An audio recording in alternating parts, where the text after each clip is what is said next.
Our story begins with the return of Sakurako, the conqueror of the Bao Dungeon, and everyone is excited to see her. They know that the Bao Dungeon, which appeared in Russia 6 years ago, was an S-rank dungeon that no player in the world had been able to clear. This means that clearing it is a historic achievement for humanity, and that achievement rests in Sakurako's hands. Orami Sakurako, the 100 Flower Blooming Guildmaster, an S-rank player ranked 3rd overall with a Grand Sorcerer class, and the Nine-Tailed Fox skill, proudly tells her fans that this outcome was expected. A reporter then asks her if she thinks the Lulu Heart Dungeon, which is considered the most difficult dungeon in history, might soon be cleared. Others speculate that if anyone could do it, it would be Sakurako.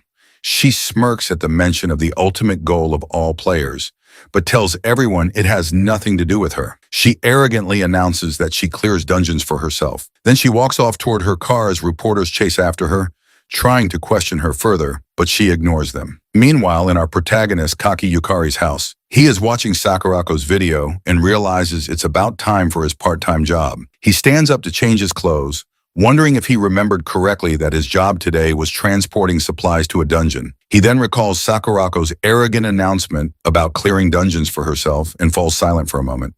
Later, on a city rooftop, he stands gazing at the dungeon tower in front of him, thinking that even he wishes he could challenge it. The Lulu Heart Dungeon is the first dungeon to have appeared in this world and is the most difficult dungeon globally, with no one ever having cleared it. Every time the news introduces a new player, Yukari dreams that one day he could be one of them, but it never happens.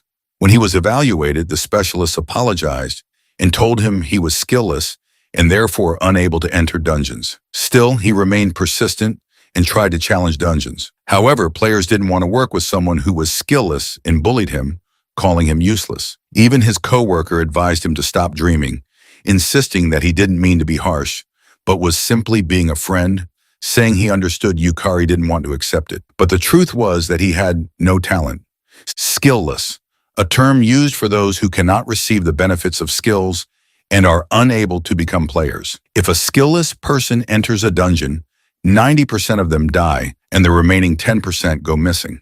Because of this, people without skills are no longer allowed to be involved with dungeon gates. Yukari knows in his mind that he is skillless and not one of the chosen ones, and yet he still can't give up. So he continues working part-time jobs related to dungeons, thinking how foolish he is for doing so. He looks at his new sword sadly, knowing that even though he bought it, there may never be a day when he gets to use it. Suddenly, the ground shakes and everyone is shocked by a loud growl. The system then issues a warning. A dungeon break has occurred. From the Panam dungeon, the plague that spreads in solitude is descending. The nun who devours the future from the Oryx dungeon and the lamb mistaken for all time from the Forest dungeon also emerge. Yukari and other citizens begin to flee while the system repeatedly warns that a swarm of the lamb mistaken for all time continues to pour out. One of the monsters chases him. He runs with all his might, wondering why there are monsters in the middle of the city and what on earth is happening. He swings his sword backward to slash at the monster, but is shocked when the sword he just bought breaks in half without even scratching it. He looks back in fear and sees the monster's mouth about to bite him. He thinks he's going to die. Luckily, someone powerful appears just in time and uses the Scarlet Leafly Flash skill to slash the monster into pieces. She lands in front of him and asks if he is hurt. He is stunned when he sees Oramachi Sierra, a member of the 100 Flower Blooming Guild, an S-rank player ranked 8th with a Swordmaster class and the Eye of Truth skill. He stutters a thank you for saving him. She turns around and explains that monsters are overflowing from dungeons all over the world and that the area is especially dangerous, so he must flee at once. Yet, he asks if there's anything he can do to help. She replies with concern on her face that the only thing he can do right now is run away. He wants to object, but he knows better than anyone that he can't do anything. He replies that she's probably right. Sarah then walks forward and shouts for him to run now. He obeys and runs in the opposite direction, leaving Sarah behind to face the swarm of monsters, her eyes closed in despair and guilt. Minutes later, he stopped running to catch his breath and hid behind a nearby car park. Yet he noticed that no matter where he ran, there were monsters. He continued running, knowing the main streets were too exposed and he had to escape into the alleyways. But he was shocked when he saw a lady lying in a pool of blood and asked her worriedly if she was okay. The lady simply asked him back if he was human. He bent down next to her, telling her they needed to get her to a hospital quickly. Knowing that with wounds like hers, there was no way to save her, he hesitated but remembered Sierra, who had saved him. He told himself that he couldn't just run away again, that there had to be something he could do. He was about to grab her and say he would take her somewhere safe, but she slapped his hand away and shouted at him not to touch her. She added that she hadn't fallen so low as to need help from a mere human, but he grabbed her forcefully, shocking her. She shouted, asking if she hadn't already told him not to touch her. He placed her on his back and ran with all his might. While she kept shouting at him to let her go, he simply shouted back for her to hold on because they were running. Meanwhile, the plague dragon that spread in solitude flew above the city, gathered power in its mouth, and released it downward, causing a massive explosion that turned everything to dust. Yukari, who was carrying the lady, was caught in the blast and thrown violently to the ground. He slammed and bounced a few times before stopping himself from rolling. He immediately sat up, trying to comprehend what had just happened.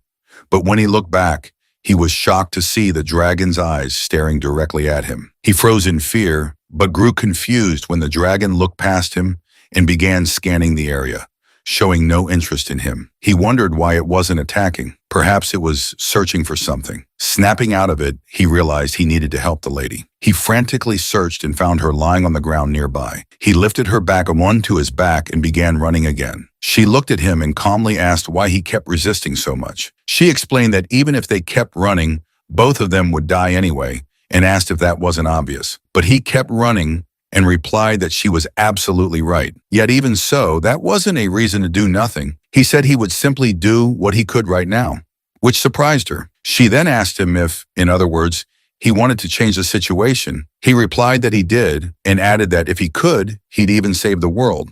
But he knew he couldn't.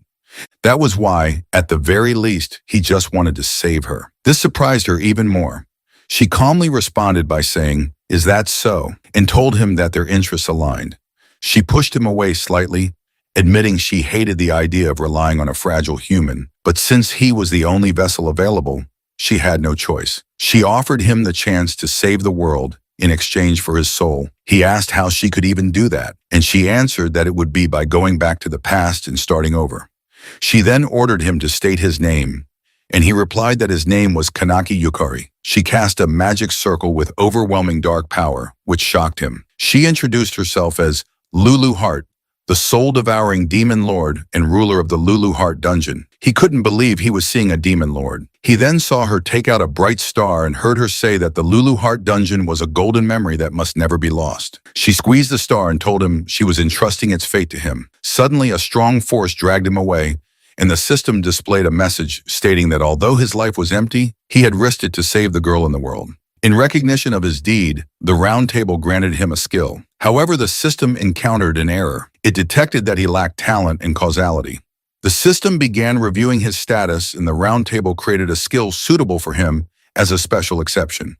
The system then generated a skill and revealed that he had been granted the skill Lost Man, a skill that loses oneself with an unknown rank. The system expressed respect and bestowed a blessing for his resolve to lose everything. A moment later, he opened his eyes and sat up in shock. He looked at his tablet and saw news about a new Baal dungeon appearing in Russia. He couldn't believe it, knowing that was a story from 6 years ago. He was even more shocked when he saw the date on his phone, wondering why it showed a date from 6 years ago. Suddenly, a lady with a sharp horn spoke, telling him that he had finally woken up. She smiled at him, causing him to drop his phone in horror as he wondered what had happened. Years ago, the Tower of Beginnings suddenly appeared in Shinjuku, and it was called the Lulu Heart Dungeon. As if in response, dungeon towers began emerging one after another across the world, and within them resided supernatural monsters. In contrast, those who awakened to extraordinary powers and skills also began to appear. These individuals were called players. Skills allowed their wielders to perform feats impossible for ordinary humans, defying the very laws of physics. Those chosen by skills ventured into dungeons,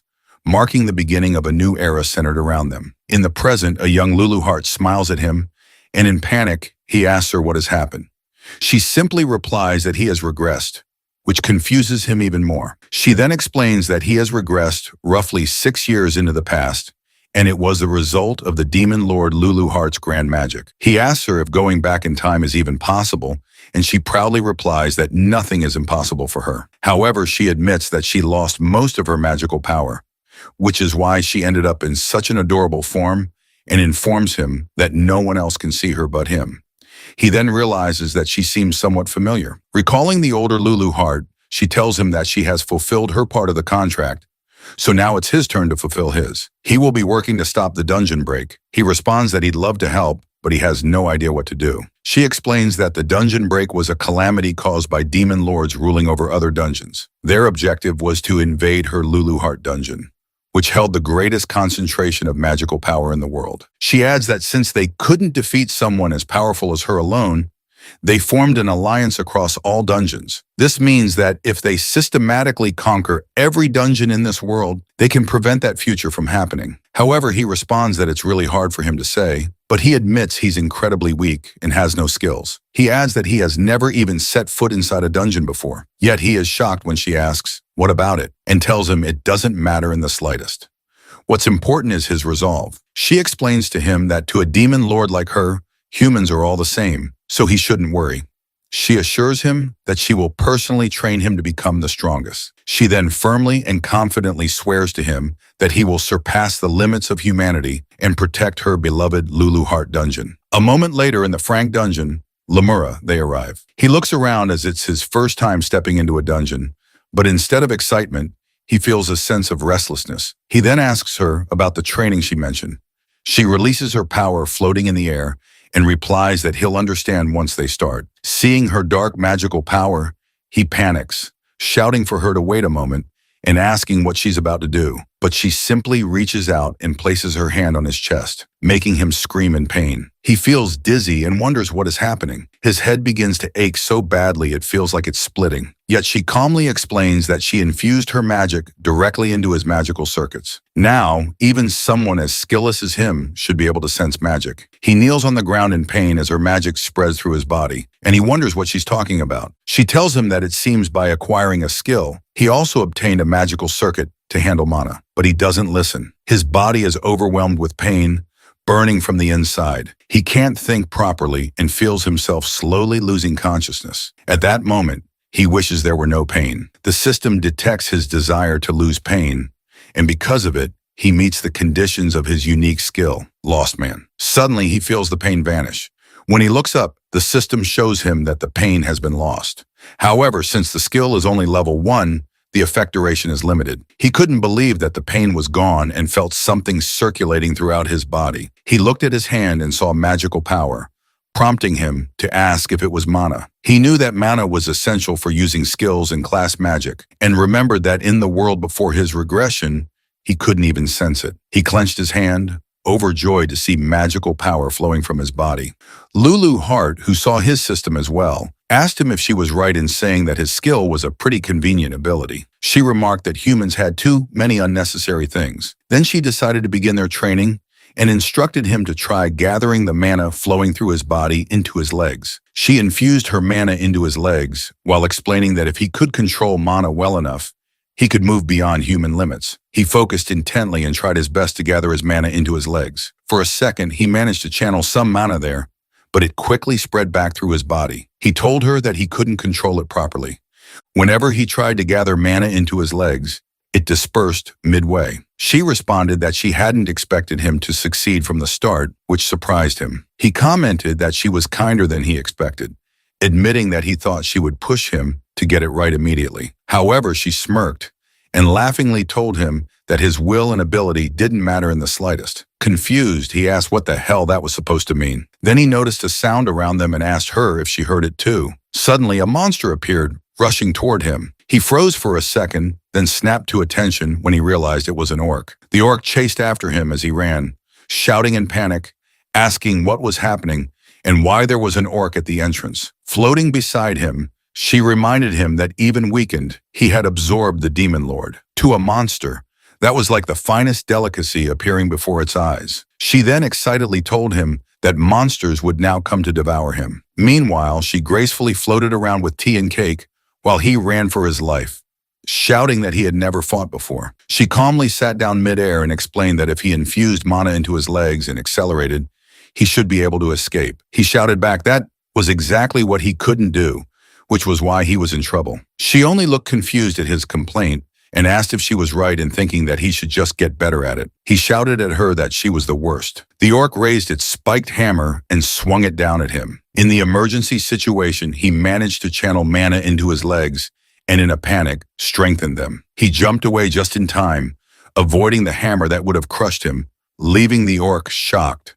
A short distance away, he stopped and realized that for a moment, mana had surged into his legs, evident from the deep footprint left behind.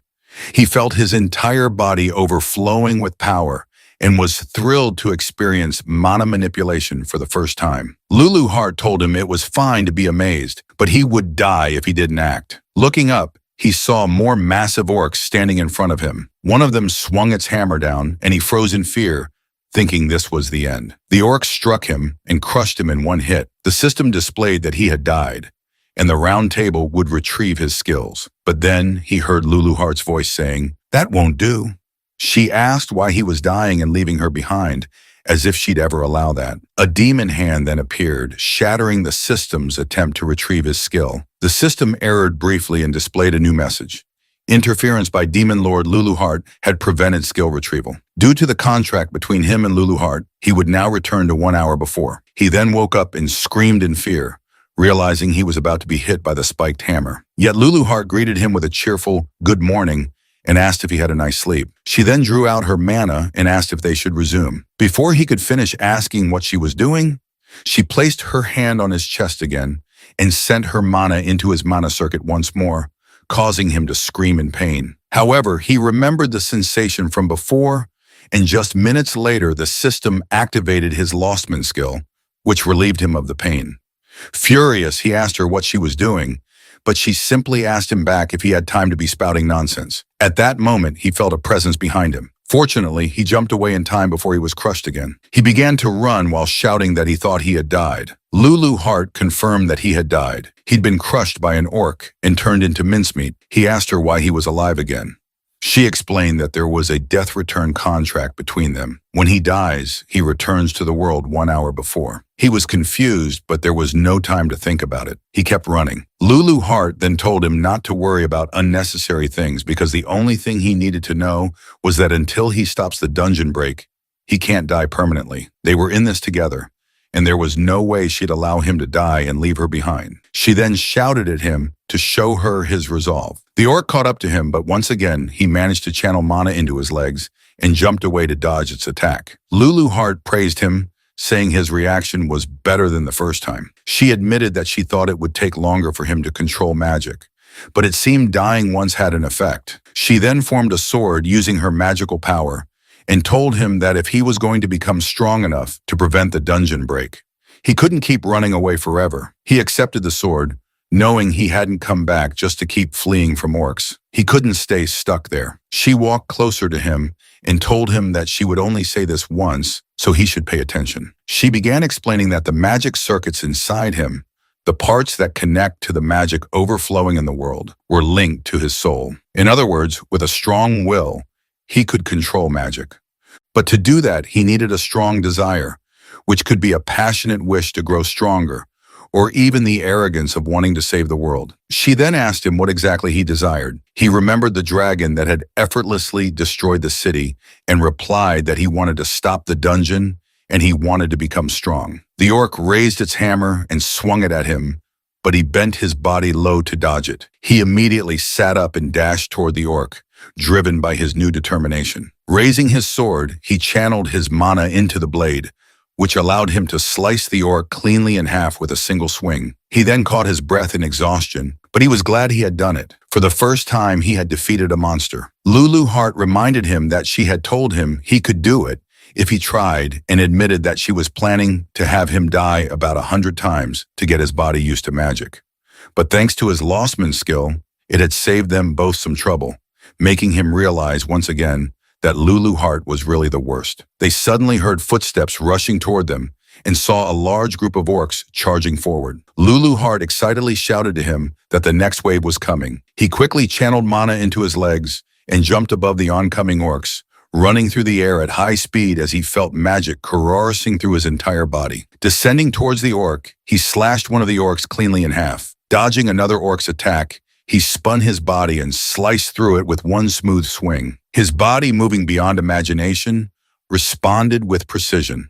With growing confidence, he continued slashing through the orcs around him. 1 hour later, Lulu Heart praised him for defeating 10 orcs in a single hour, calling it pretty good for a beginner. He added that if he kept it up, he would grow even stronger. However, she remained silent. Suddenly, they heard someone screaming in the distance. Quietly approaching the sound, they saw a man holding a blood-drenched knife, shouting at someone, calling them an idiot, a real idiot.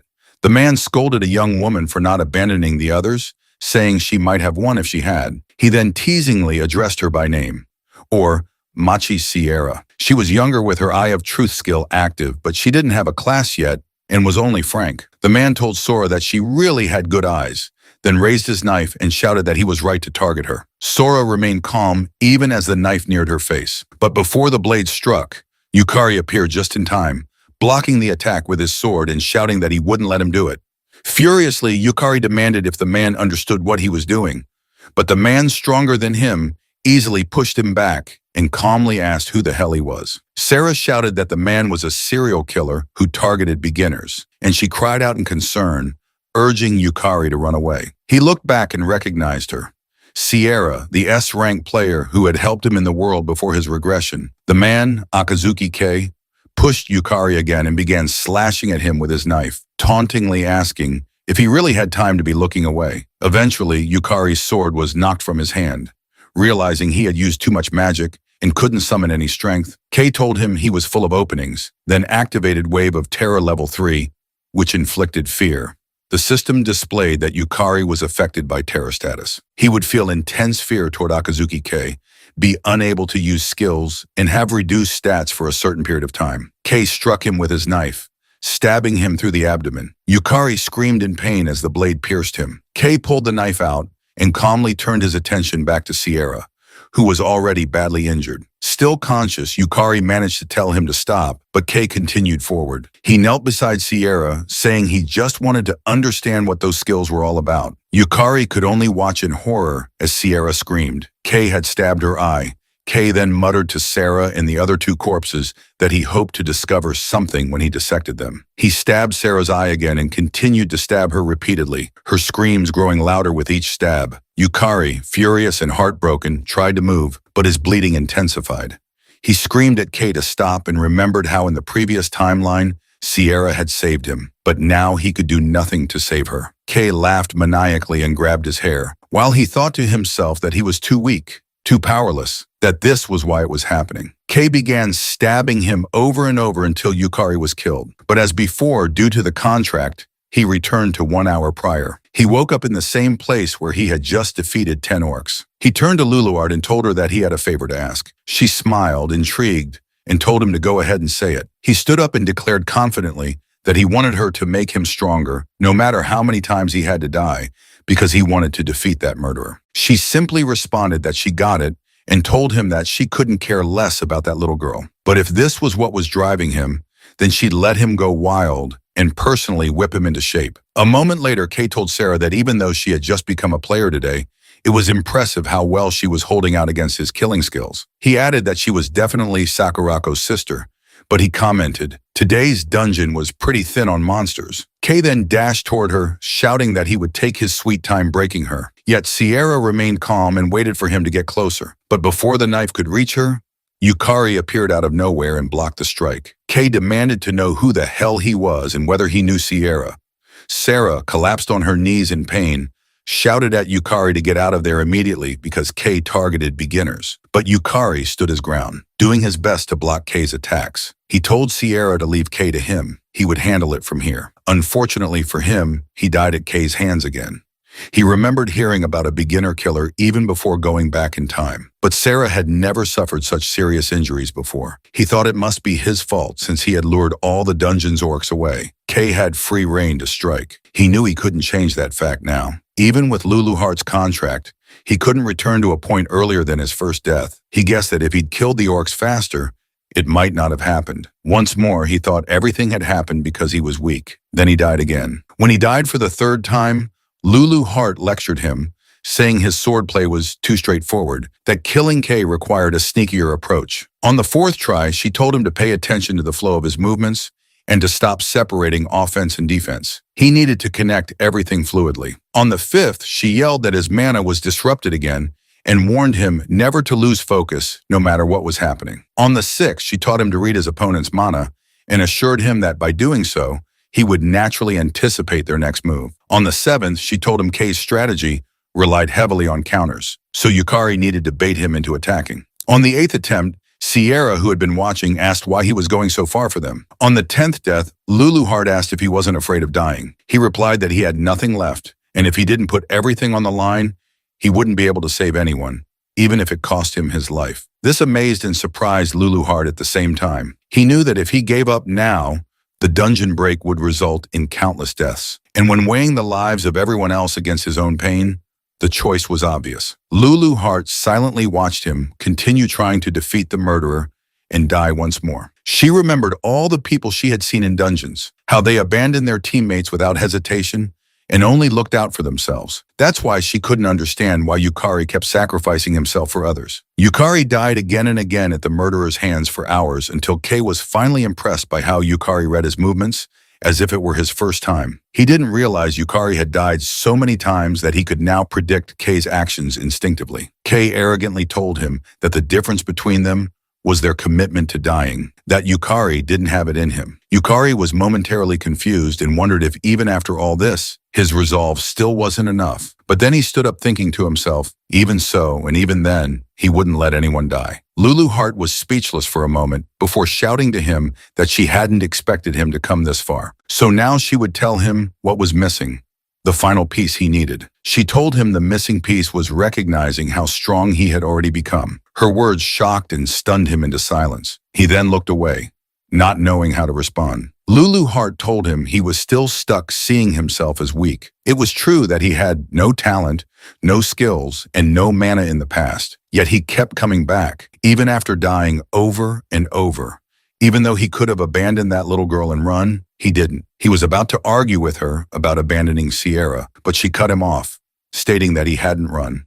And no matter how many times he lost his life, he had chosen to keep fighting. That was why he had grown strong. She floated closer to him, pointed at him, and told him that even she, the demon lord, acknowledged his strength. She questioned why he was still moping and ordered him to stand up and lift his head. He obeyed. Kay swung the knife in his direction, but he easily dodged it. Luluhart pointed out that he could now read Kay's knife movements. Kay was shocked when he saw Yukari bend down and swing his sword to counterattack, which Kay blocked. Luluhart encouraged Yukari to swing his blade with everything he had, and Yukari managed to push Kay away with his sword, despite Kay using his knife to resist. Luluhart then remarked that Yukari could cut Kay down now, and he saw that he had slashed Kay's hand as well. She pressed him further, demanding to know how long he would continue, pretending he was weak, and shouted for him to accept his strength.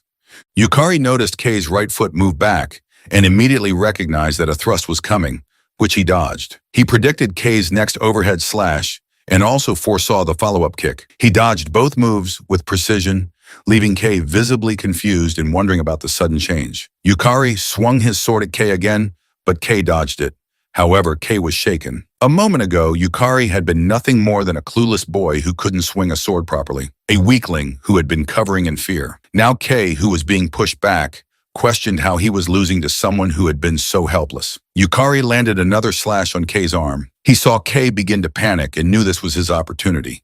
He raised his sword and activated his Lostman skill, nullifying the fear Kay had planted in him. With mana surging into his sword, he swung it down toward Kay. Kay quickly gathered his magic power into his hand, insulted him for letting his guard down, and released another wave of fear. Yukari understood that Kay's skill relied on amplifying fear when detecting an opening.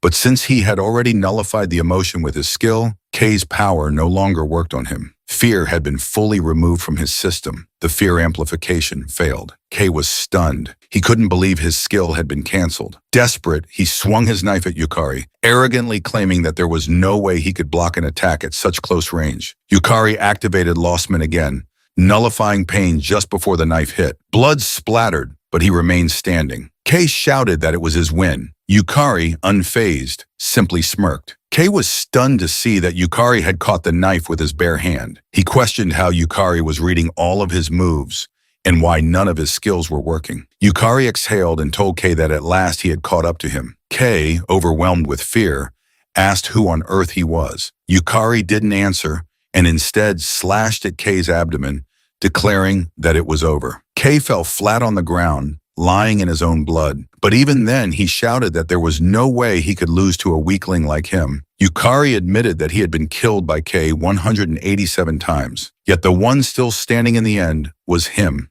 Afterward, members of the 100 Flowers Blooming Guild, to which Sierra belonged, arrived to provide support and treatment for their injuries. Sarah approached him, sincerely apologizing and swearing that she would make amends, but he simply told her that no one had died, and that was enough. His words surprised her. Sarah and the others then bowed to him and thanked him with all their hearts. A moment later, as he stepped out of the Frank dungeon, Lulu Hart reminded him that it had taken quite some time after returning from his previous death. Even so, she smiled at him and praised him for doing a great job. He remained silent for a moment until his tears began to fall, and he quietly thanked her. She smiled at his reaction and teasingly asked why he was crying over something like that. She then reminded him that their goal was to stop the dungeon break, and in order to do that, they would have to surpass the so-called S-rank players. Lulu Hart raised her finger and declared that if she had to say, he would become a Demon Lord level player. He laughed and asked her what that even meant, but admitted that Demon Lord level didn't sound so bad. He then swore to her that he would become as strong as she was. Lulu floated into the air excitedly and warned him that her training would be tough. He responded that he would do his best and then he would change that future. The next day, he arrived at the Japan Player Association's Shinjuku branch and followed an employee inside. The staff member informed him that he had just been registered as a player, but with his current battle record, ranking up should be possible very soon. He reached out to touch the large globe in the center and replied that he understood. The woman couldn't believe that he had not only hunted orcs, but also defeated the wanted murderer Kay, and all on his first day of player registration. She wondered if it was really possible, though there were suspicions that Kay had falsely reported his rank to enter beginner dungeons. Kay had still been strong enough to pose a serious threat. The globe activated, and Yukari was shocked when the system displayed that his contribution had exceeded the required threshold. He was awarded the title of E-rank player. The system applied a correction to his status, increasing his overall stats, magic circuits by 2, and mana capacity. Additionally, his skill Lost leveled up to level 2, which increased the effect duration by 3 and expanded the range of targets that could be lost. He knew that with this, he had finally become an E-rank player. At last, he could choose his class. Later, he was waiting inside a building when a woman entered, thanking him for waiting and apologizing for calling him there on such short notice. He looked back and was surprised to see the elegant Sierra approaching him. She noticed him staring and asked if something was the matter. He awkwardly replied that it was nothing, but in that moment, he realized that he had forgotten because of everything that had happened, that Sierra was the daughter of the Oromachi conglomerate, meaning she was a true high-class lady. He remembered that before his regression, Sarah had become an S-rank player who rose to 8th place in the world.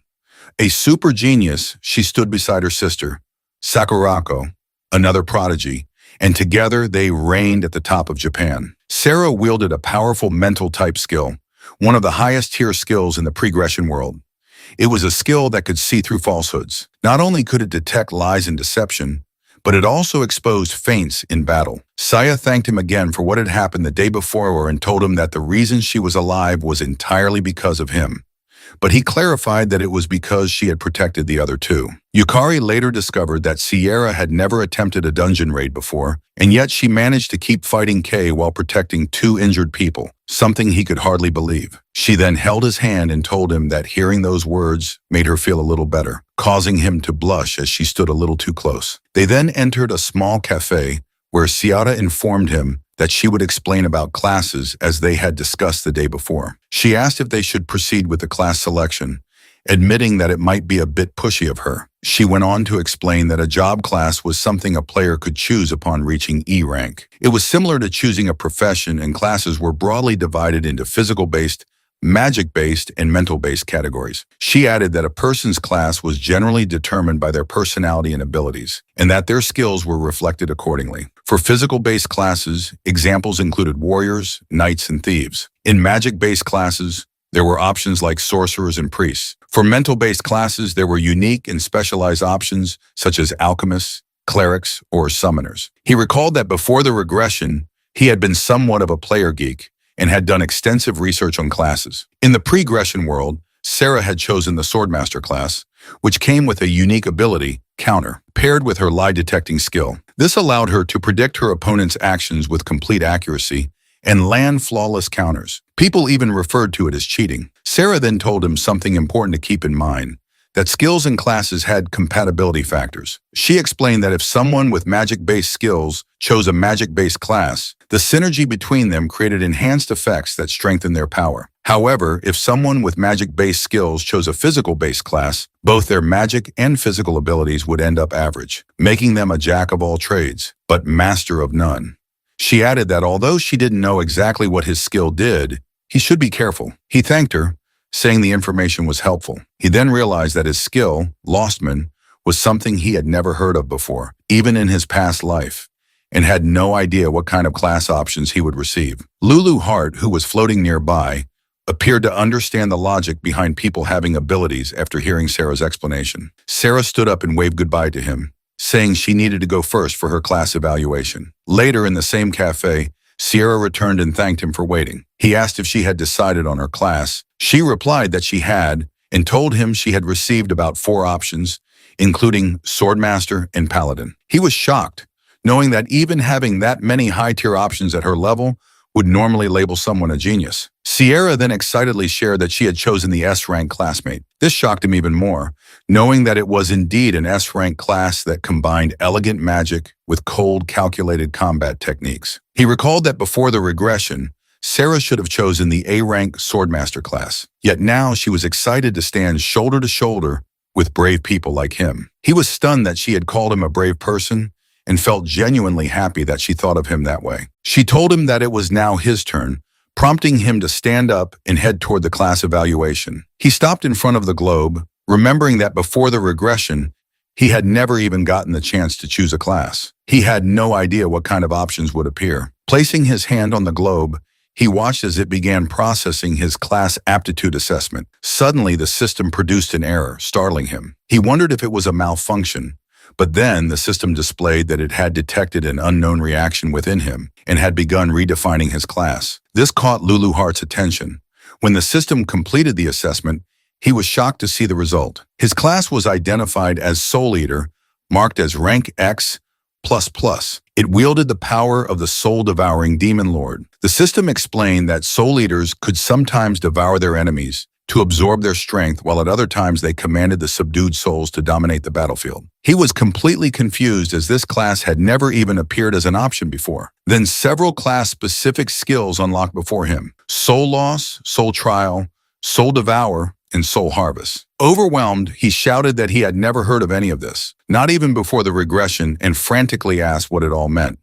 Lulu Hart grabbed his shoulder and shouted back that it was her ability. They examined his new class carefully, and Lulu Hart wondered aloud if the ghosts of the round system had judged her as part of the darkness. The system then proceeded to explain every class skill he had unlocked. A moment later, he returned to the cafe where Lulu Hart was waiting. She asked him if he had chosen a class, and he confirmed that he had, revealing that it was a class called Soul Eater. Lulu Hart responded that she had never heard of such a class before and appeared confused, noting that both of them had ended up with unprecedented, unique classes. Suddenly appearing beside him, Lulu Hart shouted that it was perfect timing. She ordered him to challenge Sierra to a mock battle, instructing him to fight using his power and test out his class. She added that they would talk afterward, which startled him. Minutes later, inside the indoor arena at the Japan Player Association's Shinjuku branch, he stood across from Sarah to begin their mock battle. He was surprised when he saw that she was wearing a maid outfit and asked why. She casually replied that it was because the outfit excited her. News had quickly spread, and players began gathering inside upon hearing that Sierra was about to fight. Her opponent was a rookie who had defeated Kay, the notorious beginner hunter. One of the staff members announced the start of the match and called for the battle to begin as the two faced each other. He reminded himself that Soul Eater was an unknown class, and this would be his first time testing it in actual combat. He activated his Soul Loss skill, which boosted his magic power, but simultaneously debuffed his stamina. He was shocked by the debuff. Before he could fully process what was happening, the system indicated that his Lostman skill had activated and had nullified the emotion of hatred. Lulu Hart then appeared above him, teasingly noting that she had forgotten to mention that her power was incredibly strong, but came with drawbacks. He quickly figured out that she had likely left that part out on purpose. Snapping him back to the moment, Sierra asked if he was finished testing his class. He assured her that he was ready. Sierra smiled briefly at his answer, but within a second, her expression grew serious. She warned that she was coming. He focused his gaze as she dashed forward. She was fast. The system displayed that Maid's work tools had been activated, a class skill that manifested exclusive tools used by maids. Various weapons appeared as part of the summoning. She threw several kitchen knives at him, which he managed to deflect. Despite this, Sierra continued closing the distance. She drew the sword at her waist and swung it at him. Fortunately, he blocked it with his own sword. He quickly realized that Sarah's lie detection ability also allowed her to see through combat feints, meaning he had no choice but to confront her head-on. Sarah questioned whether he really had time to think, then threw another knife at him. He bent backward just in time to dodge it. Immediately, he straightened his posture and looked toward her. She was already summoning additional weapons. Knowing she was preparing for another attack, he activated his Lost Man skill again, nullifying fear. She threw several more knives at once, but he blocked, dodged, and evaded them effortlessly as he dashed toward her. She was shocked and asked if what she was seeing was real. She was even more stunned when he appeared in front of her, with incredible speed, ready to swing his sword. Sierra managed to block the attack, but she felt the overwhelming force behind it. He then forcefully pushed her back, stunning the watching players around the arena. He felt magical power overflowing through his body, thanks to the effects of soul loss, and the sensation excited him. For the first time, he was truly experiencing the full potential of his class skill. On the other hand, Sarah landed on the floor with her foot and thought to herself that his straightforward fighting style was something else. Unlike Kay, it would have been easier if he had used feints. She was then shocked when she saw him charging toward her at high speed. She did her best to block every swing of his sword, noticing that his attacks surged like a tsunami. Despite having about as much player experience as she did, she wondered how he had become so skilled in combat. He jumped and swung his sword downward, knowing he needed to push through. However, he was caught off guard when he saw Sierra smiling. She then activated her maid's cooking technique and released a strong flame around her, which shocked him further. He attempted to extinguish the flames near him by stepping into them and questioned whether the maid class could even use fire magic. Sarah responded proudly that no one handled fire better than a maid and declared that she would cook him too. She then released even stronger flames around him. He sprinted away at speed, dodging the inferno while shouting in disbelief that it didn't make any sense. Sarah hurled even hotter flames at him and dashed forward with her sword, reminding him that a maid's job included cooking, and cooking meant fire. He covered his face to shield his head and swung his sword to counterattack, successfully deflecting her blade. Although he struggled against the searing heat, in that moment, he realized this was Sarah's true power. Power that would one day elevate her to strength. He thought to himself that if Sarah had a proper team, even Kay wouldn't have stood a chance. She summoned another barrage of knives and declared that she wasn't done yet. He remained silent and simply stared at her, impressed by the determination in her eyes. Despite everything, there was no sign she was giving up. She threw the knives at him and he tried his best to deflect them. However, one slipped through his defense and struck him in the arm. Suddenly, Sierra appeared in front of him and declared the battle over. Anticipating her move, he immediately controlled his mana internally and released it outward while swinging his sword upward. He activated his Lostman skill, nullifying the pain just before her kick landed. Because of it, he felt nothing and remained standing firmly, which shocked her. She couldn't believe it. Despite delivering a direct hit, he showed no reaction. He then swung his sword forward and she managed to block it. The system displayed that his health had dropped below 50%, meeting the activation condition for the soul loss skill. This triggered Abyss Soul, further increasing his magic power. He launched another strike at her, and Sar couldn't believe his magic output was rising even under such conditions. He continued his assault. She blocked once again with her daggers, but they began to crack under the sheer weight of his attacks. He pressed forward, swinging at her relentlessly, and she realized that she wouldn't be able to block them all. He noticed her beginning to struggle and recognized that the end was near. He positioned himself for the final blow and declared that it would be the finishing strike. Imbuing mana in his sword, he swung his sword at her, sending her flying across the arena and ending the match. The announcer declared him the winner. Sarah stood up calmly and acknowledged that she had expected that result from Yukari. She then extended her hand to him, admitting that it was a complete defeat for her. He shook her hand and responded that it was just luck, adding that if they fought again, she would likely win. She asked him seriously if he really meant it, to which he replied yes, telling her that he believed she would become the best player. But then he heard her make an unpleasant sound. Looking at her with confusion, he asked her why. Suddenly, she screamed in frustration, shocking him. She began shouting, demanding to know what that movement was and why he had jumped straight into a barrage of throwing knives. Trembling slightly, she asked if the screws in his head were completely loose. He could only laugh awkwardly in response. He realized then that Sierra was far more expressive than he had initially thought. She yelled that she had been so sure she'd win with that spinning kick, and her own inexperience was absolutely infuriating. Then she pointed at him, startling him, and swore that she wouldn't lose the next time. He was taken aback for a moment, but then smiled and told her that he would win again next time. The following day, in front of the E-rank dungeon known as Realm Gate, he asked Luluheart to confirm if this was the correct dungeon. She affirmed that it was and explained that it should be the perfect place to test the Soul Eater's abilities. She informed him that she had picked an easy dungeon so he could take it easy, and he agreed. He stepped forward confidently while Luluheart smiled, watching him enter the E-rank dungeon. Moments later, outside the dungeon, the guards were shocked and questioning what was happening. They reported to their captain that there was a sudden magic surge inside the dungeon. It had transformed into a red dungeon. They immediately rushed to call for backup from the 100 Flowers Blooming Guild and alerted the player association. Meanwhile, inside the dungeon, Yukari was already busy cutting monsters in half, when another monster appeared behind him and swung its sword to kill him. He easily dodged the attack and moved away instantly. He then lifted his sword and swung it backward, severing the monster's head in a clean strike. Without stopping, he rushed forward and slashed through the monster in front of him as well. Minutes later, he was kneeling on the ground in exhaustion, asking Luluheart why the enemies were so strong if this was supposed to be an E-rank dungeon. Luluheart remained silent, not because she didn't know, but because she was surprised. Despite it being a red dungeon where monsters entered a berserk rampage and became several times stronger, Yukari had taken them down during his first encounter.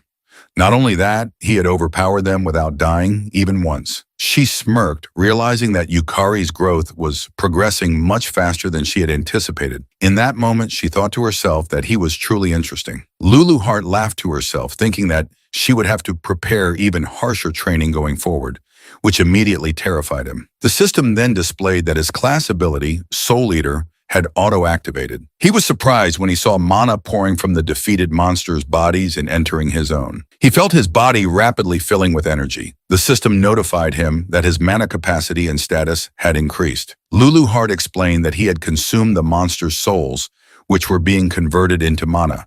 She added that the more enemies he defeated, the stronger he would become. This was the first true essence of his ability. He acknowledged her insight and remarked that it was to be expected from the original owner of the class.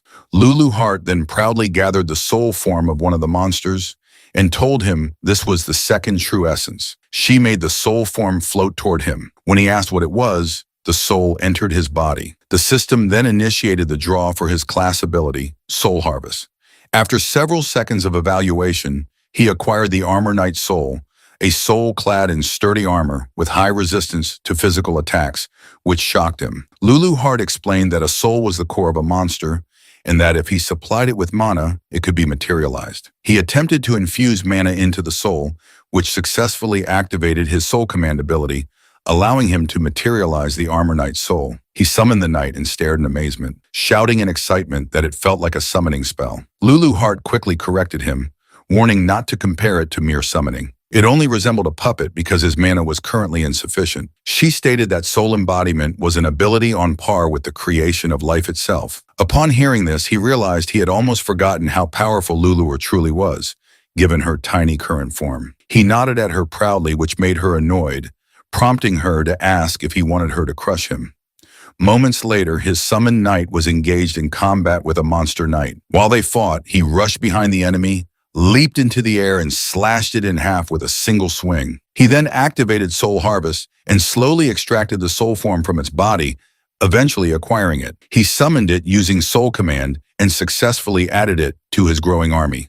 Lulu Hart remarked that he was starting to get the hang of it, but he replied that he could only summon the souls for a few minutes at his current level and needed to raise his rank and increase his mana capacity quickly. Lulu Hart smirked, noting that he was finally beginning to develop some ambition. Minutes later, in the dungeon's burning stage, he revealed the soul forms to Lulu Hart and reported that he had recovered 3 souls so far. She told him that it was not bad at all and gave him an approving smirk. Suddenly, a massive knight appeared at the center of the stage. Lulu Hart calmly noted that it was the only one left. Yukari confidently agreed and stared back at the towering figure, stating that this would be his first boss fight. Meanwhile, at the S-Rank 100 Flowers Blooming Guild, inside the Guildmaster's office, a lady secretary rushed in and called out to Sakurako. She informed her that she had received a report. Among the documents she carried was a file containing Yukari's information, immediately capturing the attention of Sakurako, the strongest player in Japan. The secretary reported to Sakurako that a mana overflow had occurred inside the E-Rank Ram Gate, resulting in the emergence of a red dungeon. Sakurako responded calmly, remarking that it was a nuisance. She then ordered the secretary to immediately dispatch B-rank players and have the 4th squad on standby, just in case. The secretary agreed without hesitation. Sakurako then asked if anyone had already entered the dungeon. The secretary replied that they had received a report of an E-rank player named Kaki Yukari entering alone. Upon hearing his name, Sakurako stopped walking. She thought the name sounded familiar, but then dismissed it, stating that in E-rank, nobody wasn't worth worrying about. She ordered her secretary to bring her the usual information. The secretary presented a list of everyone who had approached Sierra the previous day. Sakurako began speedily reviewing the documents, her mood shifting to irritation as she grew furious that unworthy people were getting close to Sarah. In her eyes, they were all equally worthless. She stopped abruptly when she came across a photo of Sarah and Yukari talking in the cafe. When she asked about the photo, the secretary calmly replied that it was taken during lunchtime. Sakurako pulled the photo from the pile and finally recognized Yukari as the one who had sparred with Sarah. She realized that she had overlooked him at the time, too focused on admiring Sierra's graceful fighting style. Her expression twisted with anger as she pointed at Yukari in the photo, thinking that another worthless insect was trying to latch into her Sierra. Meanwhile, in the E-Rank Dungeon's boss room, Yukari was on his 24th death in regression. Lulu Hart, floating lazily in the air, asked how much longer he planned to keep fighting, admitting that she was getting bored. He was locked in a battle with the boss when he shouted at her to be quiet, insisting the boss was far too strong. Lulu Hart simply smiled, knowing it was not a regular boss. It was a monster supercharged by the dungeon's mana overflow. An easy win was out of the question. Yukari reminded her that she had told him this dungeon was the perfect difficulty, but she teasingly responded by asking whether he didn't want to get stronger. She claimed that facing stronger enemies was exactly how one grew. He yelled that he was an idiot for trusting her, but just then the boss's sword came dangerously close to his head. He narrowly dodged the attack in time.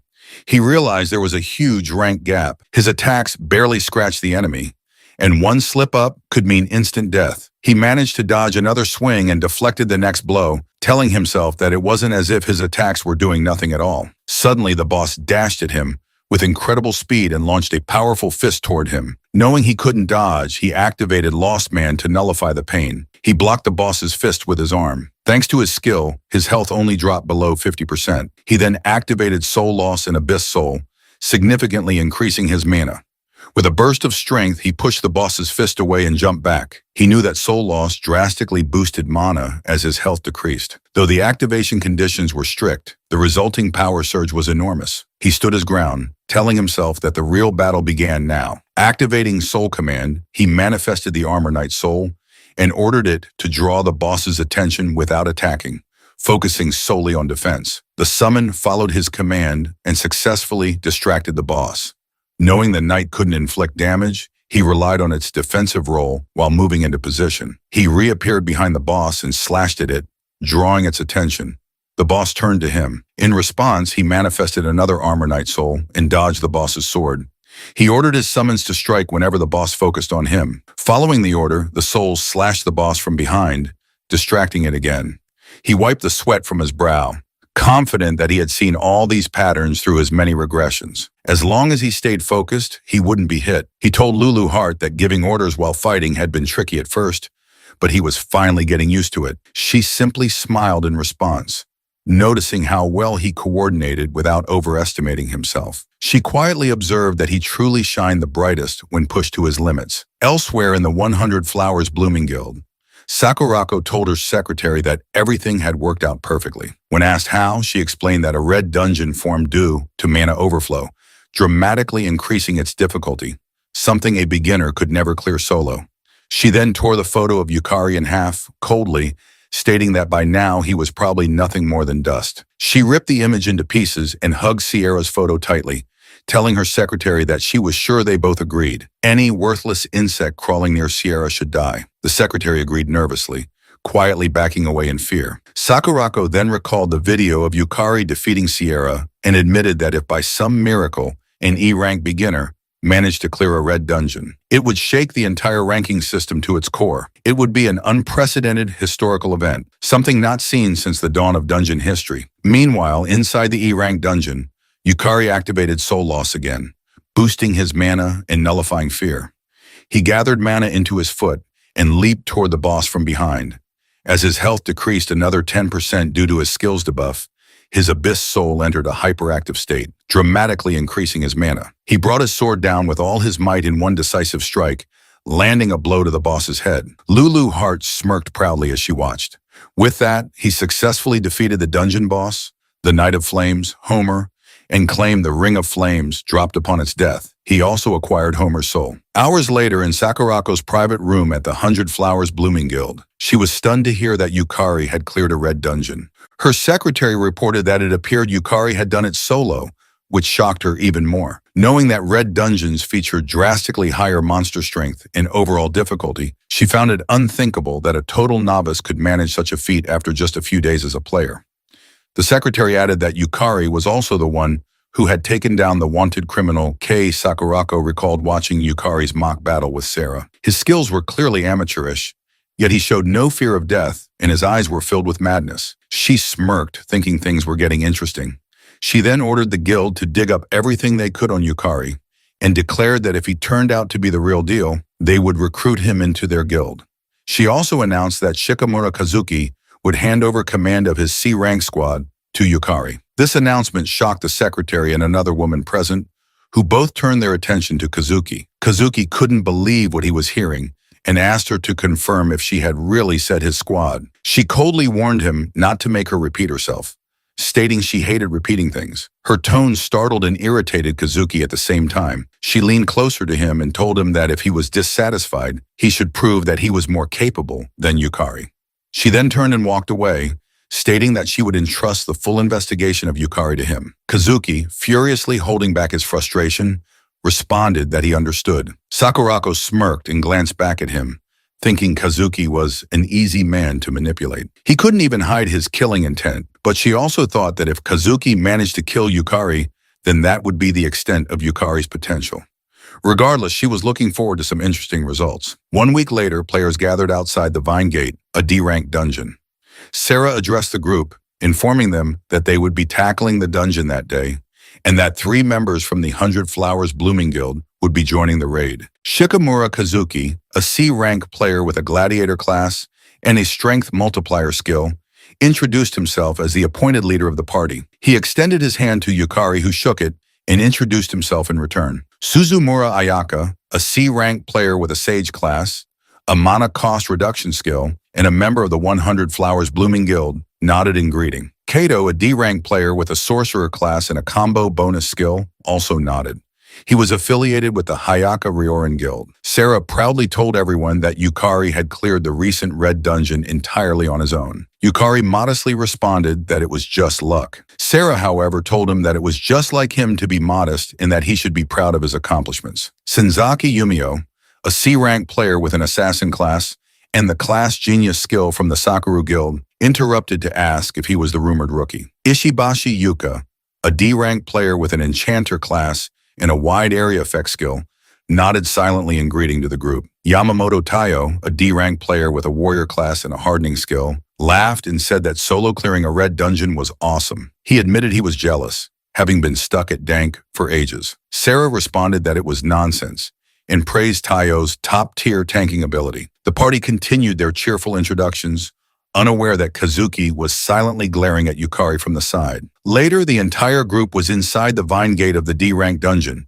where they encountered a swarm of undead. As the battle unfolded, Sho shouted that there were far too many monsters, but Kazuki barked at them to stay in formation. In frustration, Umio yelled that this wasn't the time for textbook tactics.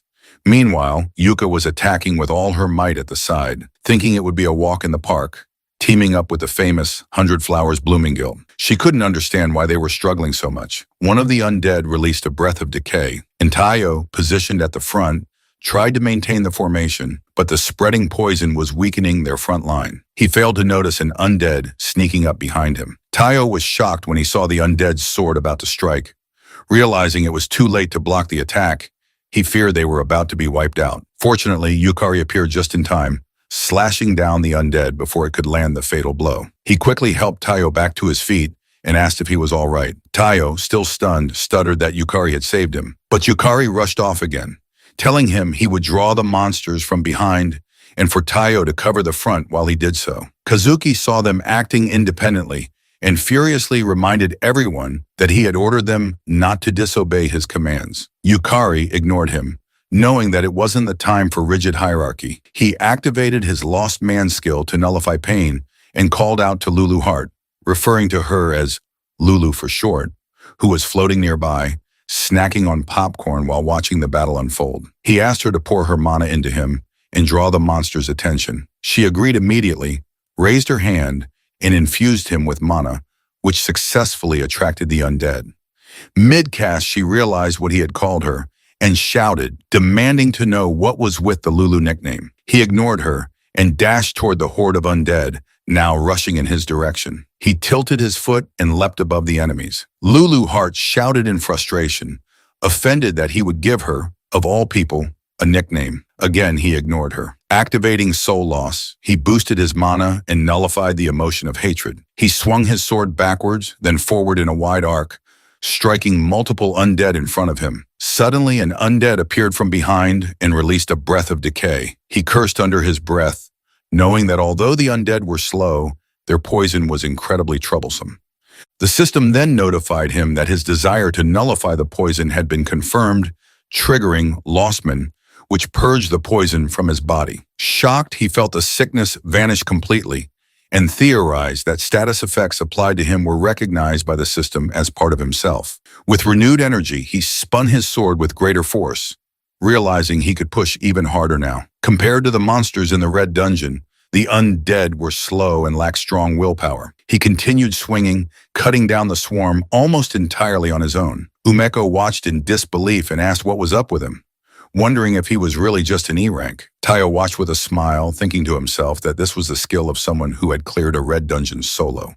Elsewhere, on the battlefield, Yukari infused a large amount of mana into his blade and swung it with full strength toward the last remaining undead. Cleanly severing its head, he declared that the fight was over. Everyone stood stunned at what they had just witnessed. He simply asked if everyone was okay. Umeo replied that okay was an understatement given that he had essentially defeated everything himself. He responded that it was only possible because everyone had his back. He then cheerfully approached Yumo, unaware that Kazuki was watching from the side, fuming. Kazuki silently raged, thinking Yukari was making him look like a fool. He remembered Sakurako's words, her command to prove he was more capable than Yukari. Clenching his fists, Kazuki swore to himself that he would show everyone he was the better player. Kazuki then approached Yukari in anger, reminding him that he had told them not to act on their own. Yukari calmly replied that if they had stayed in that formation, the rear guard would have collapsed. Kazuki shouted back that it had already been accounted for. He then glared at Yukari, wondering how he dared to go against orders, thinking that he was acting all high and mighty. Umio then shouted at Kazuki not to mess with her, saying the rear guard were the ones suffering the consequences. Kazuki snapped back, telling her not to blame him, and claiming that just because she was a famous model didn't mean she could act superior. This angered Umecho even more, and she shouted that her being a model had nothing to do with the current situation. Kazuki, now furious, reminded everyone that he had been appointed leader by Sakurako and demanded to know what was with their attitude. Umeo grew even more frustrated, but the other players remained silent. Kazuki biting his lips out of frustration while looking at Yukari. Yukari then suggested they should all calm down as they were still inside a dungeon and the situation remained dangerous. Sarah agreed and said they should begin by reassessing their formation. Kazuki calmed down upon hearing Sarah's words and agreed, which only irritated Umeo further. Lulu Hart, observing the exchange, remarked that humans were as awful as ever. But what was even worse was that Yukari had given her a nickname. Yukari looked at her and explained that shorter names were easier to call out during battle. He was confused to see her floating upside down in front of him, but she simply sighed and told him to do as he pleased on the condition that he properly collected the souls of the monsters in the dungeon. He nodded and confidently promised to leave it to him. A moment later, they walked deeper into the dungeon and came across two different doors. Kazuki glanced at Yukari, noticing that he kept acting like the leader, even though it was he who had been entrusted with command by Sakurako. Kazuki thought to himself that at the very least, he had to be the one to defeat the boss. With a smile, Kazuki suggested that they split into two groups, claiming that their exploration efficiency was too low. Umecho agreed, saying it sounded like a good idea, but Yukari disagreed and asked whether it wasn't too dangerous. Kazuki ignored the concern and announced that his team would consist of Ayaka, the buffer Yuka, and the tank Tayo. The others were surprised by the sudden division. Yukari leaned in and quietly asked Tayo if he was sure it was okay to split up. Tayo replied with a bright smile that Kazuki was the leader and assured him he would protect the other team, which only deepened Yukari's concern. Kazuki then called Sho over and whispered to him to join the other party and keep an eye on Yukari. Sho responded that he understood. Looking at Yukari, Sho wondered why Sakurako and Kazuki were so focused on someone who was essentially a nobody. Sho found the whole thing a pain and thought that he just wanted to go home. The group then split into Party A and Party B, each with 4 members. A moment later, Party B was in one of the dungeon rooms swinging their weapons. Yukari called out that enemies were also coming from the right and that he would draw their aggro while the others followed up with attacks. He activated Lostman to nullify the pain and dashed forward at high speed, telling Luluart he was counting on her. Though annoyed, she still poured her mana into him. A group of undead appeared in front of him, but he swiftly swung his sword and pushed them back. Sierra activated her maid's cooking ability and incinerated the knights in her path. Umeo unleashed her sonic blow skill to destroy enemies on her side and excitedly praised the front line's performance. Suddenly, an undead released a breath of decay near Yukari. He quickly activated Lost Man again, nullifying the poison and slashed the creature in half with one blow. Sho, who was positioned in the rear to protect them, couldn't believe what he was seeing. Yukari was undeniably strong. Sho also noticed that the monsters weren't even targeting Yukari, wondering if his aggro control was that perfect. Sho activated his Cold Bolt ability, launching sharp ice spikes that struck the monsters from behind. He observed how wide Yukari's field of vision was and how sharp his decision-making had become. He couldn't understand how Yukari remained so calm under pressure. While Sho supported from behind, Yukari landed the finishing blow on the last undead in his path and acquired the Skull Guardian's soul. He was relieved that a soul had finally dropped and noted that it came from the resurrected remains of a knight from ancient times. Its pupilless eyes still glimmered faintly with light. Umeko shouted excitedly that everything had gone so much smoother and praised his spot-on commands. She winked at him and teasingly said he was pretty good. Sho agreed, noting how smooth the entire battle had been. Sarah added that it was a well-coordinated team effort. Yukari felt a bit awkward and replied that it was all thanks to them, not wanting to admit that he had been fighting so eagerly just to gather monster souls. Sarah then suggested they take a break, mentioning that they had been fighting for over 2 hours. He agreed, but was quickly confused when Kazuki and Ayaka suddenly entered the room, both severely injured. Sarah asked them why they were alone, and Yukari questioned what they were doing in a place like that. Kazuki replied that they had returned to retrieve something they had forgotten, but it sounded suspicious. Yukari asked where the other two were. Kazuki looked away and said they had split up temporarily. Yukari didn't buy it. He glanced at Sarah silently, hoping she would use her skill to verify the truth. She shook her head, confirming that they were lying. He then asked Kazuki if he had left them behind. Kazuki replied no and insisted they were perfectly safe, But Sarah saw through him and shouted that Tayo and Yuka were in danger. Without hesitation, Yukari dashed past them, running with all his speed. He couldn't believe Kazuki was capable of something so reckless. As he sprinted through the corridor, he begged in his mind for Tayo and Yuka to be safe. Yukari then asked Luluart if she could tell where Tao and Yuka were. She replied that her magical power was too weak to pinpoint their exact location, but the directions should be ahead of them. He immediately sprinted forward, blaming himself for not being more cautious of Kazuki. As he ran, he encountered two undead blocking his path, but he didn't stop. With a single powerful swing, he cut them down while shouting for them to get out of his way. He obtained another Skull Guardian soul and continued running, desperately hoping that Tayo and Yuka were still safe. Meanwhile, in another room, Tayo was on one knee, laughing bitterly. He never expected to be left behind in the boss room. Just moments earlier, Kazuki had shouted that they could be useful and told them to be careful before fleeing with Ayaka. Kazuki escaped, yelling about how he would become an elite member of the 100 Flowers Blooming Guild, while Ayaka turned her gaze away and followed him, abandoning the two weaker players. Back in the present, Yuka lay severely injured on the floor and apologized to Tayo for being useless. Tayo, struggling to move, replied that he at least wanted to let her escape, but now he couldn't even lift his arm. The boss approached, raising its axe for another strike. Tayo asked himself if this was the end. He clutched a ring in his hand, whispering apologies to his daughters, Sayako and Aoi, for leaving first. Suddenly, the room shook with the impact of an attack, but Tayo felt nothing. He opened his eyes and was shocked to see Yukari standing in front of him, blocking the boss's axe. Yukari apologized for being late and told Tayo to leave the rest to him. Tayo called out for Yukari to be careful before collapsing. Seeing this, Yukari quickly moved to lure the boss away from Tayo and Yuka. Luluart urgently shouted for him to stay focused, noting that while the monsters in the dungeon had seemed weak at first, the boss had been absorbing magical energy from the dungeon and others. All the dungeon's magic was converging into it. Yukari acknowledged her warning and assured her that he wouldn't let his guard down. He then activated Soul Trial,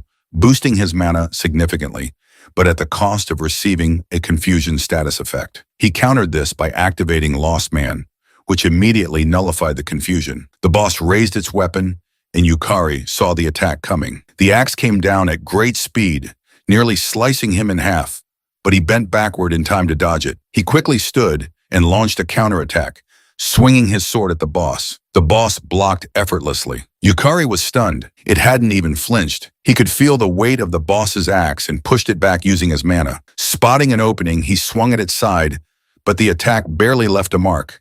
Before he could react, the boss retaliated, forcing him to catch up with its speed and block every blow. He was shocked. His direct hits were doing nothing. Yukari realized the difference in their stats was far too great. At this rate, he couldn't do any real damage. He enhanced his mana to level 2 using Soul Trial, receiving Fear level 2 in exchange. Once again, Lostman activated and erased the fear. He dashed toward the boss, swinging with stronger mana. Watching from above, Luluart noted how convenient Lostman was. The mental debuffs, the main drawback of Soul Trial, were completely nullified by Yukari's skill. He was literally losing the associated emotions to bypass the cost. Yukari kept attacking, driven by the desire for more mana. He activated Soul Trial again, raising his mana to level 3, which gave him Anxiety level 3. Lostman triggered and erased the anxiety. As he tried to land a clean blow, he finally managed to crack the boss's axe slightly. That small victory filled him with hope. He knew it was working. He pressed closer and launched more attacks, convinced that if he kept increasing his mana enhancement level, he could win. He activated Soul Trial again, raising his mana to level 4. This time he received Deadly Sinsloth level 4. Lostman once more erased the effect, but as he prepared to activate it again, he suddenly froze. A strange feeling ran through his body. The system issued a warning. His proof of humanity was rapidly decreasing. Dizziness overtook him. Luluart was horrified as she watched. The boss swung its axe down, hitting Yukari square in the abdomen and launching him into the wall. He slammed to the ground, unable to move. Luluart cried out his name in panic. She flew down to him and informed him that Lostman was a skill that consumed him. At that moment, he had lost too many of the elements that made him who he was, all just to negate the demerits of Soul Trial. He weakly asked what was wrong and why she looked so desperate. His vision blurred as she explained that if he continued down this path, He wouldn't just fail to overcome the soul trial. He would cease to exist entirely. Luluart realized her voice was no longer reaching him. She knew that if this continued, Yukari would be forced into undergoing the true soul trial. And if he ended up responding, the psychological damage would be irreparable. There was no other choice. Closing her eyes, she cast a magic circle. As it activated, the boss paused in shock at her appearance. She calmly told it to be grateful. It was a special event. With a fierce smile, she declared that she would personally take on its challenge. Then she looked back at Yukari and urged him to overcome the soul trial, at least for now. A moment later, Yukari fell into a deep sleep and began to dream. In the dream, he saw the doctor who once told him he was skillless and couldn't enter dungeons. He saw the players who had bullied him, calling him useless. He heard his co-worker's voice reminding him that he was nothing. He saw the older Sierra worriedly advising him to just run away. Then he heard Kay calling him weak, the reason he had died. Yukari awoke, recognizing these as the worst of his memories. He then noticed his surroundings and wondered where he was. A copy of himself appeared from behind and replied that this was the soul trial. Shocked to see a duplicate of himself, he questioned whether he was hallucinating. He asked the copy if the soul trial was related to the soul leader ability. The copy confirmed it, stating that it was one of Demon Lord Luluhart's abilities. It explained that the true ability of the soul trial was to forcibly amplify one's desires, thereby increasing both soul and magical power. However, Yukari had been neglecting it too much due to the lost man's skill. Thus, he now had to confront it. The copy then grabbed him by the shirt, telling him almost creepily that he had to face the emotions he had lost and confront his own value. It accused him of being empty, shouting that he had nothing, that he would keep losing everything, and that he knew it deep down. It insisted that Yukari hadn't changed, couldn't change, and would never change. Meanwhile, back in the boss room, the monster swung its weapon and attempted to smash Luluhart to pieces.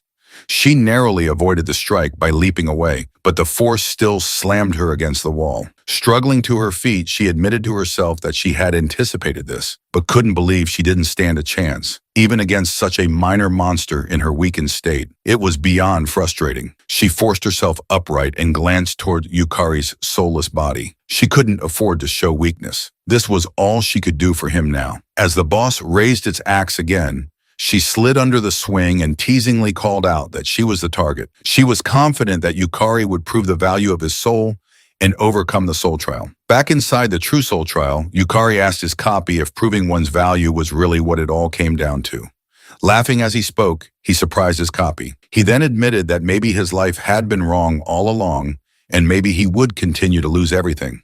But even so, it was because of that life that he had met Luluhart, that frustrating result. The moment he could only run with her, the times he tried his best not to die just to save her, they were all a part of it. He gathered mana in his hand and declared that he may have nothing within him, and his life may be flawed, but his choices were not wrong. He thrust his hand into his copy, swearing that he would stop the dungeon break and save the world. His copy screamed in pain as Yukari poured mana into it, reactivating the lost man's skill. The copy dissolved into water and vanished. His proof of existence had dropped below a critical threshold, meaning he had regained his human presence. The soul trial space around him began to crack. The older version of Luluart appeared and remarked that he was riding a one-way ticket and called him Lostman. Yukari replied that he would accompany her. They were partners in fate. He reached out and took her hand.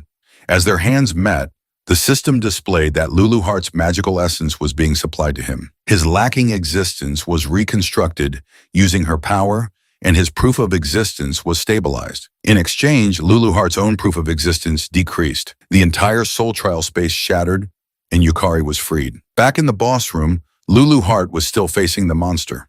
When it swung its axe at her again, someone blocked the blow. She smiled, saying she had kept him waiting long enough. Yukari had returned, pushing himself to block the boss's attack. He apologized for the delay and told her to leave the rest to him. She called him Lostman and asked if he had made his decision. As he slashed his sword at the boss, he replied that there was only one answer. She was confused by his response, but smiled and said she was curious. For now, though, they needed to deal with the boss. The monster, enraged, charged at them again, swinging its axe. Yukari dodged effortlessly, recognizing the repeated attack pattern. He furiously slashed at its side, asking if it really thought he would just keep taking those hits. The boss was stunned when his armor cracked. Yukari calmly informed Luluhart that his soul trial magic power had increased to level 5.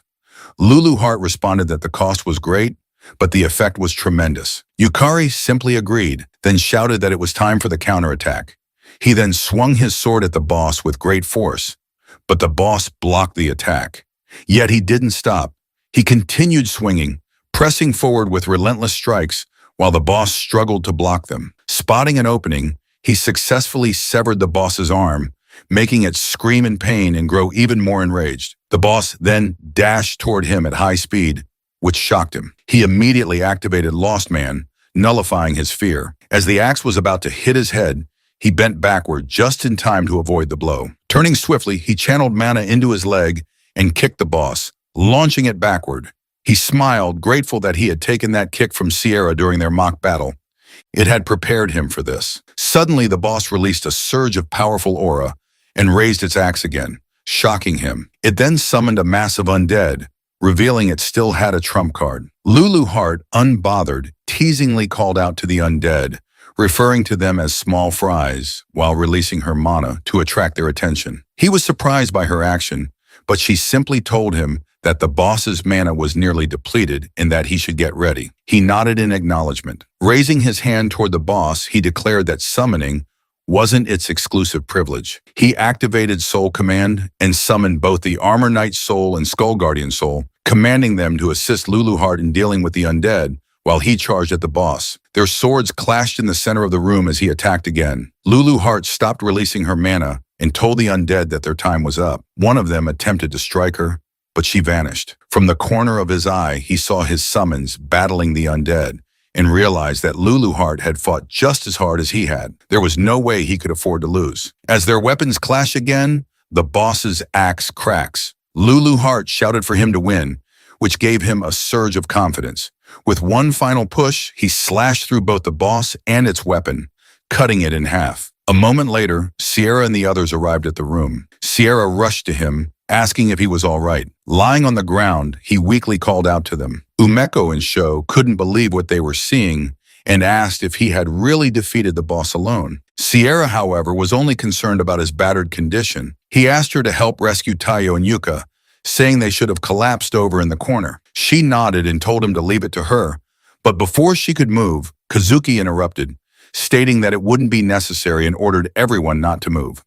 Ayaka suddenly grabbed Yuka and held a knife to her neck. Kazuki warned them that Yuka's life was now in his hands. Everyone was shocked.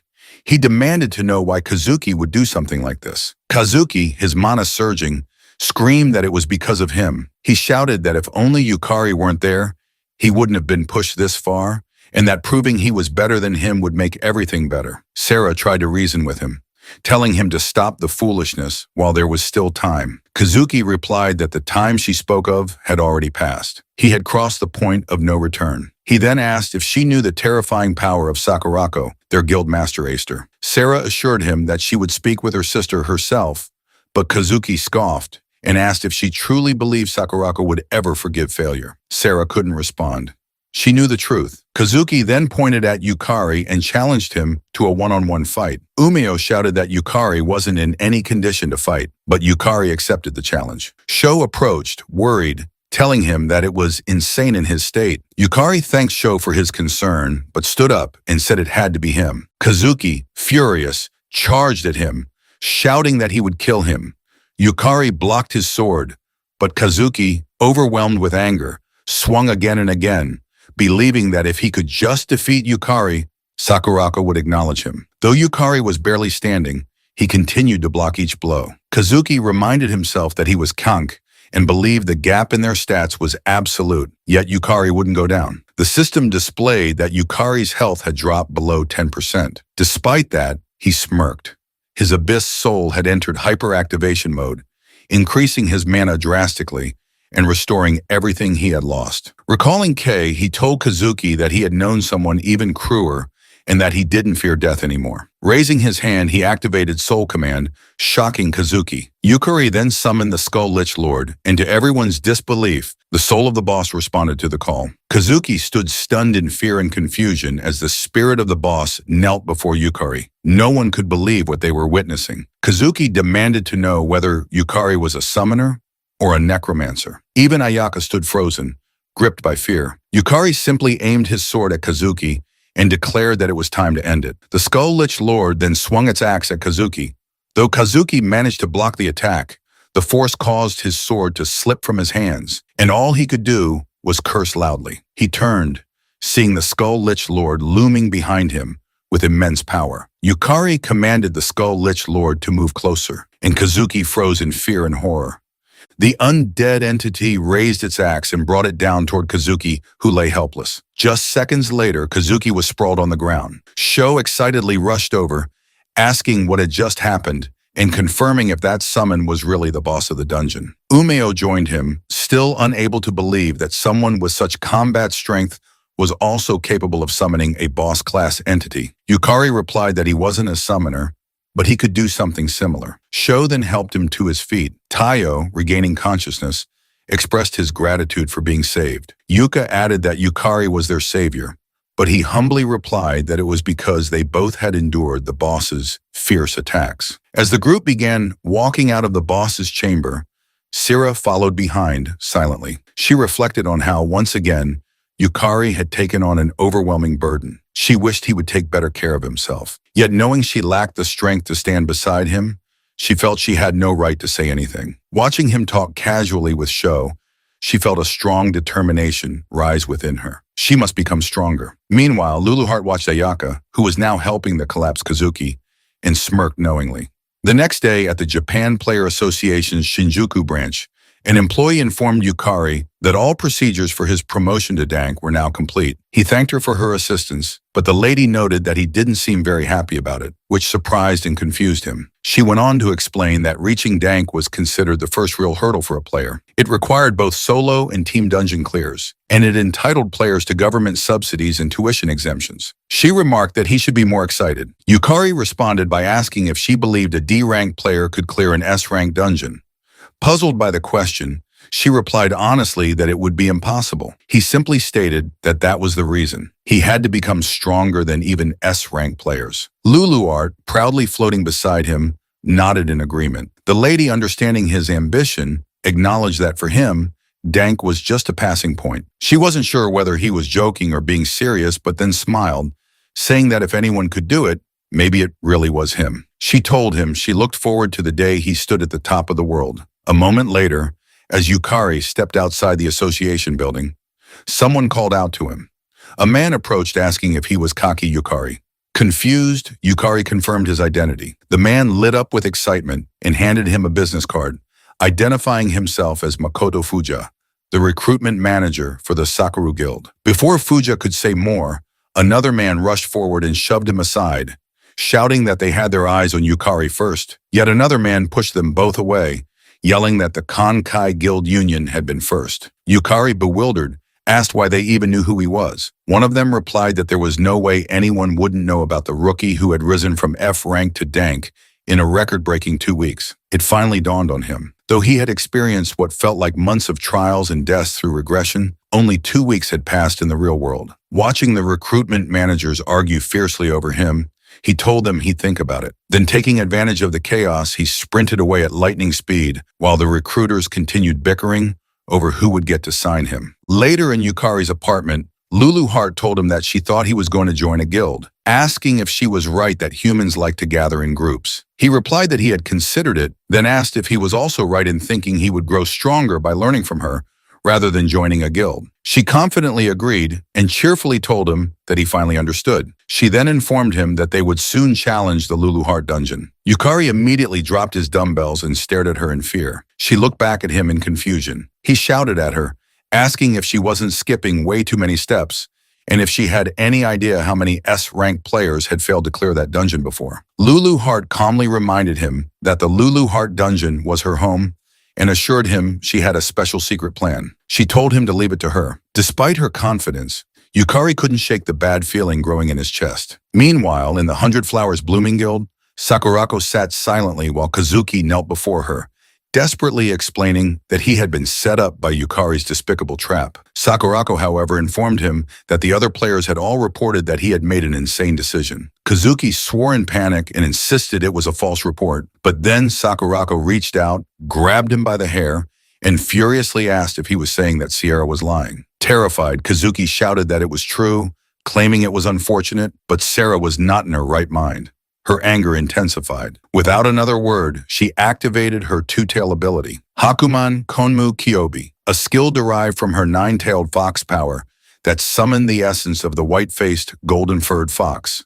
A flurry of butterflies emerged from her mana. Fox ears appeared atop her head, and two glowing tails extended from behind her. Sakurako looked down at Kazuki and told him she had already intended to punish him, even if he had managed to kill Yukari. But insulting her Sierra just to protect himself had sealed his fate. Anyone who insulted Sarah would die. Kazuki trembled, admitting in fear that he was wrong, and trying again to shift the blame onto Yukari, but Sakurako ignored his.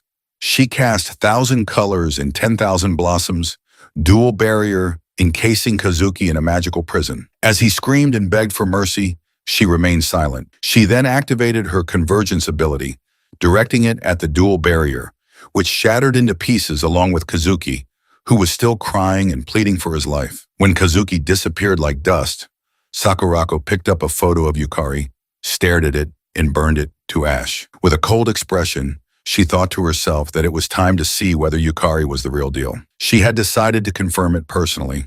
The next night, Yukari and Lulu Heart stood outside the entrance to the dungeon. She proudly remarked that her dungeon looked as amazing as always and asked if she was right. He agreed, telling her that it truly was in a class of its own. Staring up at it, he reminded himself that the Lulu Heart dungeon was the toughest in the world. Entering without permission from the player association was strictly prohibited, so he assumed getting inside would be a challenge. To his disbelief, just minutes later, he found the guard fast asleep. He whispered to Lulu Heart that they could probably just walk right in. She agreed, commenting that not many people dared challenge her dungeon anyway. The two of them walked through the dungeon gate without effort and soon stood at the portal entrance inside. Yukari whispered again, asking if they should go in. Lulu Heart nodded and they both entered, unaware that someone was watching them from a distance. Inside, Yukari was stunned to find himself facing a vast castle. It was the very dungeon players across the world had challenged without a single successful clear. He asked if it was just a corridor, and Lulu Heart replied that this was called the Infinite Corridor. She explained that the first floor of the Lulu Heart dungeon was a massive castle the size of an entire country.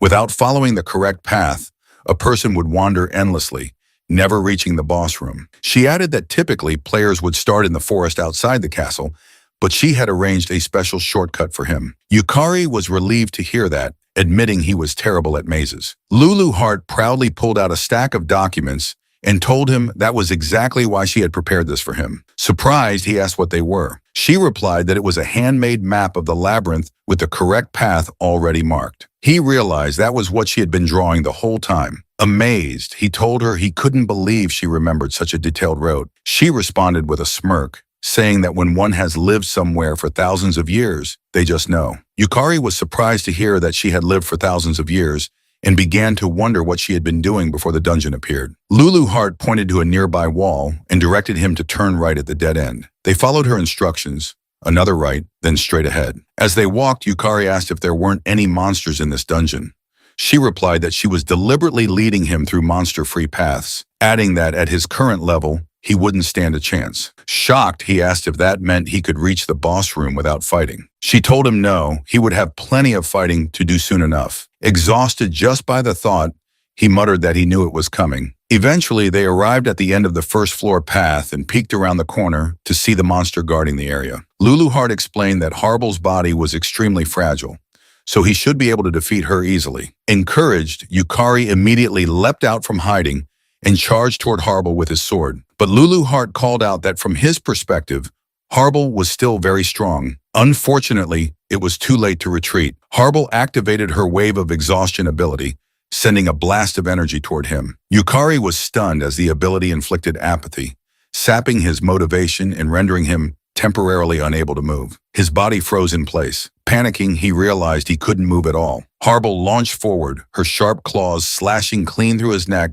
in one swift motion, killing him instantly. Yukari regressed 1 hour back. Trembling, he shouted at Lulu Heart that she could have mentioned that earlier. Calmly, she explained that she was in the middle of explaining when he ran off on his own. Defeated by her logic, Yukari admitted it was his fault and accepted responsibility. He shouted that Harble was insanely strong. Lulu Heart clarified that while Harble's body was fragile, she wielded powerful mental magic. He asked what that meant, and she explained that her magic inflicted level 7 apathy, equivalent to 7th tier magic. Finding someone who could resist it was nearly impossible, not just among humans, but even among monsters. He asked if it was really that impressive. She replied that someone able to use 3rd tier magic would already be called a genius. Even S-rank humans could usually manage up to 6th tier magic at best. He couldn't believe that Harble, who appeared so weak, was as powerful as an S-rank player. Lulu Hart simply responded that it didn't matter to someone with the lost man's skill. They peeked at Harble again, and Lulu Hart instructed him that all he needed to do was remove the emotion of sloth, which was the root of apathy's effect, and he'd be fine. Yukari finally understood what she meant. She then shouted that it was his chance, an opportunity to rapidly gain souls and mana while leveling up. Meanwhile, inside a church, Irugami knelt in prayer. Another nun entered and reported that a new player had entered the Lulu Art dungeon. Irugami stood solemnly, replying that to challenge such a sacred dungeon meant the person carried a sinful soul. Yoro Beatrice Irugami, ranked 1 in the Holy Dungeon Church, was the 6th strongest player in Japan. A Saintess class S-rank player with the Design Desire skill, she turned to her fellow nun and said that the challenger would most likely become an offering to the dungeon. But she added, if by some miracle he returned from that place, they must offer him their blessing. She asked if she was right, without Yukari knowing that yet another powerful force now had its eyes on him. Meanwhile, at the S-rank guild Sakura Dragon headquarters known as Oryu, Umio excitedly told someone that just when she was in trouble, Yukari had come to her rescue. The man she was speaking to smiled and responded that Yukari was a true man. Senzaki Kira, an S-rank player, ranked 15th in Japan with the Martial God class in Phoenix skill, and a member of the Sakura Dragon Guild, told Umechiko that he liked this cocky Yukari. But he added, if the 100 Flowers Blooming Guild was involved, it probably meant that the vixen Sakurako was too. Knowing Sakurako, whose pride was practically a wardrobe, meant Yukari might be heading into some dangerous encounters. Yumo asked her brother if there was anything he could do to help. Smiling, he patted her head and told her to leave it to him. He swore that he would train Yukari thoroughly after beating him to a pulp. Confused, she asked him to just protect Yukari normally, but Kira turned away, laughing as he walked off. She hurried after him, asking where Yukari was now. A moment later, his secretary whispered something into his ear. His expression changed to shock when he heard that Yukari had entered the Lulu Heart dungeon. Meanwhile, on the first floor of the Lulu Heart dungeon, Harble swung her claw at Yukari. He blocked the attack with his sword, but the impact was so powerful he staggered. Despite Harble's metal sealing magic being restricted, she was still immensely strong. Yukari activated his soul command ability and summoned the Armor Knight soul. He quickly coordinated with it, instructing it to attack from the opposite side. The summon obeyed and charged in from the other direction. Harble immediately turned and struck with her claw, instantly vanishing the summoned knight.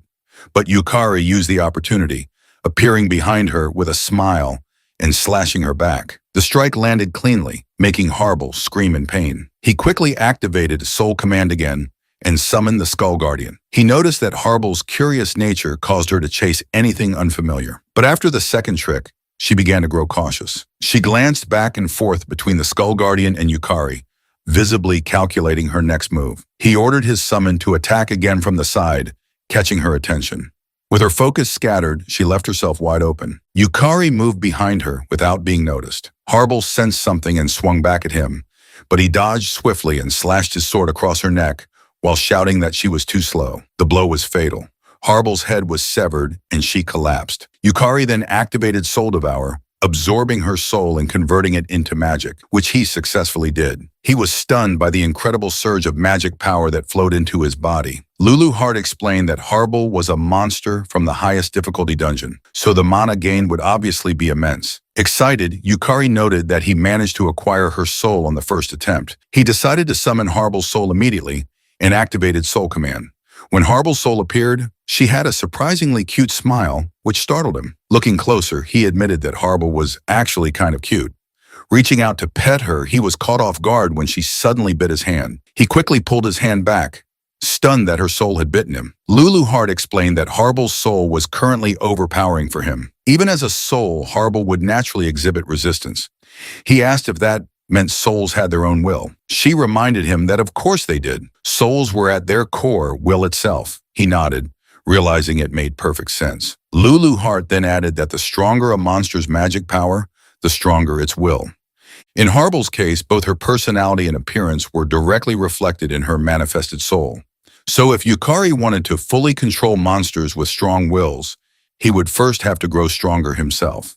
A moment later, they arrived at a fountain along the path. Yukari drank the water from it, and his magic power was instantly restored. He turned to Lulu Hart and commented that the magic power recovery spring was a lifesaver.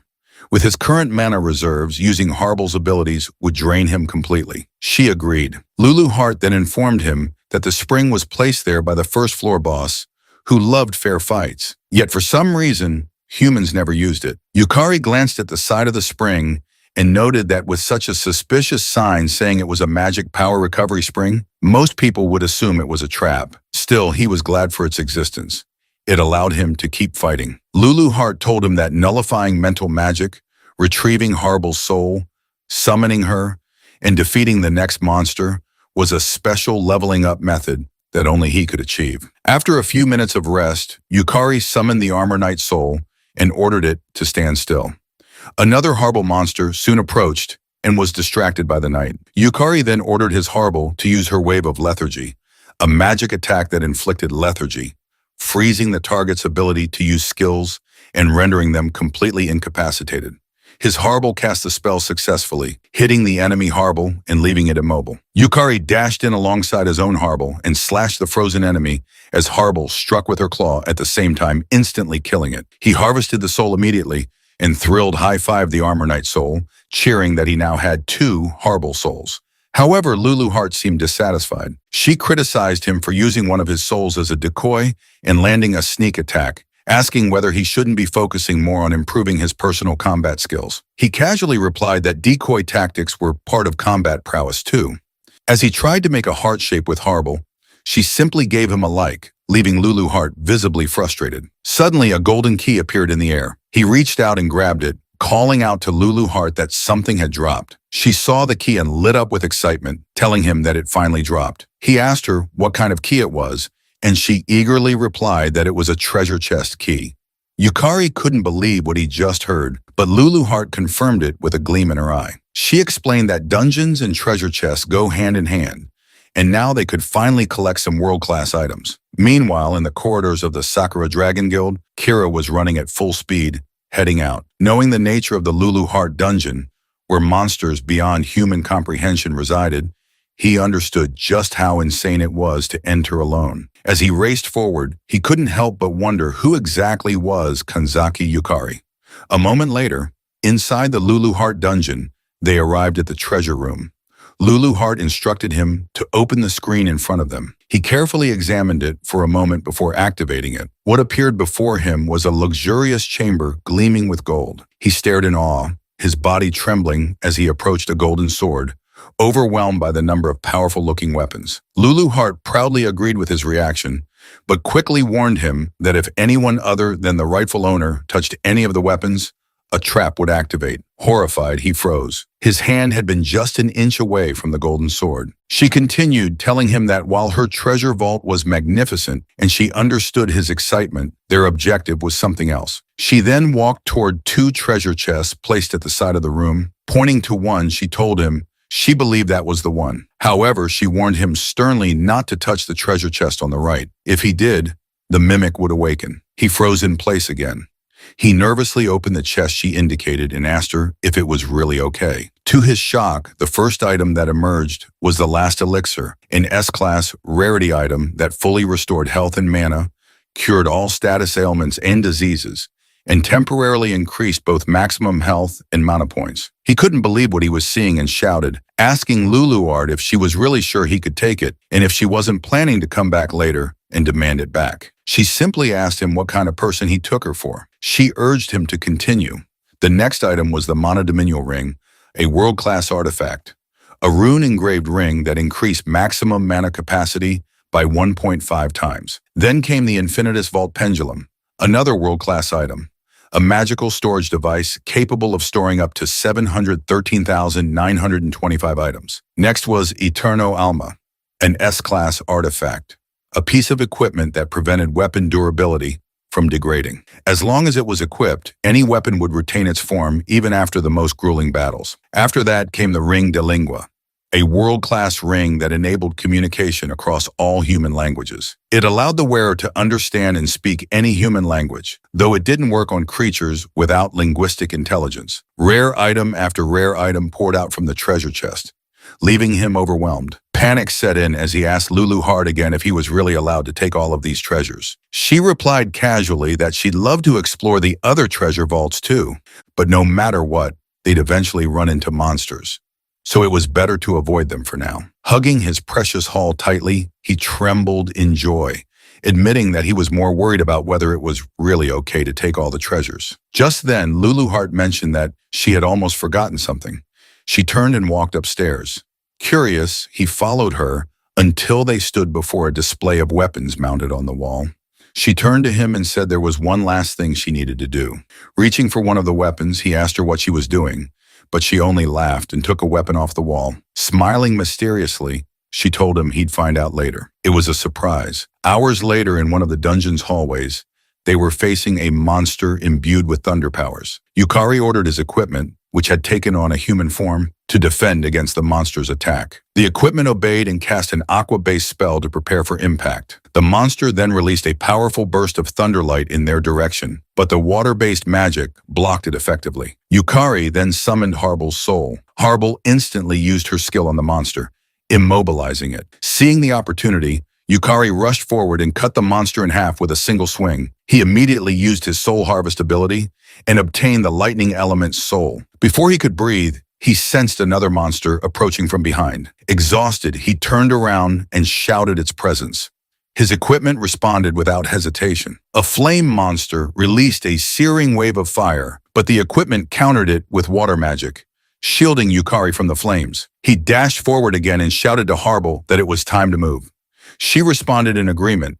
The flame monster was caught off guard as they rushed it from both sides. Before it could react, Yukari and Harbel slashed it into 4 pieces. He then used Soul Harvest again and acquired the Flame Element's soul, an elemental entity of crimson fire that possessed overwhelming offensive power, capable of burning anything to ashes, and could also create a wall of fire as a defensive measure. Finally, Yukari collapsed to the floor in exhaustion. Relieved that they had won, Lulu Heart praised their teamwork, but he told her that he had lost count of how many times he had died. He pointed to the equipment beside him and said that without it, there was no way they would have survived. It was the last elixir, an S-class rarity item shaped like a pendulum and engraved with ancient runes. It allowed physical attacks to affect intangible beings and granted special attack bonuses against element-type enemies. Lulu Heart asked if it wasn't incredibly convenient and explained that normally physical attacks would have no effect on elemental-type monsters. Yukari asked if magic of the same attribute would be nullified,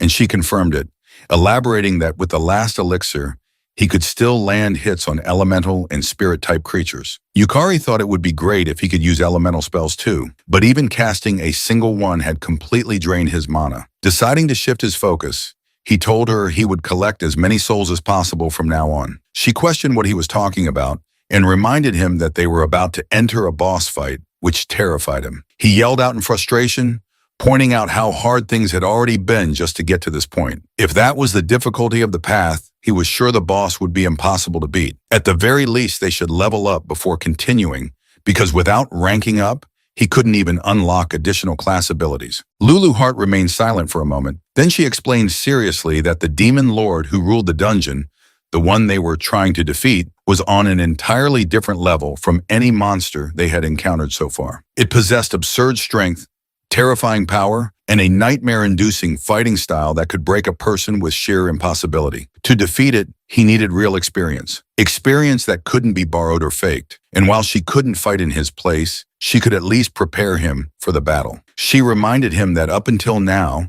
he had obtained more items than he could even carry and absorbed an incredible number of powerful souls. Then she admitted that this was the extent of what she could offer. The rest would be up to him. He was the one who had to save the world. Looking straight into his eyes, she tells him that it was he who needed to push back against the overwhelming absurdity threatening their world. It would have to be him who thought for himself, fought against impossible odds, overcame adversity, and seized victory because he had to become someone who could. Her words left him speechless. He responded with frustration that he had no reply worthy of them, then apologized. She told him there was no need. She had brought him here because she believed he could clear the first floor. Just then, the giant doors to the boss chamber began to open. Yukari stood before them with new determination. Lulu Heart gave him a push and shouted for him to pull himself together. He was going to save the world after all. He stepped forward into the boss room and declared his resolve to defeat the boss with his own strength. As he stood tall and faced the floating boss, he glanced at its peaceful, almost beautiful expression. Then he raised his sword, his heart steady, and with full resolve, he prepared to challenge it. No matter how many times he might die, he would save the world. The boss slowly descended from above, introducing herself as Serendiana, the one entrusted by the demon lord Lulu Heart to guard the first floor. She explained that any invader who dared disturb the peace of the demon lord would atone for their crime with their life. Calling upon the all-pervading source of light to pierce through the darkness in a single flash and become a radiant blade, she gathered the intense light into her staff and hurled a luminous ray in his direction. The beam of light shot toward him at incredible speed, shocking him, and before he could even react, the attack struck him and killed him instantly. Moments later, he regressed 1 hour prior and reappeared in front of the boss room. Unable to believe he had died in an instant, he wondered if the light Serendiana had thrown was a form of magical light. Lulu Heart, appearing behind him, teased him and asked if he already needed her help, but he replied that he was fine. He realized that although the beam's speed was incredible, its trajectory had been a straight line,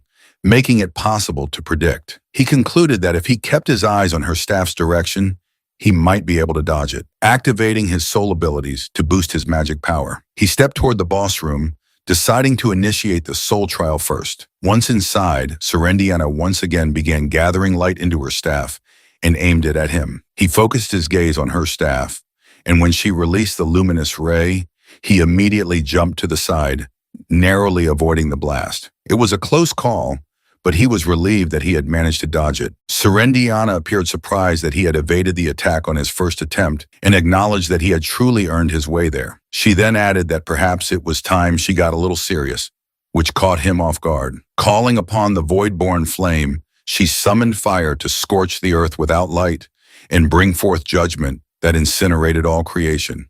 The crimson flame gathered in her staff as she activated her dance inferno skill, forming a massive magic circle. She then launched Empress Explosion in his direction. He saw the fire surging toward him and realized there was no way to dodge it. Serendiana appeared surprised that he hadn't attempted to escape, but he vowed to himself that he would burn the experience into his memory. The explosion engulfed him, and his body was blown to pieces. Once again, he died and regressed. Now understanding that fire magic was typically a wide-area attack, he took note that its activation time was roughly 3 seconds.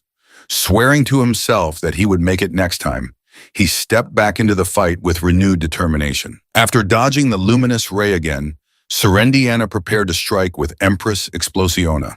As the flames rushed toward him, he immediately activated his soul command and summoned the fire element's soul. The summon created a protective wall of flames that blocked the incoming attack and shielded him from the explosion. Serendiana, observing that he had survived, calmly noted that it was an interesting tactic. She recognized that the fire element he had summoned was born as a natural elemental and therefore possessed the innate ability to nullify magic of the same attribute. She acknowledged that he had used this property to cut through her magic. While she explained he was barely staying upright, his body strained and mana nearly depleted. A light then emerged from Serendiana's forehead as she pointed out that he had full control over the surrounding magical energy. But his mana reserves were clearly exhausted, rendering him no match for her. Flames burst out around her as she told him he should have used his summon more efficiently. He knew the fire would consume him, but he still managed to express gratitude for her advice. Moments later, he was burned alive and died once more. He knew that at the moment, he didn't have enough mana to keep summoning high-rank elementals, so his timing had to be precise. For just an instant, he had perfectly read Serendiana's attack pattern and summoned the elemental only at the precise moment when the spell was unleashed. He reminded himself that until he could reach Serendiana, he had to keep hitting that perfect timing. He then died 3 more times before realizing that he still couldn't catch up to Serendiana. though he told himself that he only needed a little more time to analyze her. When she released a powerful wind spell, he was killed again. After dying 4 more times, he began to notice that Serendiana's spell selection speed was even slower than summoning an elemental. He then pushed himself to avoid her lightning spells, knowing that he had to predict the next element and summon the correct elemental in response. Otherwise, he would have no chance of winning. 6 more deaths followed before he attempted summoning Harble, only to realize her mental magic had no effect either. He was killed repeatedly after that, especially when Serendiana attacked with dark magic. He ran for his life while noticing that her long-range spells had homing properties, and no elemental could block them. Accepting his fate, he died again and again. Eventually, he realized that whenever Serendiana fixed her gaze on him, it signaled a guaranteed water-type spell. He trembled from the cold as he was encased in ice and died a few more times. Serendiana then launched another flame explosion, mocking him as a pitiful, helpless lamb, desperately trying to prolong his fleeting life. Despite his repeated deaths, he kept trying to get closer to her. Thoughts of giving up started to creep in, but when he saw Lulu Hart's gaze filled with belief in him, he found renewed strength. He rushed toward the stairs, dodging another blast of flame, and shouted in defiance that there was no way he couldn't do it. Though he died again, he managed to inch closer to her, which took Serendiana by surprise. Unfortunately, he perished before reaching her completely. Once again, Serendiana hurled a flame explosion at him and silently observed whether he had survived. Fortunately, he did. He stood proudly at the top of the stairs and declared that he had finally made it that far, right to her feet, and had at last reached her. Serendiana calmly sighed before questioning whether he truly believed that was the extent of her power. She mocked him as truly pitiful. He was stunned when she released a radiant light around her. She asked if he realized that what lay ahead was nothing but sheer despair. She then cast the forbidden magic, 9-fold silent chant, releasing 5 different elemental powers around her simultaneously. He couldn't believe what he was witnessing. She was casting 5 elements at once. With her staff pointed directly at him, she unleashed all the spells together, intent on reducing his fragile life to dust. Meanwhile, Kira and Yumko were sprinting down the street. Umeko asked Kira if the Lulu Heart dungeon was really that dangerous, but Kira simply asked her if she remembered the large-scale raid incident at Lulu Heart dungeon. She replied yes and asked if she was right in thinking he had participated in it. She mentioned she had been working as a model back then, so she didn't know the details, but recalled that it was the one where the raid had failed. He responded that it wasn't just a failure, it was a total disaster. He then told her that there had been 6 S ranks and 12 A ranks involved, including both domestic and foreign players, but they were all annihilated. She was stunned to hear that and asked how the raid could have failed with 6 S-rank players. He calmly explained that S-rank dungeons were special. Each one was like an entire world of its own. Specifically, the Lulu Heart dungeon begins in an elven forest where cunning elves and S-rank monsters continuously appear, and the entire forest is a labyrinth. He added that when both their physical and mental limits had been pushed to the edge, a massive castle appeared before them. By that point, their party had been reduced to 1/3 of its original size. She asked him why he didn't retreat, and he simply replied that Sakurako was still inside. She nodded in understanding. He continued, saying that the strongest among them was still standing, and that alone had kept the remaining players going. But by the time they reached the boss room, only 4 remained. Himself, Sakurako, Kagamin Kyoiro, ranked 12th among Shranks, and Jumoku Kaika, the 19 off-ranked S-rank and first guildmaster of the Hayaka Senran Guild. Umio shouted that it sounded like Japan's All-Stars and asked how it was even possible to lose with that lineup. He replied that for a while they had thought it was an even fight, but only because Serendiana hadn't gotten serious yet. She had used quintuple chanting and had concealed her 9-fold silent chant, which allowed her to control all 5 elements simultaneously. At the same time in the Lulu Heart dungeon, after Serendiana unleashed the 5-element magic on him, he was instantly killed.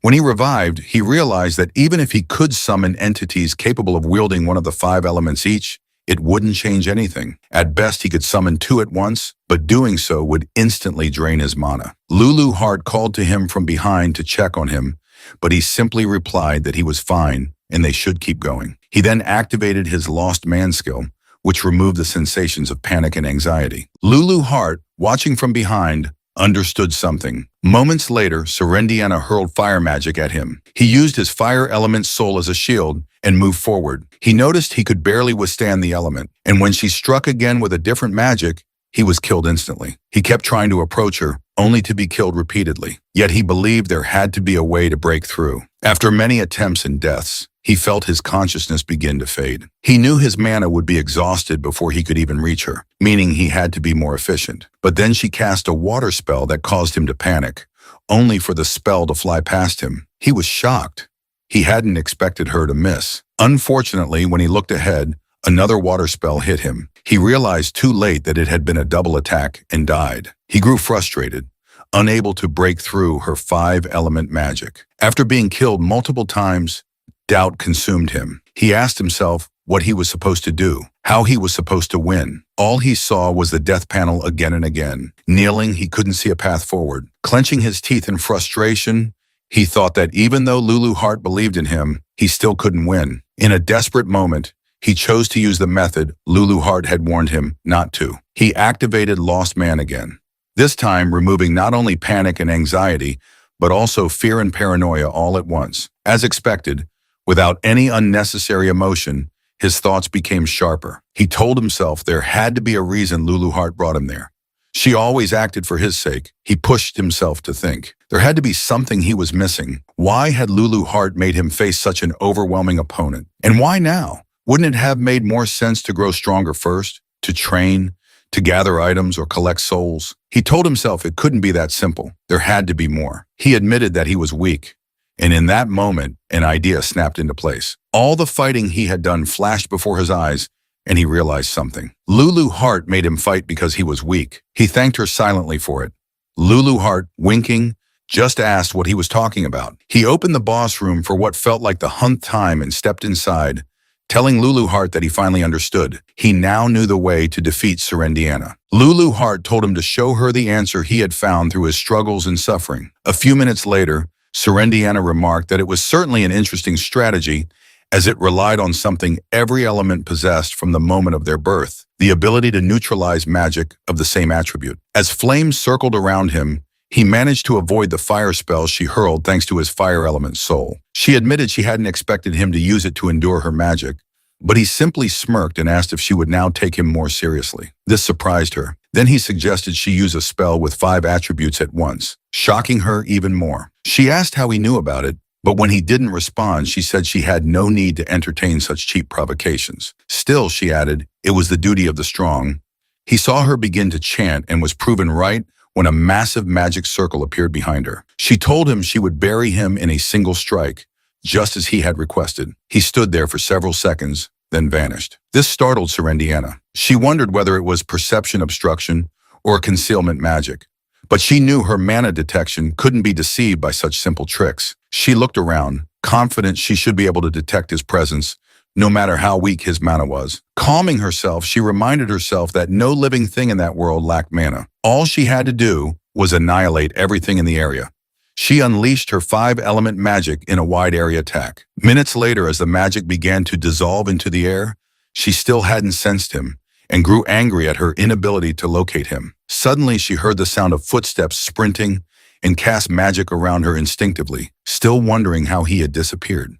What she didn't realize was that he was directly above her, perfectly positioned. He had figured out that Serendiana perceived the world entirely through mana. When he used Lost Man, which eliminated his mana signature, she could no longer perceive him. He raised his sword, knowing that once Lost Man expired, his mana would return. As the system displayed that the skill had ended and his mana was restored, he leapt down and activated his ultimate ability. Soul Absorption, Full Power, Soul Burst. Serendiana turned in shock, unable to believe the magnitude of the mana now emanating from him. She wondered where he could have gotten such overwhelming power. A few hours earlier, he had told Lulu Heart that, as expected of the most difficult dungeon, the number of souls he had obtained was incredible. He explained that soul absorption, which increased his stats and mana upon delivering the final blow, had been extremely useful. But Lulu Heart reminded him that that was only the beginning. He looked at her in confusion. She then explained that if the soul leader class truly descended from her, the true power of soul absorption lay in the storage. Soul absorption allowed Yukari to store the souls of defeated enemies, functioning like a reservoir. Just like a dam, it could release the stored energy all at once. His final attack was powered by every soul he had ever absorbed and every life lost in regression. It was a strike containing everything he had. He knew it was an enormous risk, as it would use up all his collected souls. But he shouted at Serendiana, demanding to know how many times she thought he had died. He had observed her spells. He knew the length of her chance, and at this distance his strike would land no matter what. Serendiana remained calm, acknowledging that he was a splendid human. But she reminded herself that he wasn't the only one with a trump card. She knew that a magician's greatest weakness was chanting time.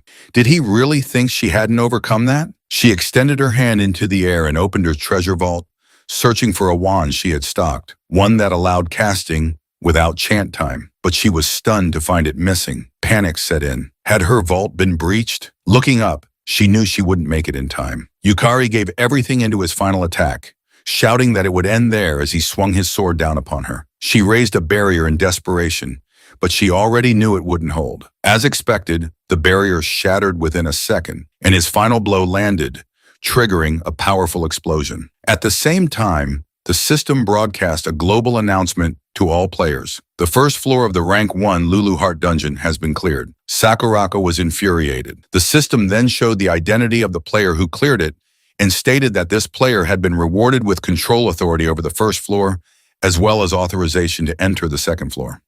The system congratulated all players and wished for the health and blessings of everyone in the world. Meanwhile, inside the Lulu Heart Dungeon, Yukari and Lulu Heart celebrated in joy. The first floor of the Lulu Heart Dungeon lit up, and a statue of Serendiana appeared at the center of the altar as the living Serendiana vanished. Yukari screamed in disbelief that he had actually won, but soon after he felt dizzy and fell to his knees. Laughing, he told Lulu Heart that he was completely out of it. It had cost him far more soul energy and mana than he could handle. The system then displayed a message confirming the dungeon's conqueror, showing Yukari at rank 1 on the contribution ranking. That's when he realized the system had assumed the dungeon would be tackled by a team. The system then awarded him the Rinton, a world-class great item known as the Ring of Rotating Magic. It explained that the Rinton nullifies all magic, but after use, it enters a 24-hour cooldown. Immediately after, his Soul Devour skill activated, consuming the soul of Diana Rinswheel, also known as Serendiana, and converting it into mana. He was shocked when he felt a flood of souls pouring into him, but it made sense given the enormous scale of mana involved. Even though it was overwhelming, he understood what it meant. Once Serendiana's soul was fully devoured, the system began processing his contribution level. However, it encountered an error, informing him that his contribution would be stored until he reached S rank, as contribution ranking updates were not possible for non-rank players. Surprisingly, he was relieved. Even if someone asked how he cleared it, he couldn't exactly admit he had borrowed the Demon Lord's power. Luluart then praised him for a job well done, telling him that she hadn't expected him to actually defeat the floor boss of her dungeon. She also informed him that he was the first to do so. He was surprised that she was honestly praising him and thanked her, adding that it was only possible because of her. She asked if she was right in thinking he brought her along because of his low mana. He didn't answer directly and instead told her that he had always wondered why she had sent him to the Lulu Heart Dungeon, despite him only being dank. But during his fight with Serendiana, he realized something. Every time he was near death, her accuracy dropped. That's when he figured out it was because when his mana ran out, Serendiana couldn't perceive his presence. He explained that at first he had thought Serendiana was just a beautiful woman with sleepy eyes. But the truth was, she really couldn't see. If he had been stronger with more mana, he might never have realized that Serendiana observed the world through mana. He would have fought her head and over again, never understanding why he kept failing. He guessed that the real reason he was sent into that dungeon was because of his low mana, a trait that ironically turned out to be his greatest advantage. Luluart didn't bother responding with pleasantries. Then Yukari asked if he was right that she had also recovered Serendiana's staff back then. He thought to himself that while he had managed to defeat both Harble and Serendiana somehow, he hadn't truly conquered the dungeon.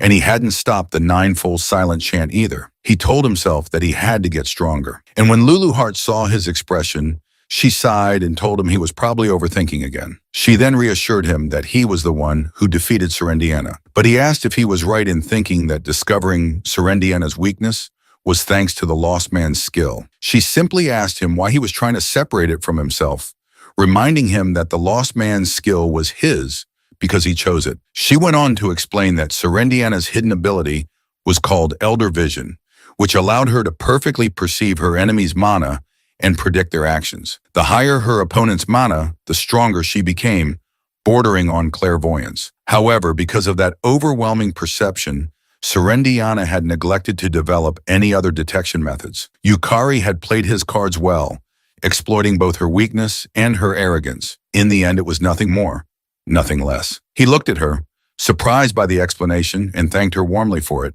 He then asked why his soul harvest ability hadn't activated when he delivered the final blow. She pointed ahead and told him that Serendiana's soul was sealed within the statue.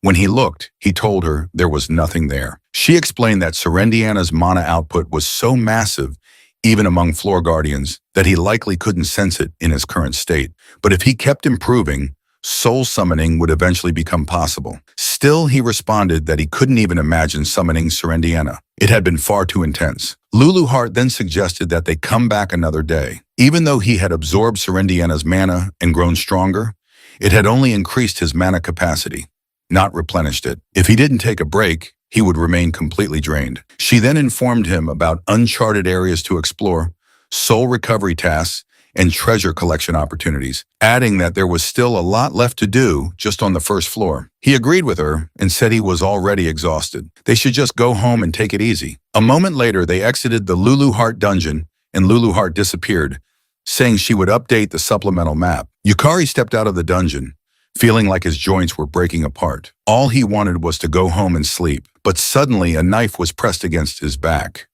A woman's voice warned him that it was dangerous to walk alone on a moonlit night like this. She then activated her skill, Design Desire, and told her pet that it was time for its meal. Yukari turned his head slightly as he felt a powerful presence behind him and saw a monstrous eye. Before he could react, the monster attacked, sending him to the ground, coughing blood. Dark magic energy wrapped around him, trapping him in place. As pain overwhelmed him, he wondered what had just happened and activated Lost Man to dull the sensation. Then approached him and remarked that the first floor of the Lulu Heart dungeon had been cleared today, and the only person nearby was him, so she'd like to ask a few questions. Seeing the knife in her hand and the massive monster beside her, he stammered out a question, asking who she was.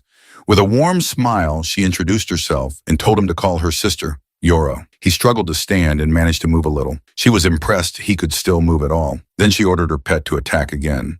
However, it doesn't affect him. She was shocked to see that her Design Desire had been erased and wondered how a D rank with no mana had done it. What she didn't know was that the Rinton, the boss drop from Serendiana, was still in Yukari's pocket. It had activated, nullifying the magic and saving his life. But Yukari knew it couldn't be used again for another 24 hours.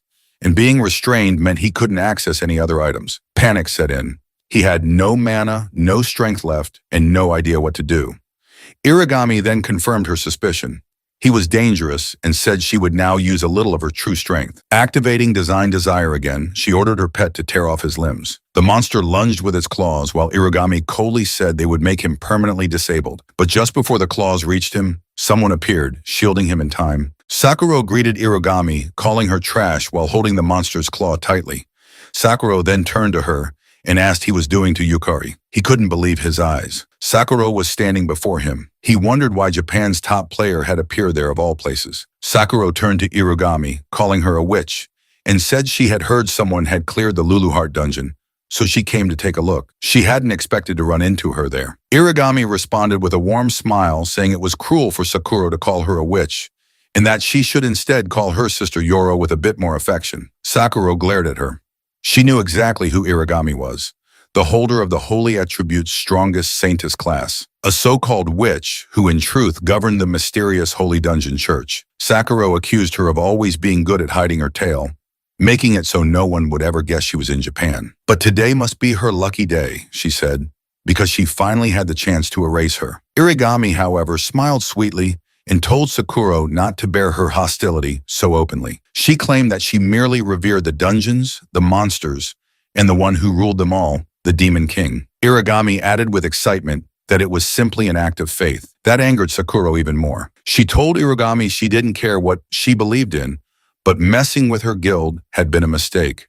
Just feigned confusion and replied that she had no idea what Sakura might be referring to.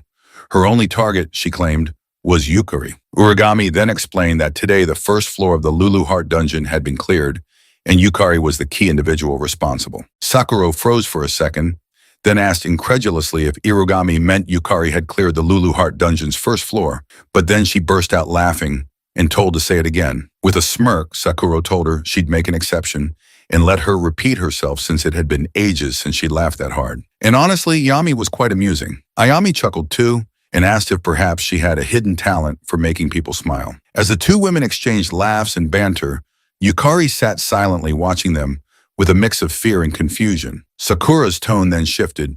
She smiled coldly and acknowledged that Yukari had defeated Kei and even subdued Kazuki, who was more than 2 ranks above him.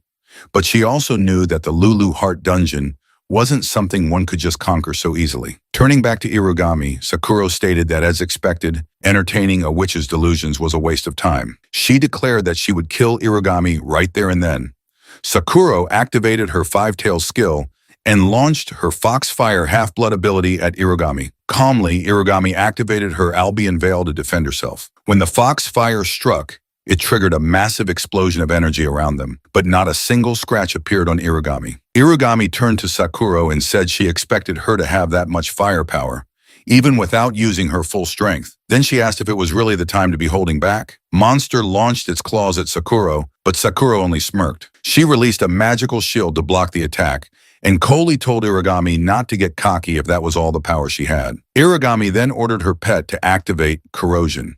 Its claws spread corrosion, allowing it to pierce through Sakura's barrier and shatter it completely.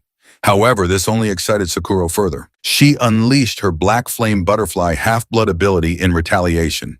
As the floating butterflies landed on the monster's claw, they ignited into powerful black flames, burning the creature to death. Meanwhile, Lulu Heart appeared beside Yukari, telling him that those women possessed an extraordinary amount of magic power. Since he was out of mana and stamina and unable to move, she advised him to simply watch for now, because what he was witnessing was the wall he would one day have to overcome. He nodded in response, understanding fully. It was a battle between S-class entities, and he planned to burn every detail into his memory. Urugami then released her sacred spears, holy lances of light summoned from the sacred castle. Their divine energy was particularly effective against evildoers and mortal beings. She aimed them all at Sakura and launched them simultaneously, saying that people were too obsessed with preserving what they deemed normal. Sakura activated her double barrier ability, blocking the spears trying to pierce her. But Iyami wasn't done. She cast an even stronger magic circle and spoke again, proclaiming that Earth had been chosen as the land of God and that humans should gratefully accept skills, classes, and dungeons as miracles.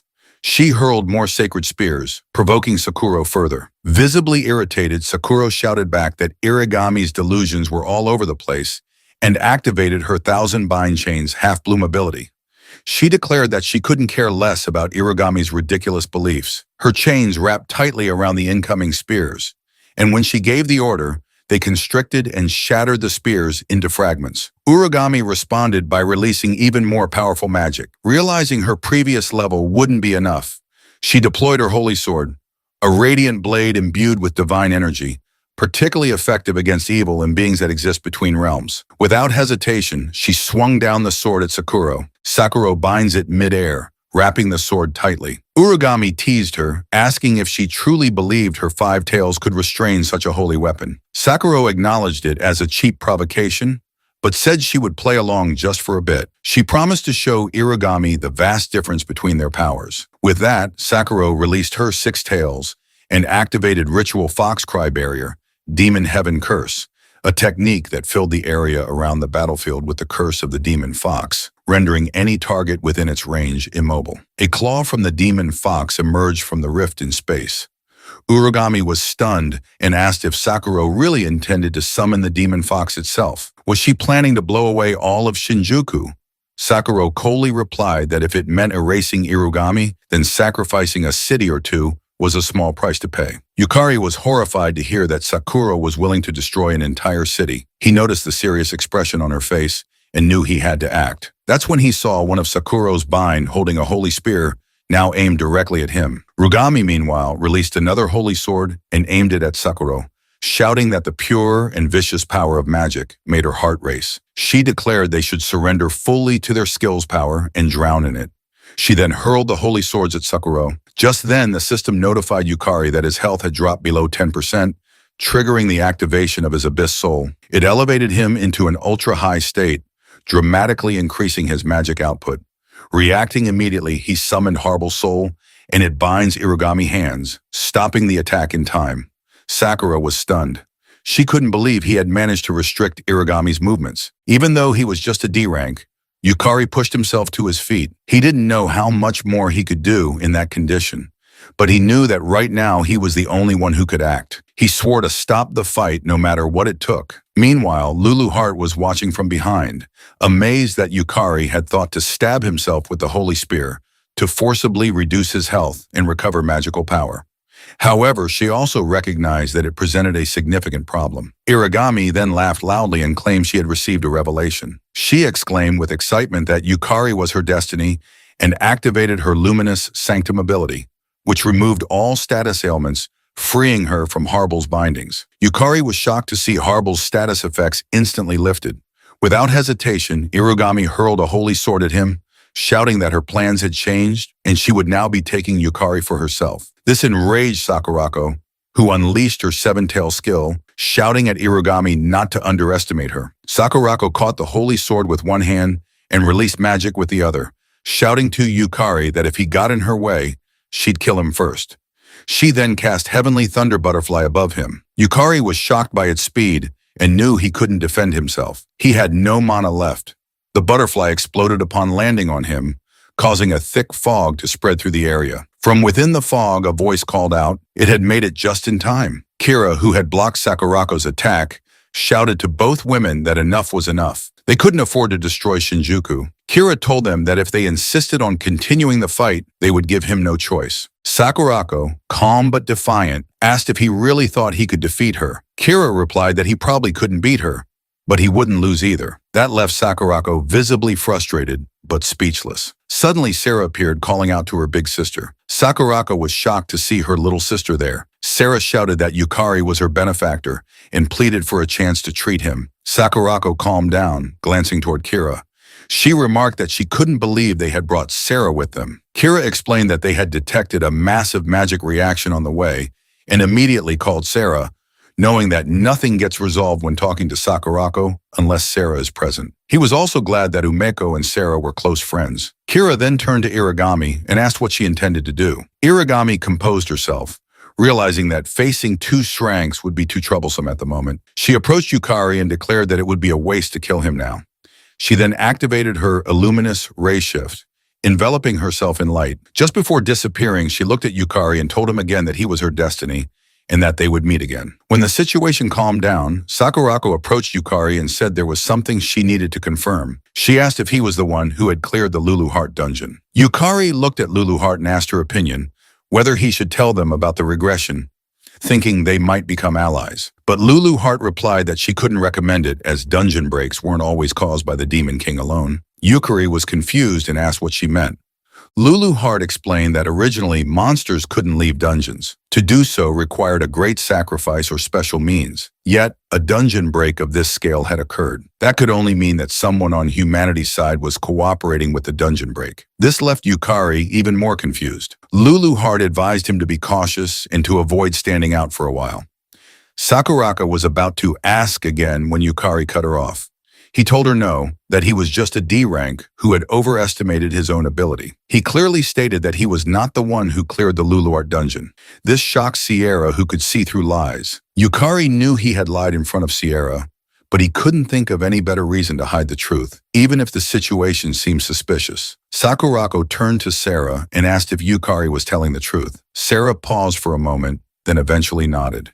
She said Yukari was telling the truth. It wasn't him who cleared the dungeon. Sakurako nodded and accepted the answer, saying that for Sierra's sake, she would let it go. Umeo then introduced Kira as her older brother. Kira said that somehow they had made it through the chaos and offered to let Yukari stay at their place for the night. Yukari thanked them, admitting it would be a big help. Sakurako turned to Sarah and asked if they should go home together. Sarah agreed, but inside she knew the truth. Yukari was the one who had cleared the first floor of the Lulu Heart dungeon. Sarah felt a pain of sadness, realizing he was always one step ahead of her. But more than that, she was confused about why he had chosen to hide the truth. Was there some secret he couldn't yet share? Sarah convinced herself that Yukari wasn't the kind of person to lie without reason. It must mean she wasn't yet someone he could confide in.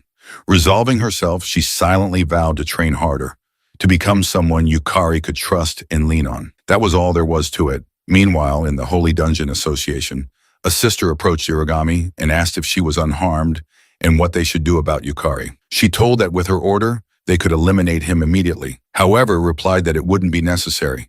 She had sensed it. Harble, the entity Yukari summoned, carried the unmistakable magical signature of the Lulu Heart dungeon. That was enough to confirm it. Irigami smiled and told the sister that Yukari was their light, their hope for dungeons to overtake the world. She then whispered her thanks to her lord, utterly confident that Yukari was the one destined to be her partner. 3 days after clearing the first floor of the Lulu Heart dungeon, at the Japan Dungeon Association, Tokyo branch, a female staff member was looking at her tablet and noticed that the news about the first floor of the Lulu Heart dungeon being cleared was everywhere. She couldn't believe a player had actually managed to clear that dungeon. She also noted that a popular online theory claimed Sakurako was the one who cleared it, but she didn't think it was Sakurako. Just then, Yukari approached and politely excused himself, asking if he could request a rank-up procedure. The woman immediately apologized, saying she hadn't noticed him while distracted. He replied it was no problem and informed her that he'd like to confirm his promotion to Kank. The lady was surprised and reminded him that it had only been a week since his D-rank promotion. She explained that to be promoted to C rank, one typically needed to clear over 100 dungeons. Yukari understood her reaction. It was common knowledge that while the rank-up mechanism wasn't fully understood, it was believed that defeating monsters and clearing dungeons accumulated contribution points. He glanced at the massive, global-like stone in the room, knowing that touching it would automatically determine whether a player was eligible to rank up. The player association managed the system. He assured the lady that it was all right. He had cleared the necessary dungeons. In truth, he had exceeded the standard contribution requirement.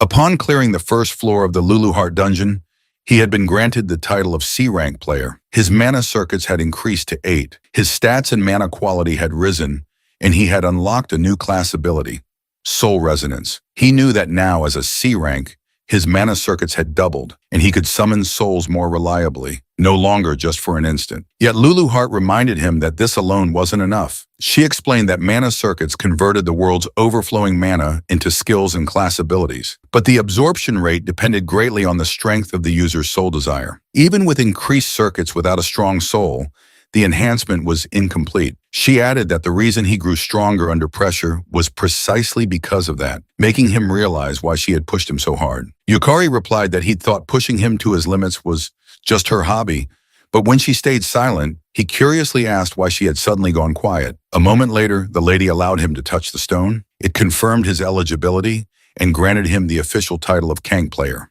She was shocked. It had actually happened.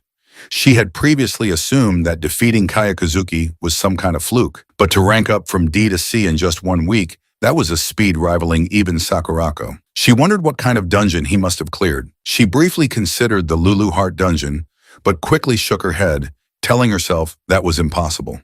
Shortly afterward, Umecho congratulated him and he thanked her. She excitedly remarked that she couldn't believe he had already caught up to her in rank. She added that her brother seemed impressed by his performance the previous night, then asked if he'd consider joining the Sakura Dragon Guild. Umecho said she believed they would offer him a good position. After all, Kira was the guild master acer.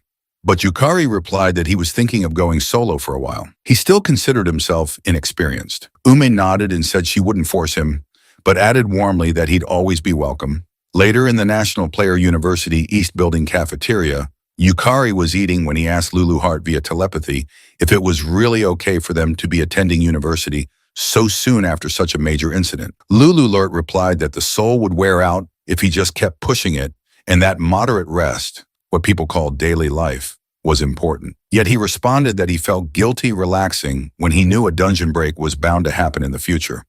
She firmly told him that guilt, impatience, and anxiety were also important emotions. Realizing there was no use trying to argue when she was like this, he gave up. Still, having skipped university classes ever since returning to the past, he felt awkward. He knew that today was technically his first day of university, and back in that period, he had hardly made any friends. Suddenly, a voice asked if it was all right to sit with him. When he looked up, he saw the pretty Sierra who smiled at him. He told her she could sit wherever she liked. She took the seat next to him, which made him feel awkward. He wondered why she had chosen to sit beside him.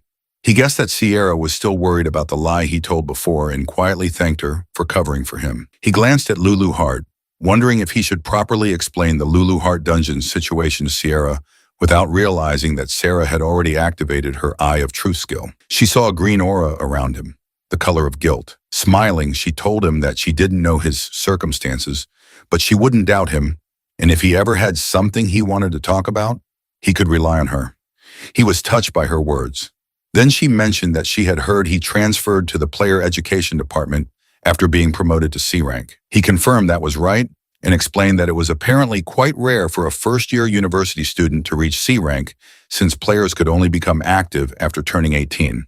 Aside from special cases like Sierra, most aim to rank up from FTO over the course of a year. Sierra, hearing that, thought to herself that she had finally caught up to him a little. But in reality, she had been left behind again. She figured she was probably nowhere near him. Her thoughts were interrupted when Yukari told her that he'd heard she had also ranked up to Dank and congratulated her. He was confident that she wouldn't just reach D rank, but would climb all the way to S rank. He assured her that she would surpass him in no time. Sarah silently confirmed that he wasn't lying. She wondered why Yukari believed so strongly in her and what kind of expectations he had for her because she had been curious for a while. Thanks to his words, her confidence was boosted once again. She swore to herself that she would live up to those expectations. She then asked if he had decided on his class and told him that she was in class 1. One next to him, Lulu Heart, was yawning with exhaustion. He replied that he believed he was assigned to class 113. Sierra was visibly startled. He noticed her reaction and asked if there was a problem. She replied that it was nothing, but her expression clearly said otherwise. With no other option, she explained that Class 13 was formed based on ability, regardless of year, which meant it had a few, just a tiny bit unique individuals. He was confused by her words, but told her there was a dungeon clearing class orientation later with greetings from classmates. He said he was looking forward to it. Later, in front of the C-rank dungeon, Gusion, he was kneeling on the grass with a sign that read, "Today's baggage carrier." A female player was shouting at him, demanding to know what was going on and why a first-year small fry was mixed in. That woman was Iba Kamori, a C-rank player with the Berserker class and unknown skills. Suji Naruse, another C-rank player with the Knight class, casually replied to Kari saying, "How should I know?" and guessed that Yukari was probably just there to carry bags. Nearby, Utoto Kagariawa, a C-rank elementalist with unknown skills, yawned silently. Komori then turned back to Yukari and shouted at him not to dare get in front of her. She warned him that she'd kill him if he got in her way. He awkwardly laughed and responded that he would do his best to learn from his seniors. Looking at his 3 powerful classmates, he realized that this dungeon raid was going to be extremely troublesome. Naruse then announced that their job today was to carry the gear and collect materials, clearly stating not to join the fight and to save experience points. Yukari happily agreed. However, Lulu Heart wasn't having it. She questioned why she had to work with them and urged him to go to the dungeon by himself. He knew that to enter a C rank or higher dungeon, he needed to go with a party. Also, if he wanted to raise his player rank, he didn't have a choice. Before the reset, he had been desperate to be involved with dungeons and used to work part-time collecting materials near them. Right now, he couldn't publicly say he had cleared the Lulu Heart dungeon. And without any known achievements, he was in a strange position. No wonder his seniors were wary of him. Lulu Heart then asked if he remembered the conditions. Yukari listed the items not to bring, no swords or any gear other than the permitted ones, and no soul summoning. Lulu Heart praised him for remembering and told him he would be fighting the monster with his bare hands today, reminding him to focus his magic into his fists. Since he had been practicing martial arts over the past few days, He decided to demonstrate what he had picked up inside the Seiyang dungeon. Guju and Kumori wondered why not a single monster was around. Yoto then asked whether, if they cleared the dungeon, they would get the credit. Kumori agreed and explained that the university only wanted high-ranking players with real achievements. Suddenly, Yoto spotted something in the distance, a two-golem monster. Without hesitation, Kumori sprang into action and tried to chop down the golem, but it only left a small scratch. Naruse, not wanting to fall behind, joined the attack. Yoto followed up with an aqua spear spell, but the attack had no effect. Seeing an opening, Naruse attempted to slash the golem. Meanwhile, Yukari observed the battle. He noted there were two frontline fighters and one backline magic user, but their teamwork was a mess, like solo players thrown together. Their individual skills were high, so their teamwork just barely held. He was tempted to fight two and collect the golem's soul, but he had been told to carry gear, and stealing experience would be considered bad manners. Back on the battlefield, Kumori delivered a heavy blow to the golem. Immediately, Yoda followed up with electric magic. Kumori then leaped into the air and finished the job with her rampage crush, destroying the golem into pieces. Without wasting time, she ran toward the next golem. Yukari expected his seniors wouldn't need any help. At that rate, they'd finish the next one in 10 minutes. However, they failed to notice a golem hiding in the corner. Realizing his seniors hadn't seen it and were starting to look worn out, he decided to try it himself. Without hesitation, he dashed toward the golem, channeling magic into his fist and punching it directly in the face. He realized it didn't go down in one hit, but his control over his magic now rivaled using a sword. Deciding to try again, he delivered a second blow that shattered the golem's head into pieces. Realizing the result, he decided to try again later, when another opportunity arose. Just then, Kumori ran up and asked if he was okay, but what she saw shocked her, a golem reduced to pieces. Yukari tried to explain, but her attention had already shifted to the golem materials, and she assumed the monsters had fought over territory. Just as he thought he was safe, Yukari was scolded for wandering off on his own. She ordered him to return, and he quickly complied. Kumori then looked at the broken remains of the golem. Deep down, she knew what she was seeing. Yukari had destroyed the golem with his bare hands. She realized it shouldn't have been possible for someone with a C-class status or even an A-class power. Realizing something didn't add up, she decided to keep an eye on Yukari.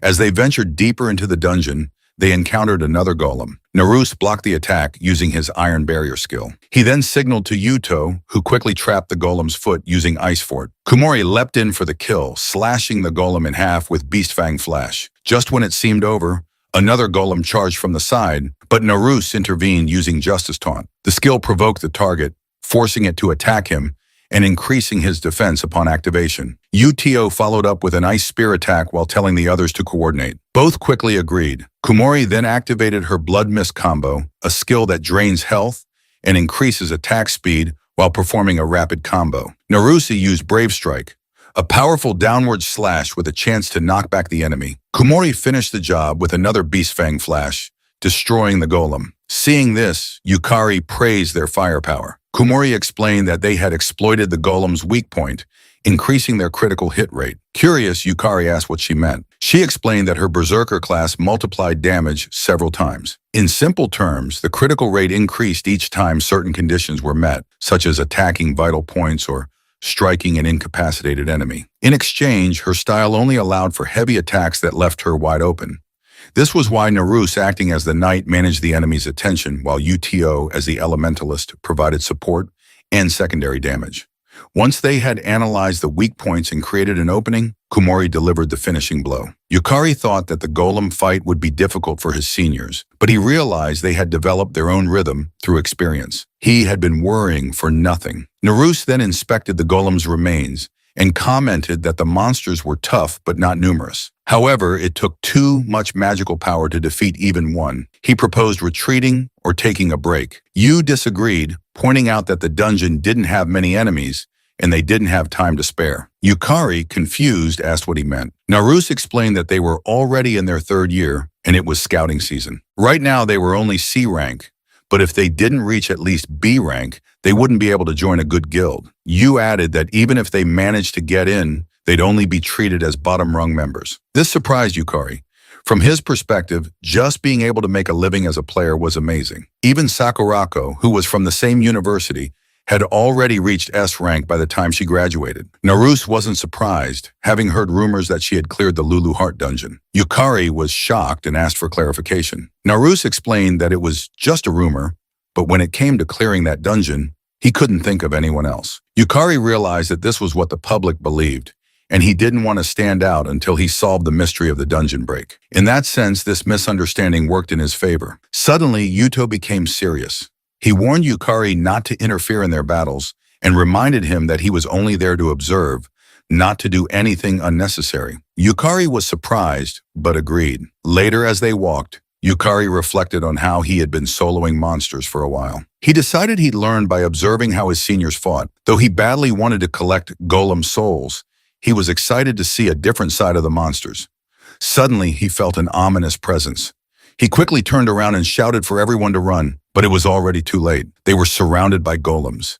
His seniors were shocked. They couldn't believe they were surrounded. Yukari had suspected something was wrong. There had been suspiciously few monsters.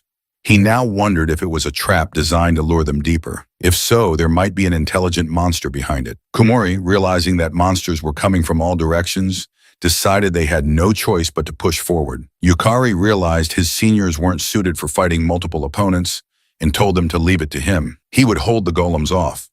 This confused Naruse, who shouted that they couldn't possibly win against that many and that they were retreating. Suddenly, a golem launched an attack between them. As Naruse struggled to stand up, Yuto ran past him, declaring that they were leaving Yukari behind. Naruse was stunned and asked if they were really abandoning him. Uto cold his eyes, stated that Yukari was just a newcomer who had barely made C rank, and if he could buy them some time, that was enough. As Yukari dodged the monster's attack, he urged the others to go. He told them he was good at running away. Kumori asked if he could really handle it. Yukari assured her to leave it to him. Kumori saw it as a good opportunity to gauge his ability. She ran off, telling him she'd leave it in his hands. Naruse, with no other choice, turned and followed her. As Yukari assessed the situation, he counted around 30 golems.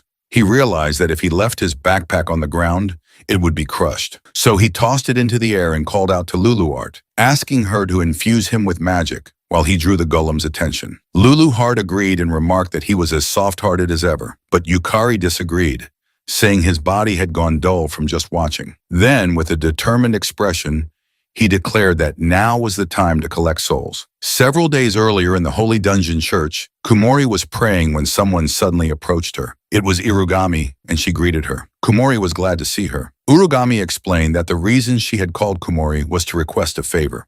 Kumori, as unhinged as ever, told Irugami to command her however she wished. She would fulfill the task, even at the cost of her life. Hearing this, Irugami was pleased. She asked if Kumori still attended the university. Kumori confirmed that she did. Leaning closer, Urugami told her that she wanted her to get close to Yukari. Kumori's expression turned serious as she asked if this was a new elimination target, but Irugami clarified that it wasn't. She explained that Yukari was an important piece in achieving their long-term wish. However, as a vessel, he was still immature with a fragile soul. Therefore, he needed to be honed. With a crazed smile, she instructed Kumori to push Yukari to his limit, strip away all the unnecessary parts, and sublimate him into something perfect. Kumori, confused, asked how she was supposed to do that. Irugami calmly replied that she just needed to drive Yukari to the brink of death. There was no need to hold back, and if Yukari died, then that would simply be the extent of his potential. Back in the present, Yukari was being charged by golems.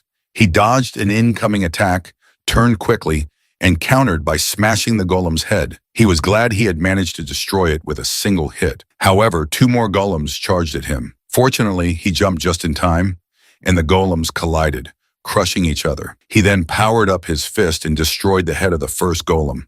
Without wasting a second, he took down another. Leaping through the air toward the next one, he crushed its head with a single stomp.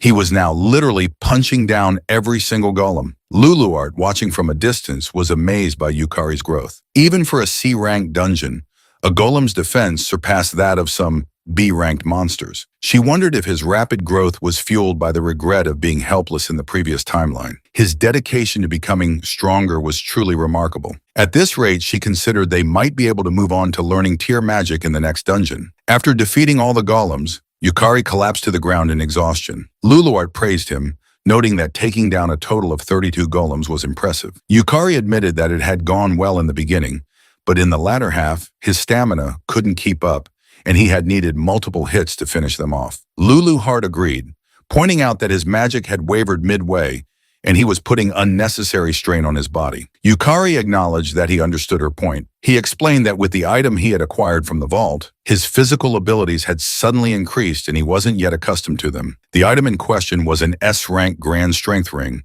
which increased the wearer's physical strength and power. The second item was the S-rank Harden Ring, which increased defense and reduced physical damage. The third was the S-rank Windblaze Bangle, which increased speed and quick evasion, as well as enhancing consecutive attacks. Yukari still vividly remembered the battle between Irugami and Sakurako. He was painfully aware that he was far below their current level. Determined, he resolved that he needed to catch up. Otherwise, stopping the dungeon break would remain a pipe dream. He stood up and decided to rejoin his seniors. While running, he hoped they were safe. Lulu Hart informed him that she didn't sense any magical power nearby, so they were likely safe as long as they hadn't entered the boss room. Elsewhere, Naruse told his companions that he was going back. Uto asked him if he was sane, pointing out that doing so wouldn't erase the fact that he had abandoned Yukari. Naruse, visibly frustrated, admitted he agreed. He confessed that he was already irredeemable scum for leaving his junior behind, but at the very least he wanted to retrieve Yukari's body. Kumori disagreed. She told them they were heading to the boss room, which confused both Naruse and Yuto. She explained that if they defeated the boss, the dungeon would collapse, and if by some miracle Yukari had survived, they could save him. But if they went back and faced dozens of golems, there was nothing they could do. They were better off defeating one powerful boss. That was how they could prove their worth. In truth, Kumori remembered Irigami's order to push Yukari to the brink of death. Helping him would be inconvenient. Utio agreed with her, telling Naruse that what they needed was results, not sentiment. Dwelling on the dead wouldn't help them. Naruse replied that he understood. As the two walked, he felt a growing sense of cowardice, realizing it was fear that had made him abandon Yukari. He was overwhelmed with guilt. Even so, he told himself that if he could defeat the boss, he could at least bring back Yukari's body. Suddenly, Yukari arrived and asked if they had been waiting for him. He was glad he had caught up. The two were shocked, but Kumori eyed him with suspicion. Naruse was shocked to see that Yukari was still alive. He had assumed Yukari would be dead, but Yukari simply told them that he was good at running and had survived by sheer luck. Not wanting to stand out, he kept quiet about defeating the golems. He also didn't want to believe that one of his seniors might be the traitor responsible for triggering the dungeon break. Still, he knew it was better to stay cautious. Naruse apologized and admitted that he had panicked. Yukari assured him it was fine, adding that he was the one who had given them the idea in the first place. Yu then approached him, warning him not to turn into one of those thieves who run around collecting experience points. He called Yukari a brat who had just gotten lucky. Yukari responded that if all he wanted was experience points, he wouldn't have bothered to fight at all. Meanwhile, Kumori silently watched Yukari. She wondered whether he had really escaped from the golem herd and if he belonged to a stealth class, but she dismissed the thought. No assassin or thief should have that much power. She considered what to do next, reminding herself that she had to fulfill Irigami's order no matter what. Still, she didn't want to involve her teammates, so she concluded she had no choice but to isolate Yukari in the boss room. She was confident Naruse would follow her lead and decided to leave Utio outside. Calmly, she asked how long they planned to keep arguing, then informed them that they should scout the boss room first if they wanted to win. She ordered Yuto to stay behind, claiming he was too on edge. Utio protested, shouting that he could increase the casting speed of his spells, but she reminded him that his magic was already at its limit, rendering him speechless. She then stated that while Yukari still had stamina and backup items, he couldn't fight while protecting two people. She ordered Yuto to take a break and cool his head. Although irritated, Yuto knew she was right and sat down quietly while the others proceeded into the boss room. An hour later, after roaming around, Naruse finally asked where the boss room was. Kumori noted that there hadn't been any monsters around either. Yukari looked toward Lulort, asking if she noticed anything. Lulu Hart replied that there was a huge monster nearby, but the fog was blurring its presence or it was in pieces. She added that it was close. That made Yukari wonder if monsters could move in groups, recalling that one of the golems he fought earlier had shown signs of intelligence. He started piecing the information together and was horrified by what he realized. Elsewhere in the dungeon, Uto spotted a stray golem. Its body was damaged, alone, and on the verge of collapse. He wondered if Yukari had done it, but dismissed the idea. There was no way a first year like Yukari could have managed that. He approached the golem, thinking himself lucky. Confident he could take on a dying golem, Uto gripped his key tag tightly. He was determined to gain some experience points.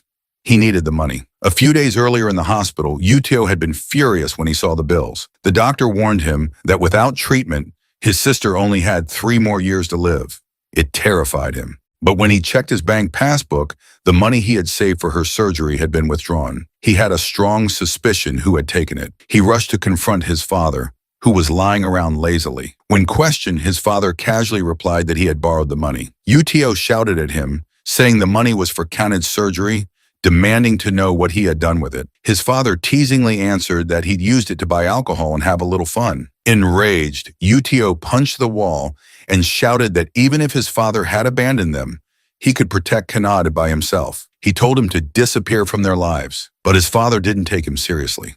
Laughing, he walked away, telling him to just work harder. Back in the present, Uto knew he didn't have time. Killing one golem would be enough to push him to B rank. It wasn't much, but it was enough to qualify for a higher tier guild with perks that could earn him the money he needed for Kaned's treatment. He despised the world, calling it garbage, and decided never to rely on anyone again. He activated his magic power and struck the golem with his hydro spike. It shattered into pieces with a single hit. He calmly approached the remains, confident that as an elementalist, he could take on many attribute classes by exploiting their weaknesses. But he was stunned when he saw the shattered pieces begin to move. A wave of horror swept over him as he felt a powerful presence awaken. Just as he feared, the dungeon boss appeared before him. That's when he realized why the boss had been so difficult to find. Yu immediately tried to retreat, but before he could, the boss swung its massive fist and punched him across the room. He slammed into the wall and couldn't believe the boss's speed. It had grown much faster. He tried to stand, but his leg was severely injured. As the boss approached, he watched helplessly,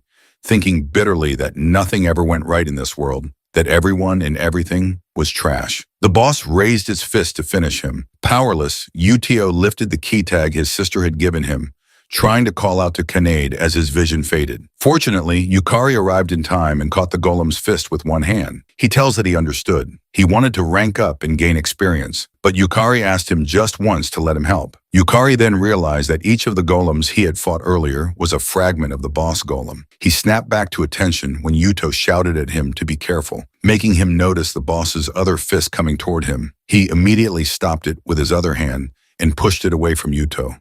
Shifting his weight onto his back legs and lowering his hips, he struck the golem with full force, shattering one of its arms and pushing it back. It was tougher to defeat than the golems they had encountered on the way, but for Yukari, it wasn't impossible. However, he was surprised when the boss regenerated its destroyed arm. Lulu Heart informed him that since the boss golem was formed by combining golems, regeneration was not unusual, but that didn't make it invincible. He then activated his soul trial ability to increase his mana and applied debuffs to himself. Raising his fist, he punched the boss, then immediately activated Lost Man to remove the debuffs and punched again. The force of the strike pushed the boss backward, and before it could respond, Yukari unleashed a rapid barrage of strikes. Uto was stunned by his movements and wondered if Yukari was truly the same conch as them. The others arrived shortly after, and Naruse admitted that he thought that they had caught up.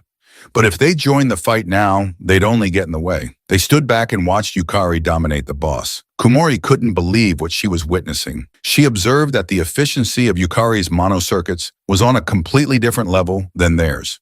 She was amazed at the amount of mana he was releasing and questioned what kind of mana absorption and circulation efficiency could produce such power, especially when the number of mana circuits should be the same among them. The boss growled in frustration and summoned its soldier golems. They realized the boss had mass summoned its golems, and once it finished, ordered them to attack Yukari's seniors. Yukari immediately looked back and summoned Harble, who responded with a wave of apathy, stunning all the golems. Yukari rushed in, destroying them one by one with single blows. Uito couldn't believe that he had summoned a familiar capable of using action-inhibiting magic, an area of effect stun with such long duration. It was overwhelmingly superior to his own magic, leaving him to question whether Yukari was supposed to be a warrior class or a summoner. Meanwhile, Yukari summoned his S-rank summons, Skull Lich Lord and Water Element, and ordered them to protect his seniors. Both summons complied. Kumori was shocked that he could summon multiple spirits at once, and that each of them was stronger than the entire team. While still in battle, Yukari noted that with the mana he had gained from Serendiana,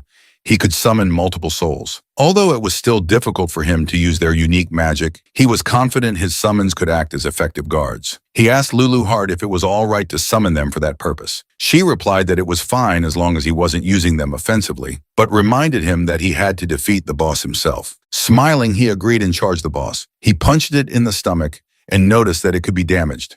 However, despite the significant damage, the boss regenerated instantly. He began to question whether there was any limit to its regeneration. Still, he believed there had to be a trick to defeating it. He decided to change his approach and look for a weak point. He kicked its legs, punched its belly, and smashed its head. But all of his efforts were in vain. The boss regenerated every single time. He glanced at Lulu Heart, who was silently observing him, and recalled her lecture that he must think for himself, fight, overcome adversity, and achieve victory. He understood now he had to become capable on his own. Calming himself, he pushed through his thoughts. He then ordered Water Element to activate her water prison ability. She responded by casting Aqua Globe containing the prison. While she was busy holding the spell, Yukari rushed toward the boss's arm and gripped it tightly. He pulled with all his strength and managed to tear the arm off. The boss screamed in pain, but he ignored it, knowing that even if he completely shattered the arm, it would only regenerate again. He lifted the detached limb and threw it toward Water Element. He decided that they needed to prevent the pieces from reassembling. Water Element imprisoned the boss's arm in her water prison, and he ordered her to keep the fragments isolated. She winked in confirmation.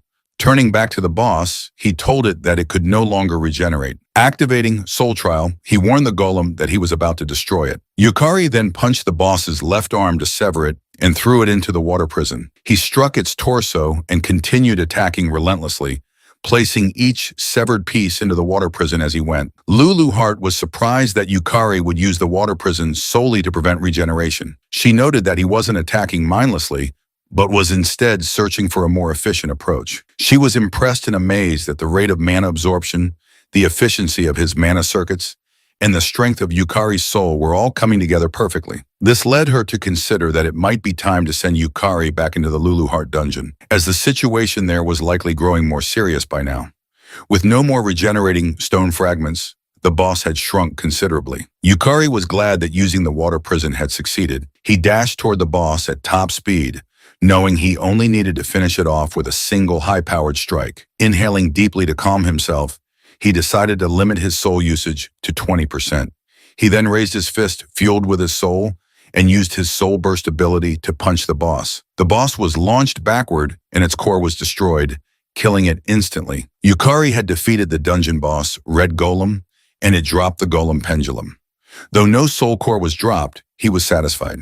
He had succeeded in controlling the high-cost soul burst skill, which consumes one's soul to trigger a magical explosion and slows mana recovery. He recalled that during his battle with Serendiana, he had used up his entire soul and could no longer continue fighting. But now he had managed to regulate the consumption, allowing him to remain combat ready. Naruse approached him from behind, praising him as something else, and figuring out that he was the one who had taken down the horde of golems a few hours earlier. Yukari admitted that it was him and asked if they could keep it a secret, as he didn't like standing out. Naruse thought he was humble and said it was a waste. His strength would be in high demand. Utio then acknowledged that he had underestimated Yukari.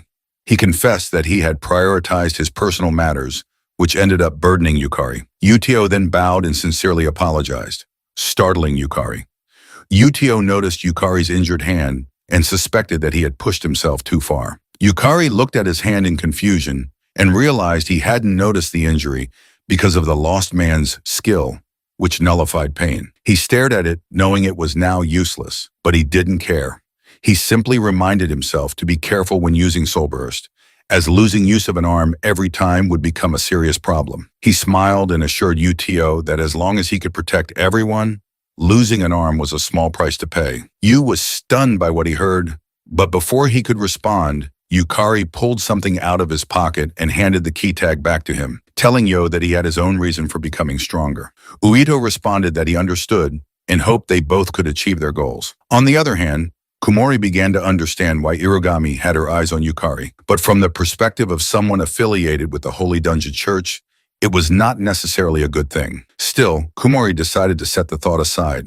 She knew that an interesting junior had just joined them, and she couldn't help but be intrigued. Meanwhile, in the church used her saint dominance, a skill that allowed her to control the vision of subordinate sisters and observe Yukari from a distance. She confirmed that Yukari's mana had already reached the level of an A-rank mage. He was forcefully enhancing his physical strength by channeling his abundant mana, leading her to wonder just how much experience he had accumulated to reach such a level. What intrigued her more, however, was that despite having C-rank level mana circuits, Yukari was manipulating A-rank level mana. She knew that with only 8 C-rank circuits, there should be a strict limit to how much mana one could handle. That left her questioning how Yukari was compensating for it. She proudly declared that it was endlessly fascinating. Turning to the man standing in front of her, she asked if he agreed. Kayakuzuki and Frank, with the nightmare skill, agreed in a sinister voice that Yukari was indeed the best. His tone made happy.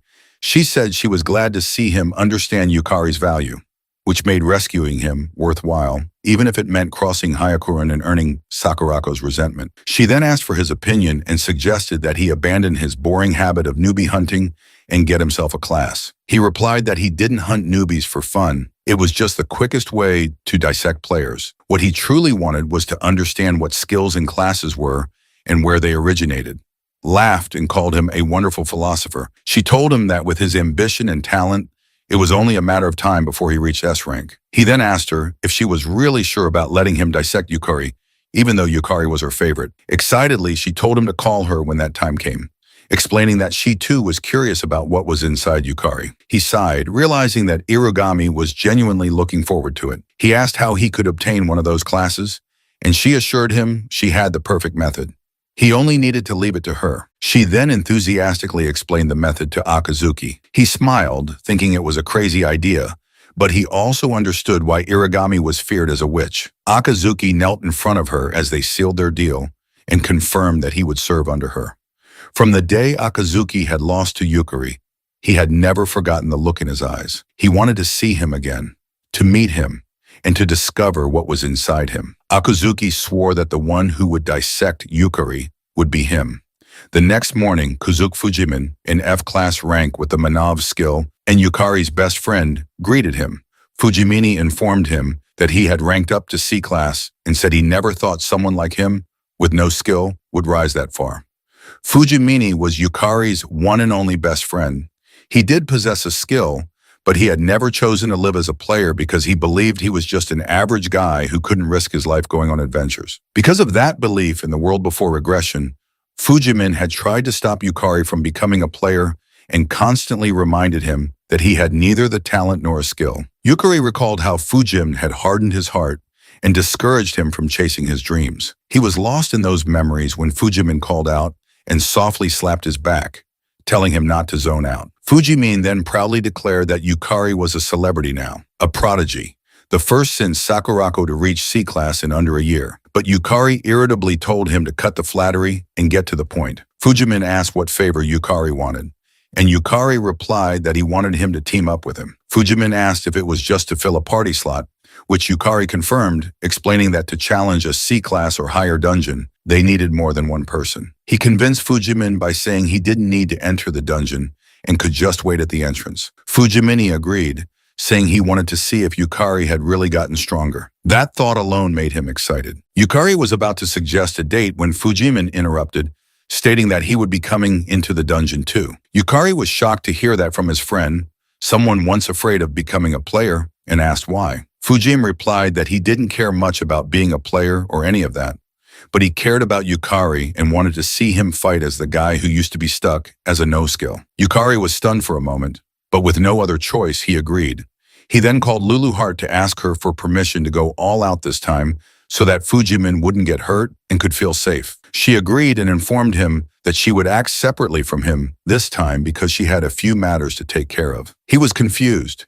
It was rare for her to act on her own, but decided not to question it and just asked her to return soon. As Lulu Hart left while he chatted with his best friend, she knew it was time to let Yukari start practicing independence. She had always wanted to watch over Yukari until the end of that world. but unfortunately, it was something she could not do. The next day, in the C-class dungeon, Umecho and Sierra were together. Saya rushed toward the goblins in front of her and slashed them using her maid's culinary techniques. She easily defeated a few of them, but more goblins kept appearing. In no time, 6 goblins were approaching. She activated her maid's work tools, which materialized exclusive maid equipment and summoned various items. She took out 5 shining long swords.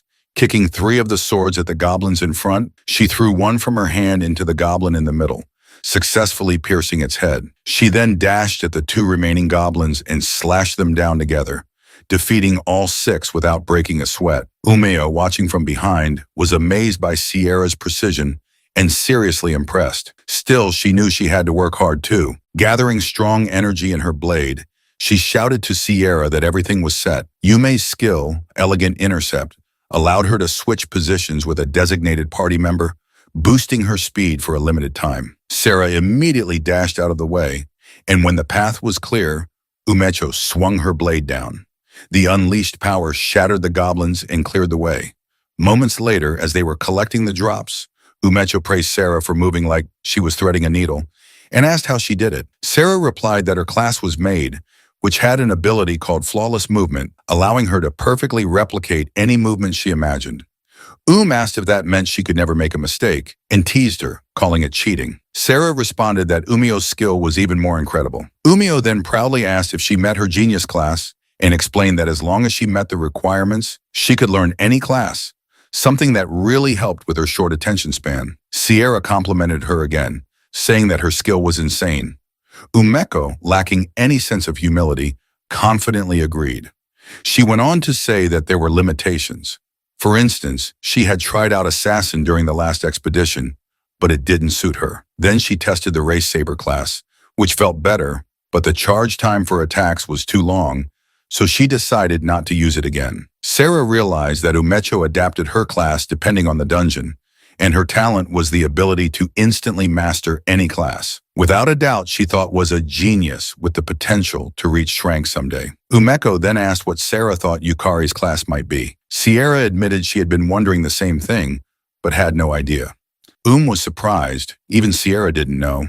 She recalled that just before entering the dungeon at Oryu Guild, Kira had informed her that the first floor of the Lulu Heart dungeon had been cleared. Based on what he sensed, over 20 guilds and factions had gathered there. She was shocked. She hadn't noticed anything at all, but Kira explained that was because they had advanced scouting and stealth abilities. He also informed her that all those forces were closely observing the battle between Sakurako and Irigami, and at the center of that battle was Yukari. She was horrified to hear this, realizing that it meant Yukari was in serious danger. Kira added that the reason so many strong players fought with him, caught in the middle, was because they were interested in him. That alone made Yukari a key figure in their world. Kira also explained that if he, as the master of the Uru Guild, were to approach Yukari any further, it would be like publicly declaring Yukari as someone of importance. Umeo understood what her brother was telling her and realized that this was where she came in. Kira agreed and said he wanted her to officially investigate Yukari on behalf of the Oryu Guild. Kira firmly ordered her to figure out who Yukari really was, what kind of skill and class he possessed, and most importantly, the hidden secret that lay between Yukari and the Lulu Heart dungeon. At the same time in the C-class dungeon, he warned Fujim never to leave Harbel's side and told Harbel that he was counting on her to watch over Fujimin, to which Harbel agreed. Fujimin commented that Harbel was cute and assumed Yukari's class was a summoner. Yukari explained that he could do something similar and assured him that Harbel was incredibly strong, which meant staying close to her would keep him safer. Fujim extended his hand to greet Harbel respectfully, and before Harbel could move, Yukari warned her not to bite Fujimin. A moment later, Umecho and Sierra were hiding nearby when they felt a strong presence even from a distance and noticed that Harbel's magical power was outrageous. Sarah also realized that Harbel was not at a C-rank level. It was far above, and she guessed it could be a rank or even S-rank potential. Umeko asked if Harbel was communicating, noting that they had a summoner in their guild too, but summoned monsters usually acted like puppets. Sarah agreed with Umeko, stating that was how summons should typically behave. At first, when Umeko asked Sarah to help investigate Yukari, she felt uneasy about it, but now that she was witnessing Yukari's strength firsthand, she understood Umecho and figured that from that day on, Yukari would become a target for many factions. Umeo admitted that when her brother told her Yukari might have cleared the first level of the Lulu Heart dungeon, she thought it had to be a joke. But now she believed it was true and asked if they should head back to report to her brother. However, Sarah disagreed and told Yumameko they should watch just a little longer, as removing the danger surrounding Yukari would require a clearer understanding of his true strength. Sarah knew she had been protected many times during dungeon raids. Even if her strength couldn't match Yukari's now, she still wanted to find a way to protect him and be someone brave enough to defend others as Yukari did. Umeko agreed and informed her that the class she had chosen was Shadow Stalker, which had high stealth capabilities. But with a monster like Harble, who was stronger than both of them, getting any closer would definitely get them noticed. The two girls decided to continue observing from a distance for the time being. Meanwhile, Yukari knew they couldn't afford any mistakes in the dungeon ruin and decided to be extra cautious, prioritizing safety above all. He summoned Soul Servitude, Armored Knight Soul, Skull Guardian Soul, Flame Knight Soul, and Skull Lich, Lord Soul, all at once and ordered them to explore the dungeon. He instructed them that if there were monsters, they should defeat them all. The summons agreed. Yukari was confident that his summons were stronger than ever due to his increased magical power. Before dismissing them, he added that if there were too many enemies, they should retreat immediately. Their goal was safe, consistent progress, and the summons acknowledged that as well. Fujim, stunned by the terrifying appearance of the soul summons, told Yukari they looked horrifying. Yukari reassured him that the summons were loyal and actually pretty good guys, making Fujimin realize how much Yukari trusted them. It showed that Yukari had clearly been through many dungeons. A moment later, the summons began exploring. As they roamed the dungeon, they encountered a group of lizard monsters. The lizard men immediately attacked, but the summons blocked the attacks. Behind them, the Flame Knight appeared and charged at the lizard man. When it resisted, the Flame Knight ignited its blade with fire, startling the enemies. Before they could retreat, the Flame Knight beheaded them. One lizard man tried to escape, but was shocked to find the Skull Lich Lord blocking its path. The Lich Lord raised its axe and sliced the lizard man in half in a single swing, then decapitated the other escaping monsters. Meanwhile, the two girls watched from their hiding spot, noticing that Yukari's summons fought on their own. Umeko asked Sierra to confirm that the Skull Lich Lord had once been a C-rank dungeon boss, which Sarah affirmed. However, she also noted that it was now even stronger than before. She wondered if Yukari's class could strengthen monsters, and was surprised to see that the summons appeared to have their own will. Hours later, Yukari informed Fujimin that they had mostly cleared the surrounding area and could now proceed. Fujimin was confused, reminding him that he had just been standing around the whole time. Yukari explained that the summons had handled all the fighting. Fujimin was amazed to hear that and asked if Yukari didn't even have to fight directly. Yukari simply said that he still needed to confirm the kills and collect materials. As they walked, Fujimin asked how much crank monster materials were worth. Yukari replied that it depended on the type of monster and the condition of the materials. For every 10 monsters, the total value could reach several million yen if the materials were of high quality. Fujimin was shocked. Frustrated, Fujimin said that frank materials barely sold for over 10,000 yen. Yukari explained that although frank materials had more utility, materials from C-rank in higher dungeons could be used to craft powerful weapons and armor, or even generate rare items. Naturally, the rarer the materials, the more attention they attracted from collectors. He also informed Fujimin that while the current dungeon didn't seem to contain any, if they found magic stones, the value would skyrocket. That made Fujimin feel disheartened, realizing that his daily wage of 8,000 yen felt rather pitiful by comparison. He asked Yukari if he planned to keep farming C-rank dungeons to make money. Yukari responded that he didn't plan to stop at C-rank dungeons, which confused Fujimin even more. He asked if Yukari wasn't already strong enough. Yukari replied that he wasn't. He still considered himself weak and needed to become much stronger. Fujimin was surprised but accepted it. Then Yukari was suddenly startled when one of his summoned monsters was defeated. Fujimin worriedly asked if it was a stronger monster. Yukari immediately ran and guessed it was the dungeon boss's doing. He ordered Harble to retreat. A few minutes later, they reached the dungeon boss room and saw one boss with 10 underlings. Yukari thought he might be overreacting, but he couldn't afford even the slightest mistake, not with Fujimin at risk. He reminded himself that it was better to be safe than sorry. He activated Soul Servitude again, manifesting Harble, Water Elemental, Thunder Elemental, and fire elemental souls. Fujimin couldn't believe he was summoning even more. The two girls, watching from afar, realized that these were different summons from before. Both were stunned, understanding now what Kira meant when he spoke of Yukari's power. Meanwhile, Yukari focused entirely on defeating the enemies, precisely and safely, giving everything he had as he stared into the eyes of the dungeon boss. He then ordered his summons to support him as he headed for the boss in the middle and told Harble to take care of Fujimini. Both girls were shocked to see that he would take on so many enemies head-on and were worried, knowing it was suicidal, but they didn't stop him. He dashed toward the enemies, determined to finish it as fast as he could. One of the lizard men tried to swing its blade at him to stop his charge, but before it could land a hit, the fire element burned it to death. Yukari ran past it, shocking the other lizard men. He then swung his sword forward, chopping off the head of another lizard man who was in his way. The boss, seeing its soldiers scared, growled in anger. With no other choice, the remaining lizard men rushed in to stop him. But unfortunately for them, the water and lightning elements stepped forward and electrocuted and drowned them to death. Thanks to them, in just a few minutes, Yukari reached the boss. He leapt at full speed, appearing behind it with his sword lifted high, and swung it down on the boss, slashing it continuously within seconds. Fujimin was amazed as he watched. When Yukari was done, he looked around to check the area for safety. He calmed down when Fujimin shouted proudly that it was over in an instant, and praised him for being so strong.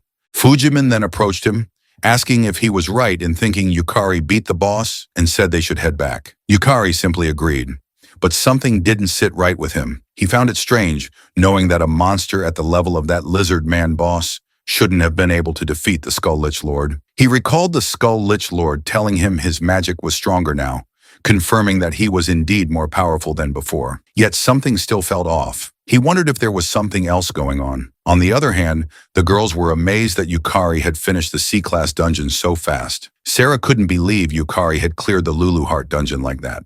What amazed her even more was that not only did Yukari defeat boss-level monsters, but those monsters didn't even stand a chance. Whispered that Yukari was strong when they had done a dungeon together, but back then he wasn't this ridiculously powerful. They both guessed that Yukari might be using power from the Lulu Art dungeon monsters. As they watched from afar, they were left trying to piece it together. Yukari's overwhelming strength made them feel something close to fear. Later out on the street, Yukari and Fujimin were walking peacefully after selling the drop items and monster corpses. Yukari then saw Lulu Heart floating in front of him. He quietly asked her if her business was done, and she replied that it had ended earlier than expected and that she had handled the rest. She then asked him if she was right in assuming he noticed them, to which he replied yes, and shouted to the girls that they could come out. The girls awkwardly walked out of a nearby alley.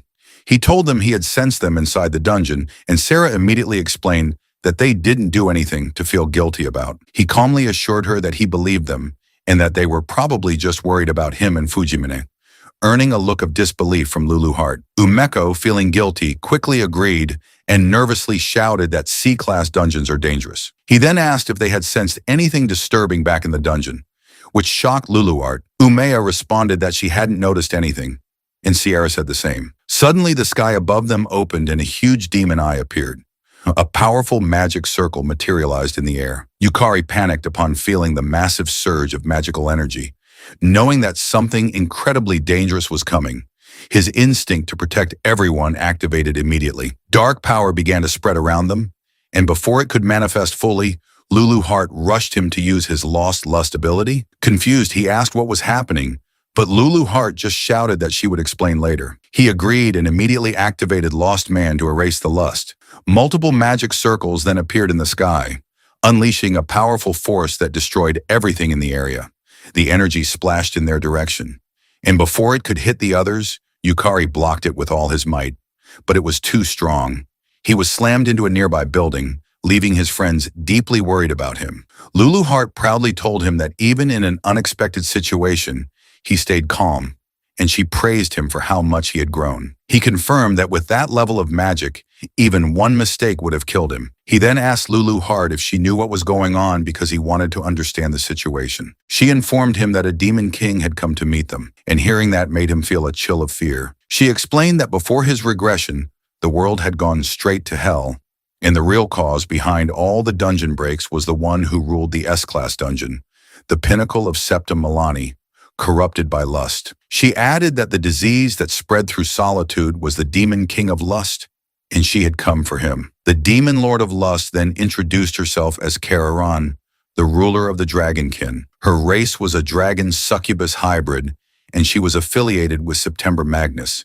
She greeted both Lulu Heart and Yukari. Yukari was surprised that Kararian could see Lulu Heart, but Lulu Heart calmly praised Carmian's flashy entrance and asked if she wanted something from her. Kararian replied that she had come to erase her, asking what other reasons she could possibly have. Yukari realized that Kararian's target was Lulu Heart and asked why she was after her, but Kararian simply asked if she really needed to kindly and politely explain anything to someone about to die. Lulu Heart teasingly asked if she truly believed Yukari would lose to someone like her, which angered Carmian. She snapped that Lulu Heart talked big for someone barely clinging to life. Kararian then taunted them to take her hellfire and assured them that if they survived, she would answer their questions. Lulu Heart informed Yukari that among all the demon lords, the demon of lust was the strongest. However, forcing herself out of the dungeon must have limited her power. She assured Yukari that she would read Kararian's movements and give him directions. She told him to focus on her thoughts and her voice because they would defeat Kararian together. He simply replied that he understood,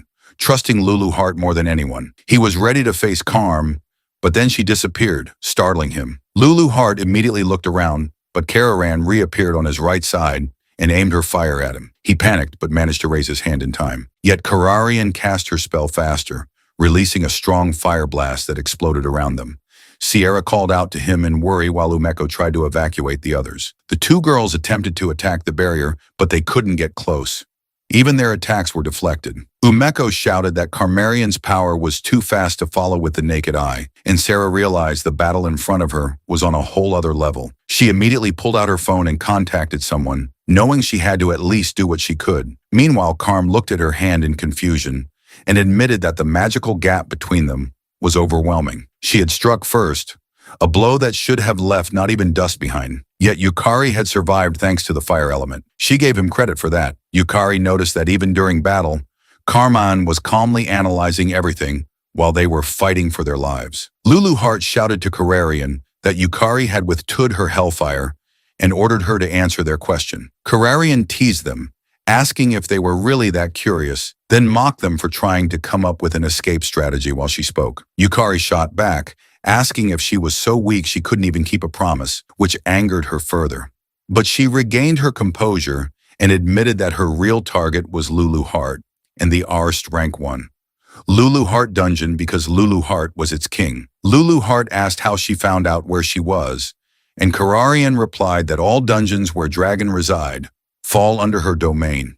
That was why she had cast out antennae across every dungeon she controlled. Thanks to that response, Yukari figured out that Karm was the one who had defeated the Skull Lich Lord in the dungeon. The magic of the souls they had recruited in the Luluart dungeon had attracted her. Karmarian smiled and taunted them, expressing disappointment that the demon lord who ruled the Luluart dungeon had such weak magic, just a hollow shell of power. Lulu Heart, irritated by Kararian's boasts, decided to try rattling her. She landed on Kararian's side and calmly asked if they weren't in the same boat. Leaning in closer, she teased that with the current level of her magic, there was no way she'd be causing a dungeon break anytime soon. Carmian was stunned and furiously asked how she knew. Lulu Heart responded teasingly that she could see through the kind of thoughts a weakling like her would have, and called her pathetic for teaming up with others because she couldn't reach Lulu Heart's level alone. Kararian couldn't believe what she was hearing and began to suspect that the other demon lords had betrayed her. Thanks to her reaction, Lulu Heart managed to read that Carrion didn't fully trust her allies. However, her taunts had pushed Carmian too far. Carm decided to just kill them immediately. Lulu Heart was caught off guard when she saw Carmarian appear behind Yukari and quickly ordered him to get down. Carm attempted to slice his head off, but he managed to duck in time. She tried again to slash him in half, but once more he narrowly avoided it. Lulu Heart shouted for him to jump, and he rushed to obey, avoiding being crushed. Kararian activated a fire magic circle in the air and rained fireballs on him. He managed to summon the fire element to shield himself from the flames. Lulu Heart warned him that Kararan was charging in, and when he looked up, he saw her closing in fast. She swung her scythe down at him, and he managed to block it with his sword, but she was far stronger than him, and he couldn't hold out long. He forcefully pushed her scythe away, which sent him stumbling backward. Before he could recover, Lulu Heart shouted for him to get up and dash forward, which he did immediately. But Kararian appeared right in front of him again and mocked him for being too slow. However, Lulu Heart confidently told Kararan that they had already won. Strong threads had wrapped around Karmarian's scythe and her body. Karm realized that this had been Lulu Heart's plan all along. She had initially thought Lulu Heart was just oddly chatty until she saw Sakurako calmly sitting on a rock holding the threads that had trapped her. Ignoring Kararan, Sakurako asked Yukari how many times she was going to have to save him. Just then, Kira approached, telling Sakurako not to say it like that. Being alive was already a miracle. Sarah Kagurazaka, an S-rank player with an unknown class and skills who also worked as a player association receptionist, agreed. Sarah reminded Sakurako that Yukari fought well against a Demon Lord class monster and deserved praise. Hirataro Odachi, an S-rank player ranked 18th with the Swordmaster class and Blade skill, also agreed, saying that he had heard rumors. But Yukari exceeded all expectations. Kuchiro then appeared behind them and praised Yukari for moving like a pro against a demon lord. Kira approached Yukari and asked if he could still fight. Yukari confidently replied, "Yes." Karmarian glared at them all in fury, but they remained calm. Together, they prepared to slay a demon lord. Kira was amazed to see the ruler of the S-rank dungeon and the strongest demon lord species. While beside him, Sarah praised Yukari for being impressive earlier and for deflecting Karmarian's attacks all on his own, something most people couldn't do. However, she told him that they would take over and to leave it to them. Yet Yukari didn't agree and expressed his wish to fight alongside them. He explained to Sarah that Karm uses powerful flame magic and teleportation, and that he has a way to detect her teleportation locations, which means he can be useful. Sarah paused to consider and then replied that she couldn't believe he was just an F rank not long ago.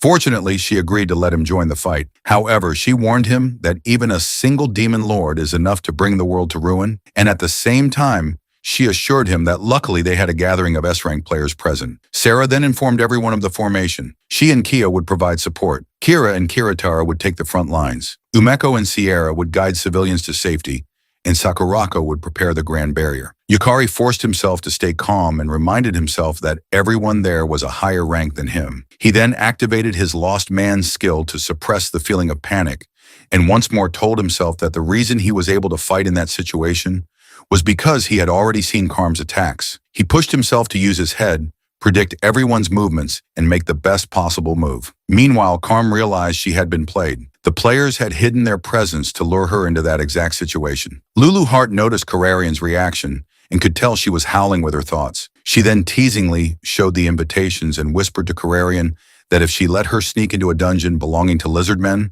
a distant kin of dragonkind, she knew she'd come running, which is why she had gathered the Shranks in advance. However, instead of being angry, Kararian smiled and responded that the world would belong to her eventually. But for now, she would watch what kind of power native humans held. Kararian threw her scythe away and taunted them, saying she wouldn't use her weapons or the power of dragons. And even then, she would snuff out every last one of them. She added that she would go easy on them and dared them to come at her with everything they had. Kira dashed forward and attacked Karmian with his Crimson Lotus War Dance ability, but she easily blocked it with her arm. Kira shouted to Yukari to sync with him, and Yukari immediately responded by dashing forward and swinging his sword at Karmarian's other side. Kyochiro, observing from a distance, noted that Yukari was even better than the rumors suggested and was keeping up with the movements of Shranks just fine. Sarah then released her Sparkle Starlight to support the front line, but before it could reach Karm, she cast a spell and burst the starlight apart. However, she overlooked Kiyotaro behind her,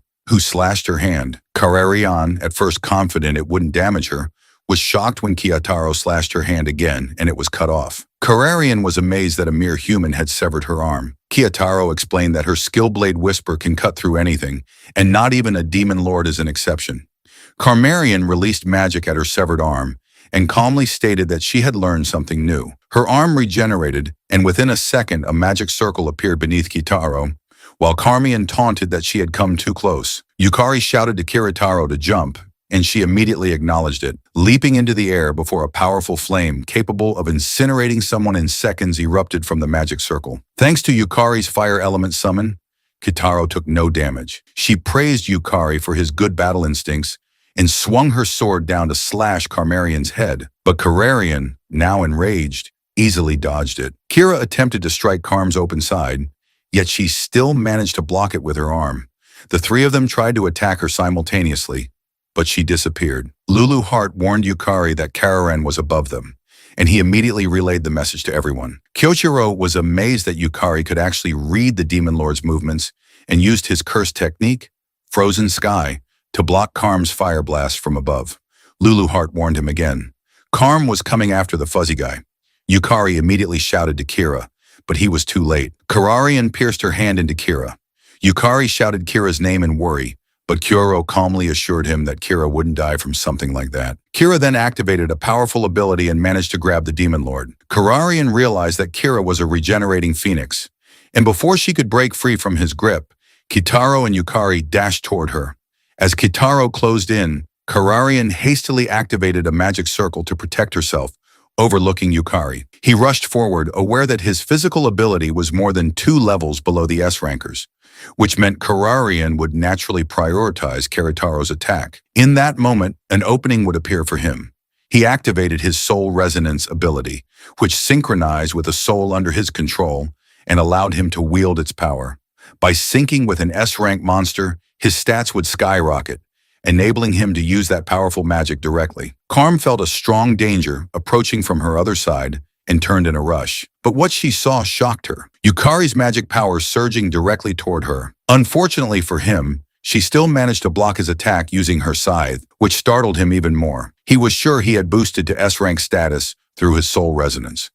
But even with the complex elemental magic memorized from the Serendiana battle, it still wasn't a fatal blow. Lulu Hart assured him that his spell was fine and explained that Kararan was using over 90% of her power just to manifest in that world. Thanks to his defensive spell, they were able to severely drain her mana. Kira was amazed that Yukari could use 2-element magic too, but Yukari was frustrated that he couldn't finish Kararan off and didn't have enough mana left to fight. Kira, however, boosted his confidence by pointing out that he managed to release that much power even with only 8 circuits in his C-ranked man flow, and that he had contributed more than enough. He added that Karm even panicked enough to pull out the weapon she said she wouldn't use. On the other hand, Karm realized she had been completely outplayed and looked at Yukari as unworthy of following in Lulu Hart's footsteps. Karm trembled in anger as she acknowledged she had disgracefully broken the rules she had set for herself by resorting to drawing her scythe. However, she suddenly began laughing uncontrollably,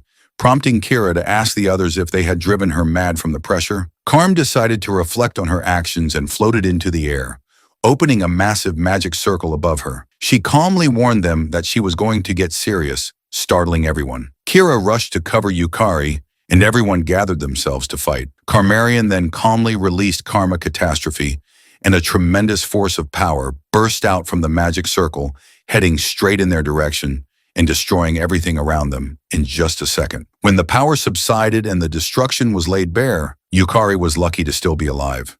But he was horrified when he saw Kira standing in front of him, having taken the full damage for him. He panicked when Kira collapsed to the ground and could only ask him why he shielded him. Yukari rushed over and was relieved to find that Kira was still breathing. Meanwhile, Kararan, watching from above, was frustrated that even her strongest humanoid form attack couldn't kill him. She realized the dungeon's power to bind monsters was extremely strong.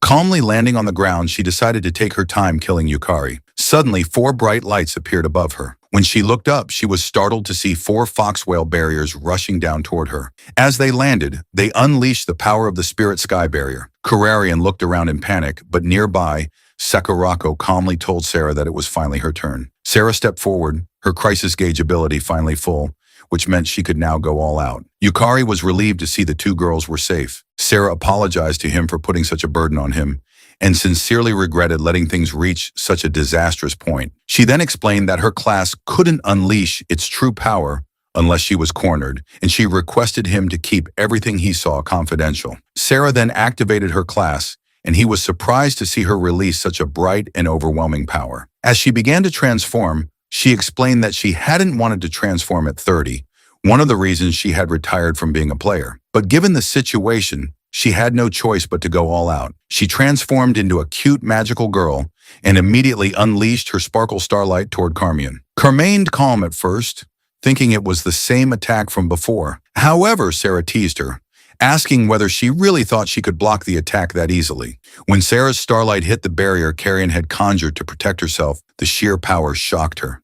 She couldn't believe a human could wield that much magic. Then Sakurako activated her Foxfire, 8/10 bloom ability. From her barriers, powerful flames erupted and surged toward Carrion from all directions. She panicked, realizing there was no way to block all of the incoming attacks. The strikes hit her successfully, destroying her magic circle. Sarah commented to Sakurako that while the grand barriers were effective, they paid a heavy price. Sakurako explained that what the others did was only natural, and added that compared to countless S-rankers, she alone was stronger. Sakurako then ordered Yukari to stand up and not let Kira's sacrifice go to waste. She asked if he intended to accept defeat so disgracefully. He replied that he could still fight and forced his shaking legs to stand. He assured them that he would read all of Carrarion's moves precisely, and even if he died, he would not lose. Sarah released shooting stardust and a strong, brilliant power surged toward Carrarion. She managed to block it once more, but Sakurako followed up by adding his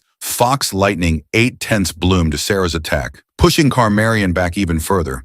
Within seconds, she could no longer withstand it, and her shield shattered into pieces. She realized that Sakurako's barriers not only weakened her physical form, but also amplified Sakurako's magic. Magic was being released from every Tori, making everything within the barrier a target. The sheer amount of magical power didn't feel human. Carrion had thought Sakurako was just a weakling, watching from the sidelines, but now she realized it had all been a ploy to buy time for summoning the Tori. Suddenly, Yukari appeared behind her, startling her. Though she still managed to block his slash with her scythe, she was surprised by how much Yukari's speed had increased. Even though she was supposed to be the stronger one, she noticed Yukari was following Lulu Heart's instructions precisely, which meant she still hadn't finished off Lulu Heart. Sarah praised Yukari for the well-timed flank and released shooting stardust again. Carrarion, knowing that taking it head-on would be fatal, immediately leapt away to avoid it. At the same time, Yukari and Lulu Heart both shouted that she was above them, surprising Lulu Heart, who noticed that Yukari was now reacting almost exactly as she predicted. Even in such a high battle, he was clearly growing stronger. Sakurako activated Foxfire. 8/10 bloom and a powerful tornado of flames reached toward Carrarion, but she vanished again. Yukari shouted a warning. Carmion had reappeared below Sierra. Acting fast, Sierra fired shooting stardust once more. Though Carrarion managed to shield herself, the force of Sierra's magic was too overwhelming and caused a massive explosion. Before she could recover, Yukari appeared behind her. This time, he unleashed his soul resonance attack, landing a direct hit and making Carrarion scream in pain. Carm is frustrated that everything was going completely off script. She wondered when exactly her dungeon break plan had been discovered. Her thoughts were jumbled and she chose to teleport away to create distance, but was shocked to find Yukari and Sarah already there. Having predicted her destination, they attacked her simultaneously. She tried to block with her shield, but the pressure from their combined assault was too much. Her shield finally shattered. From above, tornado flames descended once more. When they hit the ground, the impact caused large-scale destruction. Yukari was stunned that Sakurako could still cast such powerful magic after everything else, and noted that her mana hadn't dropped at all, exactly what he expected from the strongest player in the magic class. He also observed that Sarah's power wasn't limited to magic. Her speed and strength matched those of an S-rank warrior class. With them at his side, he began to feel sure they could win. However, a much larger and more ominous magic circle suddenly appeared in front of them, just as Carrarion vanished. Yukari panicked at the sight and stuttered, asking what was happening. Lulu Heart quietly answered, saying she had thought Carrion would retreat before it got to this point, but never imagined she would go that far. A powerful blast of energy erupted from the magic circle. Sarah rushed in front of Yukari to shield him. From within the circle, a massive claw began to emerge. A moment later, a piercing eye glared at them as a dragon's arm forced its way out. Yukari trembled in terror. He recognized the dragon from his past life. Just as he feared, the beast began to push its way out from the barrier, growling. Sakurako was in disbelief. Her barrier had cracked. Sarah too was stunned that Carrion still had enough power left to summon the dragon. Despite the fear, Yukari steeled himself and raised his sword, ready to fight once more. Lulu Heart smiled, pleased by his reaction. She had expected him to panic, but Yukari knew this time was different. In his past life, all he had done was run away. But now he had Lulu Heart beside him, and compared to his past, dying and returning over and over, he had become stronger. Kararan, who had borrowed the power of the dragon, rushed at them. And right away, Sarah cast a milky shield to protect him, but it was too heavy for her. It then swung its tail around, trying to destroy the barrier. Sakurako immediately attacked it with her tornado fires, but her attack just triggered it even more, and it rushed at her. Sakurako cast a quadruple barrier around herself, and Kararian tried to destroy it using its claws. Lulu Heart followed Yukari as he dashed away and told him that Sakurako was quite capable. He knew that even if Kararian was weakened to seal her meant Sakurako was allocating a huge amount of resources to maintaining the barrier and was also continuing to protect the humans who were too slow to escape inside it, which meant it was going to be a slow defeat for them. Sarah used her milky shield to back up Sakurako, but she couldn't handle Kararian's claw, and her shield was easily destroyed. Sakurako thought carefully for seconds, while Kararian kept trying to destroy her barrier.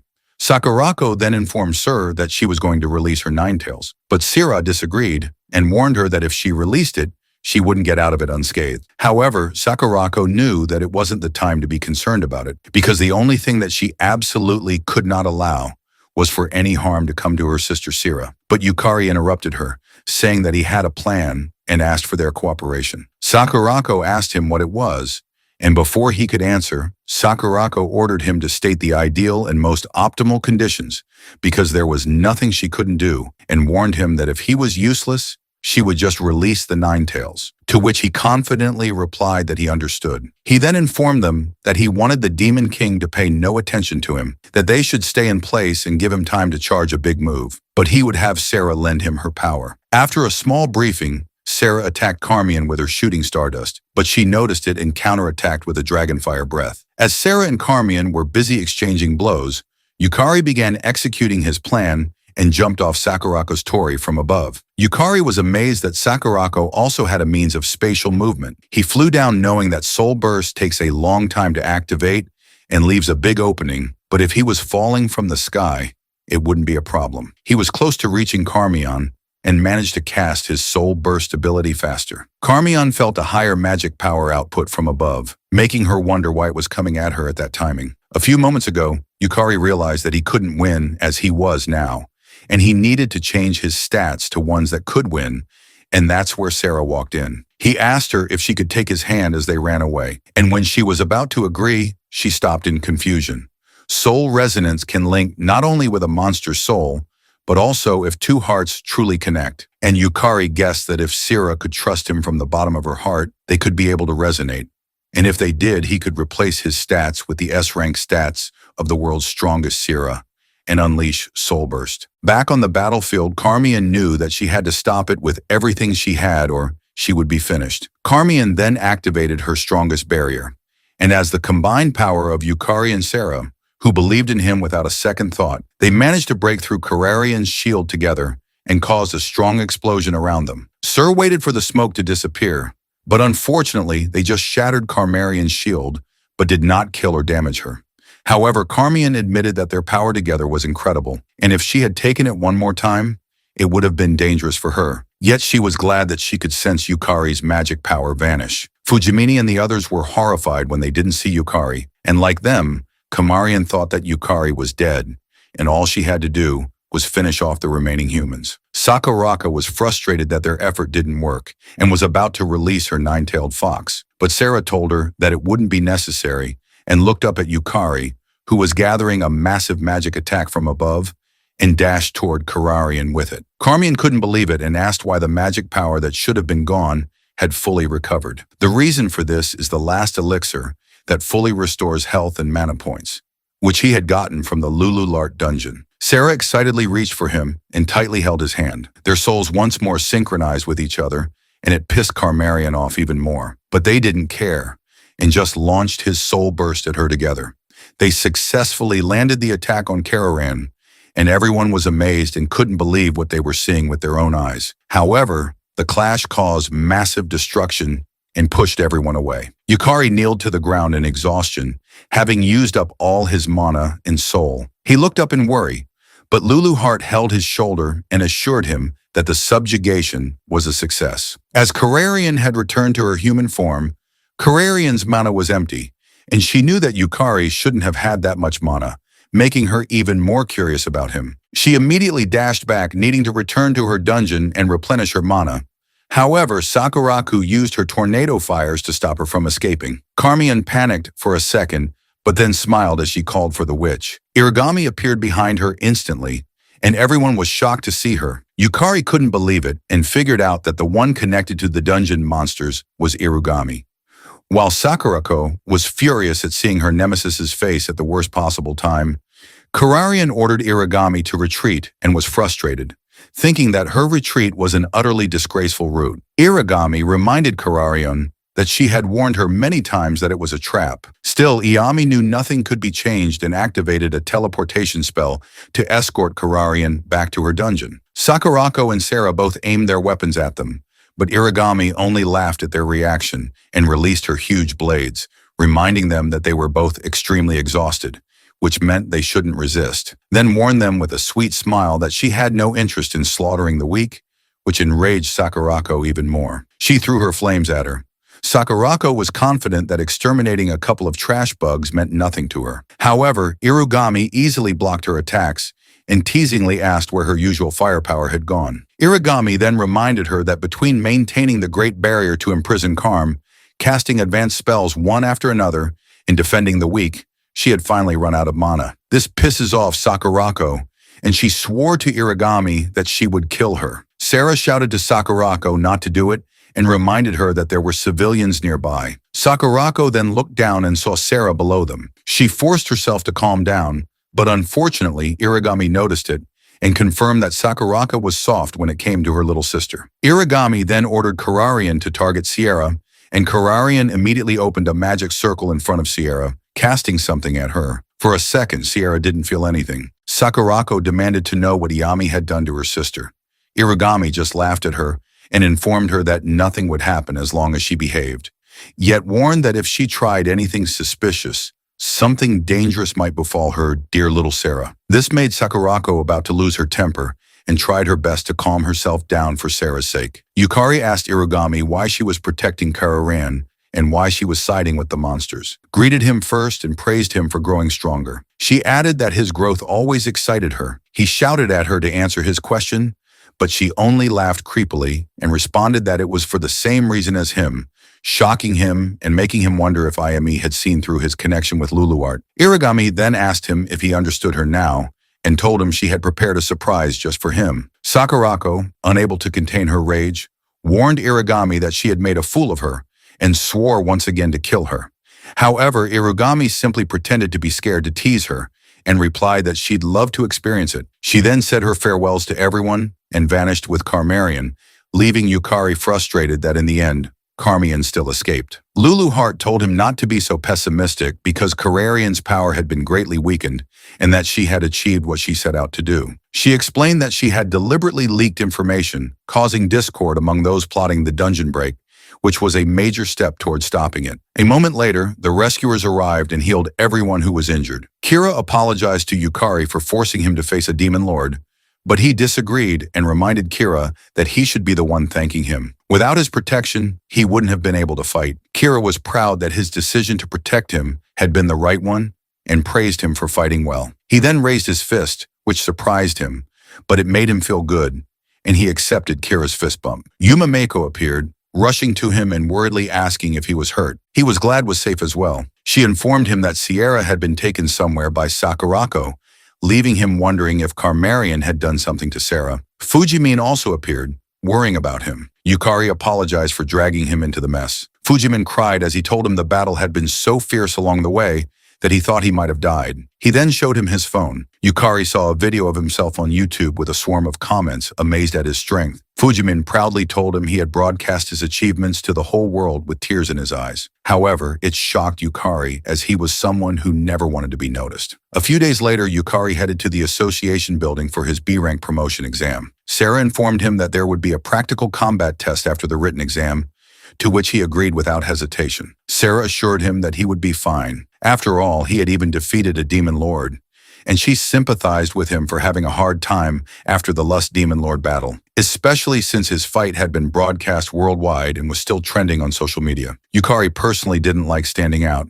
Rather, he wasn't good at handling the spotlight, which made him nervous. He just hoped the promotion exam would go peacefully. Yet Sarah informed him that it might be difficult, as she had heard Kira and his group were coming. That reminded him of when Kira and Kiritaro told him they'd be observing. Lulu Hart thought the exam was a hassle and asked if his mana would increase significantly once he reached bank. He replied that from B rank onward, the growth in advanced player stats would be substantial, and that battles in the Lululart dungeon would progress much more efficiently. Luluart agreed without hesitation and ordered him to advance to B rank quickly. He glared at her, annoyed that she ordered him around like it would be easy, when in reality the B rank promotion test was much harder. Sarah then interrupted his thoughts when she suddenly remembered something. She shilly asked him to keep her magical girl class a secret. She explained that being 30 and still transforming was a little embarrassing. He told her that he thought it was cute, which made Sarah blush even more and stumble around in flustered shyness. A moment later in the waiting room,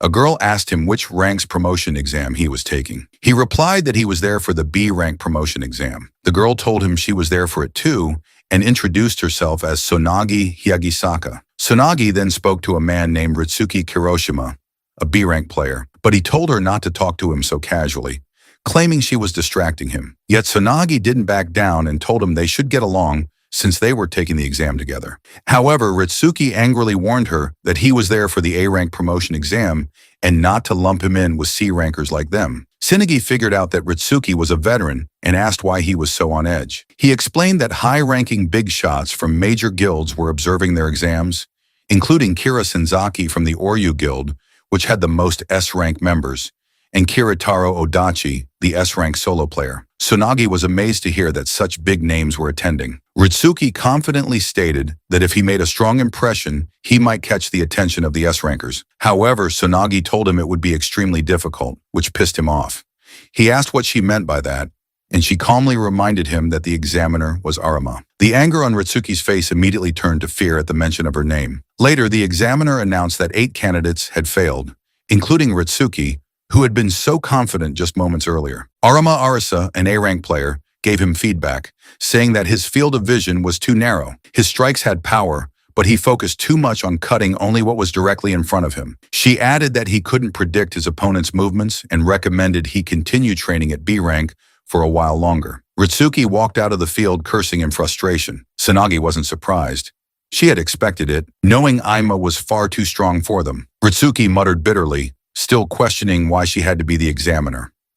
Arma then called Yukari, the last candidate, and ordered him to step onto the field. As he entered, Lulu Hart mentioned that if he summoned Harble, it would be over instantly, but he told her that would defeat the purpose, reminding her that it was a rare opportunity to reflect on his own abilities. Kira and Kiritara were watching from above. Arma explained that for the B-rank promotion test, he needed to fight her for 5 minutes without being knocked down. She then raised her blades and asked if he was ready. He confidently replied that he was ready anytime. Arma told him she had heard from Sarah that he was an exceptional player, then vanished in front of him. She reappeared close and informed him there was no need for her to hold back. She attacked with Shadow Step, but he managed to jump away in time. She was impressed by his quick reaction. She raised the pace and used her Windrunner technique to dash behind him. She swung her sword at his back, but he turned around in time to block the strikes. She noticed that he didn't even have a single breath out of rhythm and guessed that he had a great deal of combat experience. She activated her Scattering Sakura Slash and repeatedly slashed him with incredible speed, yet he blocked all of them. She wasn't fast enough, at least not compared to the Lust Demon Lord. Sonagi was amazed that he parried Aima's entire flurry of attacks, but Ritsuki arrogantly said he could do it too. He claimed that Yukari looked desperate and that there was no way he would block Arma's special technique. On the other hand, Arma saw an opening and assumed Yukari's agility was lower than hers. Yet with overwhelming foresight and adaptability, Yukari evaded everything. She grew frustrated at the tempo and decided to end the exam in a single strike. Leaping into the air, she used her clone technique. Ritsuki, annoyed by the sight, thought it was a cheat ability and wondered if Yukari could handle attacks coming from every direction at top speed. Yukari calmly locked eyes on Arama, surprising her. He stepped backward to dodge her blade, but she was confident he couldn't block the clones. However, Water Element was summoned just in time and dissolved the clones instantly. Arma couldn't believe he had cast a summoning spell while deflecting attacks. She was startled when he suddenly appeared in front of her, but fortunately for her, 5 minutes had passed. The match was over, and his blade stopped just inches from her forehead. He withdrew his sword and thanked her for the match. He added that he learned a lot from her use of misdirection and how she created openings. He said enthusiastically that he'd be happy to receive feedback as well, causing everyone to laugh. Arma replied that there was nothing left for her to say. She extended her hand and officially announced that he had passed the test. A few minutes later, Sonagi excitedly approached him and asked if he was really C rank. She then congratulated him on passing the exam. He thanked her, but admitted he had mixed feelings. He explained that it was because he had seen other people's fights and already knew Arisa's fighting style, which meant that if he had seen the clone technique for the first time, he might not have been able to counter it. Ama responded that she didn't like it when people were humble and asked if she was right in assuming he could have defeated her with just his summoned beast. He looked away guilty, but Arma could tell that the water element he summoned was on a level that wouldn't be out of place in an S-rank dungeon. Sonagi asked if that was for real, and Arma replied that she was dead serious. She added that this was why he had passed without any objections and congratulated him, admitting it was her complete defeat in his total victory. On the other hand, Ritsuki couldn't believe what he had just seen. He knew that Arma had taken her match with Yukari more seriously than when she fought him. Yet Yukari had handled her with ease. Ritsuki realized it went beyond just skills or class levels and feared how a C rank could move as if predicting the future. Suddenly, Kira and Kiritara walked toward them, praising Yukari for a good fight. Tsunagi was shocked to see two powerful S-rankers knew Yukari and was about to ask, but then realized that he was Yukari, the real deal.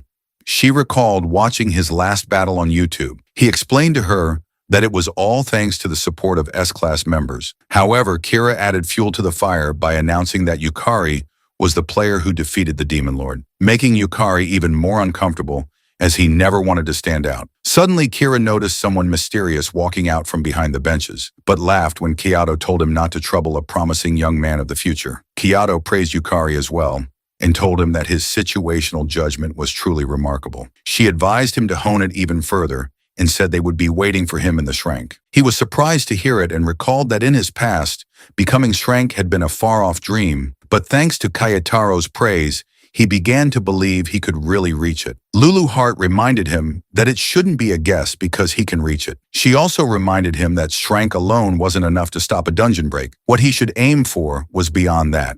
Someone like a Demon Lord class player. He agreed with her and apologized for having such a narrow perspective. He explained that he had only been focusing on what was right in front of him. She ordered him to get stronger quickly if he understood, because they had a goal to fulfill. He agreed, knowing that their next objective was a rematch in the Lulu Art dungeon. Later, they returned to the Lulu Heart dungeon, and she guessed they would be able to enter smoothly. He assured her that his stats had increased after his promotion to B rank, which meant moving around undetected, even with heightened security, was now easy. Lulu Heart reminded him that they weren't starting from the castle like before. This time, they were beginning at the true starting point of the first stratum, the Eldrian Great Forest. After securing everything, they ran past the gate. He asked if this was for training.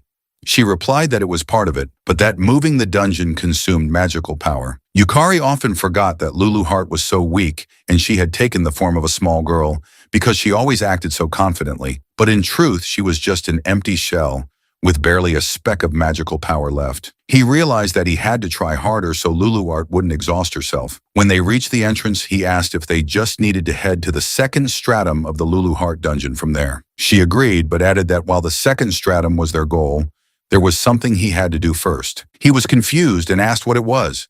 She replied, "Seriously, he must become king." Yukari couldn't believe what he was hearing, but before he could hear an explanation, the two of them entered the dungeon together. Meanwhile, they didn't notice that they were being watched from above. As expected, they had entered the Lulu Art dungeon. Mocha Saiji, an S-Class player ranked 16th and affiliated with the Kakudaran Guild, told to Kagamagasi, an A-rank player from the same guild, that they should pursue them as the intelligence suggested. However, Toma responded that it was such a pain to have to chase after small fry. Mocha explained that the Cougar Guild Master had deduced that Yukari had cleared the Lulu Heart dungeon, but Toma replied that it was a lie. After all, Yukari had only recently reached Kank. Mocha also didn't fully believe Yukari had cleared the first floor of the Lulu Art dungeon, but she was certain he held valuable information about it. Even the scouts had been warned off by the Oryu Guildmaster. She added that if she were wrong, there would be no reason for an assassination request to have been passed down to underground operatives like them. She told Toma that their mission was very simple. If Yukari really had cleared the Luluart dungeon,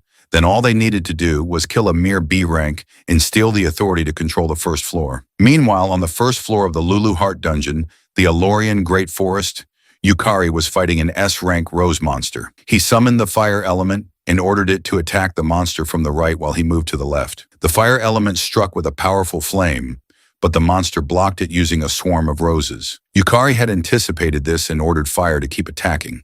While the monster was focused on defending against fire element's attacks, Yukari rushed in from behind. However, the monster sensed his presence and released her Charm Bloom ability, which scattered rose petals that caused enemies within range to become charmed for a certain duration, rendering them unable to attack her. The Charm Bloom hit him, but it had no effect. He then used his Lost Man's skill, which removed the charm state from himself. He dashed forward and struck her, pushing her back. He immediately ordered Fire Element to finish her off. Fire Element unleashed a powerful flame, burning the rose monster to death. Luluart praised him for doing a great job. He admitted that even though he had died 3 times, they managed to defeat the monster using just one soul summon while conserving mana, making the deaths worth it. Luluart informed him that there would be continuous battles ahead, which would make for efficient training against S-class monsters. He thanked her for the information, but warned that they needed to make it even more efficient. They had to reduce mana consumption further and end battles faster because they didn't have time. Moments later, he was horrified by Luluart's confession. She explained that when Kararian retreated, she had cast a curse of lust on Sarah and placed the mark of Ludess on her. Luluart guessed that Sakurako had noticed it too. Yukari asked why she hadn't said anything and prepared to run to Sierra, but Luluart stopped him. She explained that confronting them directly would prompt Karm and Irigami to take additional countermeasures. She told him they had to pretend they hadn't noticed in order to lure Karan into carelessness and lift the mark of Ludess in the meantime. She added that the mark was a seed that bred lustful offspring. If it spread, Sierra would transform into a succubus type and become Karmarian's puppet. That would give Kararian a passageway into the living world. And if that happened, a dungeon break would arrive sooner, bringing disaster to the human world. He asked her what they needed to do to stop it. She replied that they must reach the World Tree hidden in Serendiana's great castle and obtain a drop of the World Tree. She explained that the drop of the World Tree was an almighty cure, and with it, they could break Sierra's curse. Luluart didn't have the mana capacity to freely move around the first floor, and traversing the dungeon consumed mana. That's why Yukari was tasked with conquering the Alorian Great Forest by his own strength. He knew he couldn't rely on Luluart forever. As they ran, Luluart warned him to be careful. In her prime, she had designed each floor of the Luluart dungeon as a world of its own, where countless races had established ecosystems and cultures. Yukari understood that meant facing all kinds of monsters. He assured her that no matter what appeared, he would handle it. However, she disagreed and explained that ever since Queen Serendiana had been defeated on the first floor, every race had been fighting for dominance. In other words, the first floor was now a war zone among all races, making security its weakest. Yukari was startled when he sensed a strong presence. He informed Luluart that he could feel many monsters nearby. Luluart quickly ordered him to attack and advised him to go all out, to which he agreed. He rushed into the battle and was surprised to see a child in the middle of a pack of wolves. He used Resonance of Soul to slash the wolves in his path, but one managed to sneak up behind him. Fortunately, he bent down in time to avoid the attack and decapitated the wolf with a single slash. He then summoned Harvel, who used her Wave of Despair to stun the incoming wolves. Yukari leapt forward at high speed and easily cuts down the wolves around him. He slowly approached the child and extended his hand, asking if she was all right. The child simply asked who he was. He introduced himself. The child glanced at his system and guessed he was the one who defeated Serendiana, though she sensed no malice in him. She smiled after examining him and thanked him for saving her. Then she stood up and introduced herself as Cecilia, the leader of the elves. He was surprised that she shared the same status as Serendiana. Unfortunately for him, Cecilia already knew that he was the player who had defeated Serendiana, and the reason their world was now falling into ruin. She then smiled eerily and told him to take responsibility. Suddenly, 2 more elves appeared behind him. However, Cecilia pleaded with him not just to become the king of the elves, but the ruler of the first floor itself, and save their world. Yukari recalled that Luluart had told him to become king, but she had never explained the details. Yet he knew that since it was Lulu Heart, there must be meaning behind it. Cecilia assured him that she wouldn't harm him and asked him to listen to her for a bit. Yukari didn't sense any hostility from her, but he glanced at Lulu Heart, wondering if he could trust them. Lulu Heart told him to answer and explained that the path to saving Sarah lay in Cecilia's hands. She assured him that she had secured Ring de la Ringba, a special ring that allowed communication beyond language. He nodded in agreement and extended his hand to Cecilia, asking her to tell her story. Cecilia called him bold for seeking friendship from an unfamiliar race and placing trust without hesitation, but said it gave her hope. She accepted his hand. Cecilia wanted to show him something and asked if he would allow it. He agreed. A moment later, they arrived at a sunflower field, but Cecilia informed him that it was not really a sunflower field. She explained that the sunflowers were once elves, confusing him further. She clarified that the flowers were actually elves transformed into sunflowers. He asked why something like that had happened, but was startled when Lucelle shouted at him in anger, accusing him of being the cause by defeating Serendiana. Cecilia ordered Lucelle to calm himself and reminded him that talking about it wouldn't change anything. She then calmly said they should return to the important matter and explained that the first floor had been constructed by Lulu Heart using Yggdrasil, a massive magical circulative device. The one appointed to manage Yggdrasil was Serendiana, queen of the first floor. This makes Lulu Heart beside him nod proudly. Cecilia added that Serendiana had been slain by his hand, and because of that, Yggdrasil was deprived of its ruling queen and spiraled out of control. It began absorbing magical power from the monsters of their world, and the result was the sunflower field they now saw. However, the problem didn't end there. Various other races used the chaos as an excuse to rise in rebellion against the elves, who had managed for generations. She reminded him that the wolf pack he had fought earlier was one such group. Cecilia assured him that she didn't condemn him for slaying Serendiana. After all, the strong preying on the weak was the law of nature. Yukari then asked if this was the true meaning behind her plea for him to become king. He understood now that Lulu Heart wanted him to resolve the situation, and beyond lifting Sierra's curse, he would have to reach Drasil regardless. The more allies he had, the better. He immediately agreed to become king of the Lulu Heart dungeon. Cecilia was surprised. She had thought it would take more convincing. She warned him that there would be consequences reaching outside the dungeon, but he assured her that he already had business with Yggdrasil and couldn't turn his back on people in need. Cecilia was surprised that he was such a soft-hearted fool and was about to grant him the throne. However, Lucelle stopped them and aimed his arrow at Yukari. Lucelle couldn't believe Yukari was serious and didn't want to entrust the world's fate to a mere human. Yukari assured him that he had no intention of fighting, but Lulu Heart reminded him that sometimes the fastest way to put an impotent brat in his place was with force. This situation couldn't be solved through discussion. He sighed in frustration and raised his blade, asking Lucelle to allow him to face him. That only angered Lucelle further, who released a flaming arrow at him. Yukari noticed it was fast, but not so fast that he couldn't dodge it until Lucelle activated his Duga skill, causing the arrows to multiply as they surged toward Yukari. Lucelle was determined to kill him, but was startled when Yukari didn't move. He had activated Lost Man, eliminating fear and panic, and noticed that, although there were many arrows, their trajectories were linear and easy to read. He forced himself to relax and activated Soul Trial, granting him increased magical power, though at the cost of emptiness, melancholy, and rage as penalties. Despite this, he easily deflected every arrow coming at him, shocking Lucelle. He then used Lost Man again to purge all debuffs and dash forward toward the remaining 5 arrows. Lucelle couldn't believe he was charging straight through and wondered if he truly had no fear. Yukari pushed himself to stay calm and dodged one of the arrows. When 3 more approached, he slashed them in half. He then caught the last one and with great force hurled it back at Lucelle. Luckily for Lucelle, he managed to dodge it in time. Lucelle thought Yukari was insane for grabbing the arrow and throwing it back. He tried to stand, needing to regain his posture, but before he could, a sharp blade was aimed at his head. With one move, he would be dead. Cecilia announced that Lucelle had lost. Though he couldn't accept it, Cecilia threatened him again and firmly repeated that the battle was over. Terrified of his leader, Lucelle finally admitted defeat. Cecilia then turned to Yukari and said that her people should now understand that his strength was real. She asked him if they should head to Yggdrasil.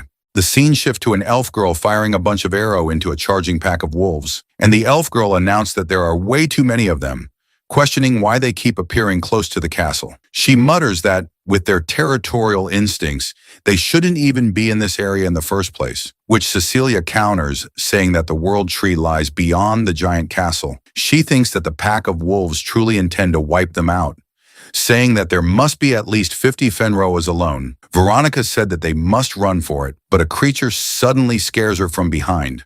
She thought she was going to die until Yukari jumps in to save her. Yukari fought the pack of wolves, asking her if she's all right, and told her that he'll draw the enemy away. Veronica mutters a thank you, while Yukari asks Lulu to pour her mana to attract some of the monsters. She responds that it will pull in quite a number, but he said that he can manage it. A bright violet light then erupts behind Yukari, attracting all the monsters in his way. The elf guy shouts that Yukari had drawn in too many targets, but the only thing in Yukari's mind right now is to focus.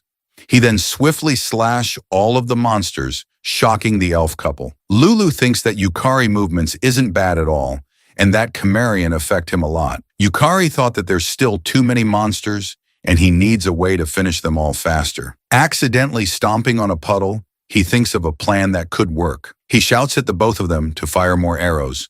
The both of them went silent for a while, before Veronica shouts to leave it to her. She told Luciel to also help, but the only scoff, asking why he should cooperate with a human. Veronica told him that this is no time to argue, and the both of them agree to finally help Yukari, striking a powerful skill. A bunch of arrows strikes the ground as Yukari activates Soul Resonance, charging his lightning element to the maximum output. A powerful ball of lightning appears in the sky, revealing that Yukari's plan is to combine it with a spread of water, creating a massive spell to the sky and a big explosion. Veronica opens one eye, saying that they luckily managed to overcome the crisis, while the land in front of them turns unnoticeable by the destruction. She mutters a soft thank you to Yukari, and he responds that he's glad everyone's safe. Cecilia noticed that the monsters are likely targeting him, saying that they must have sensed that someone with the right of the throne has entered the dungeon. An ominous voice speaks for them to not say such ridiculous things like a human seizing the throne. Yukari and the others' face turns pale as Cecilia said that to think someone like him would come out is unexpected. The creature speaks that if only the elves hadn't intervened, the throne was his to begin with. Yukari's face turns shocked at the sight of the creature's enormous amount of magic and realizing that it's comparable to Serendiana. Cecilia, with a stern face, said that playtime's over while the other elf ready their weapon. Yukari could only mutter a question about what the being is, and Cecilia said that the creature is the ruler of the great forest, a being that can stand on par with Serendiana, the great king Fenrir. Fenrir then roars, showing off his blue powerful aura. In a temple, Sakurako can be seen sitting down while someone tries to heal her sister. The healer, trembling, said that it's no good, while Sakurako can only thanks her for the effort. The healer then leave, while Sakurako thinks about the powerful curse placed by the Demon King, and that even an S-ranked healer could not heal it. He scoffs internally, hoping to find some other means. Irugami Yoriko then suddenly appears behind her. Sakura, quickly turning back, shouts her name out loud, only for Yoriko to jokingly speaks about her flames that would burn anyone to the bone.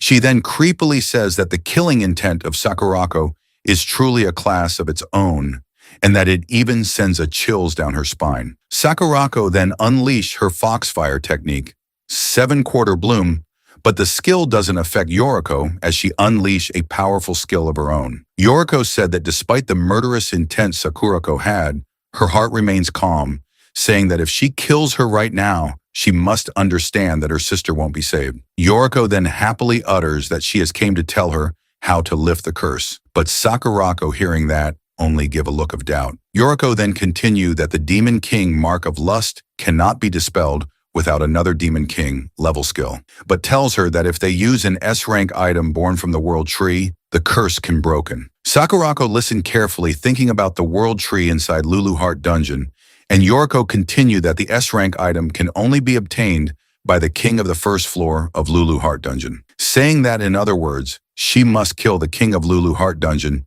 and become the king of that world herself. Sakurako asks about the price of the information and what Yoriko seeks to get, at which Yoriko utter a laugh, saying that she has no such ulterior motive. She said that he merely wished to witness the fight between Sakurako and the king of the Lulu Heart Dungeon.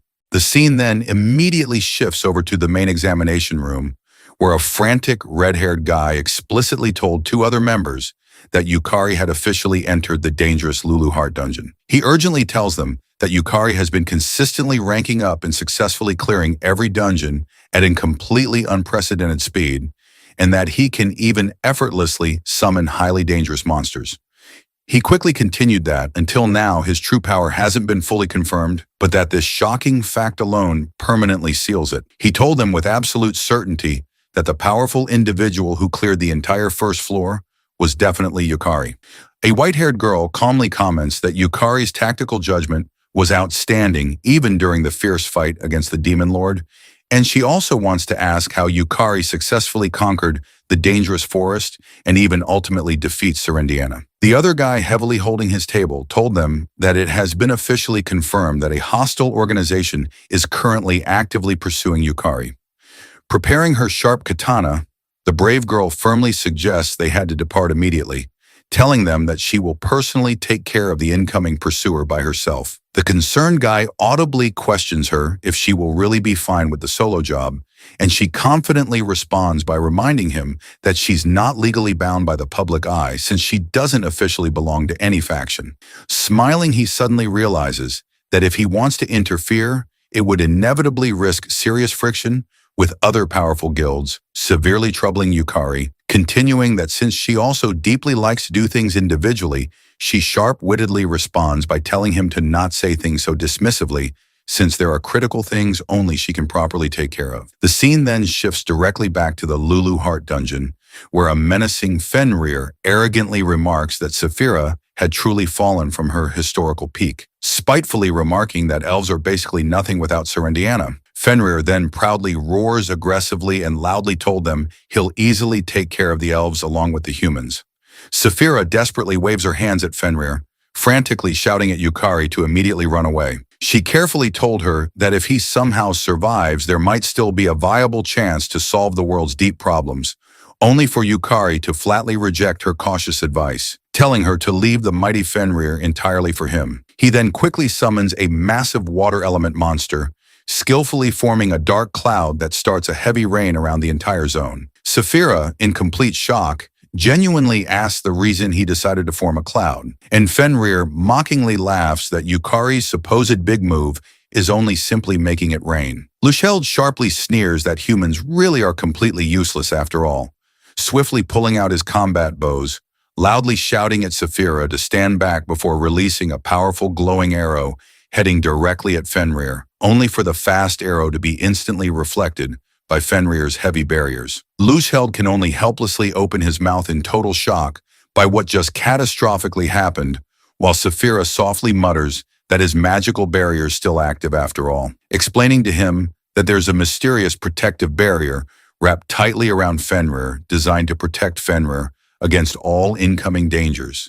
And as long as the glowing barrier holds, they can't deal any real damage to him. Fenrir aggressively counters by asking them if they really believe weaklings like them can ever hurt him, proudly telling them to humbly bow and know their proper place. Yukari, by pure instinct, successfully dodges a deadly strike by Fenrir, heavily shocking the monster that his supposed-to-be perfect surprise attack doesn't work. Fenrir secretly thinks that he just got lucky, fiercely swearing to finish him as he rapidly unleashes another massive strike, only for Yukari to smoothly block all of it with his trusty sword. With a visibly pale face, Fenrir internally questions on how incredibly powerful Yukari really is. In his own head, Yukari calmly thinks that at first Fenrir's invisible attacks were incredibly tough, but because he had carefully collected enough data to read the complex patterns, he can now easily block all of it. The scene shifts back to the distant past at a beautiful field full of flowers, where Yukari curiously asks about Fenrir, and Lulu Heart softly told him that Fenrir is a rare species of great wolf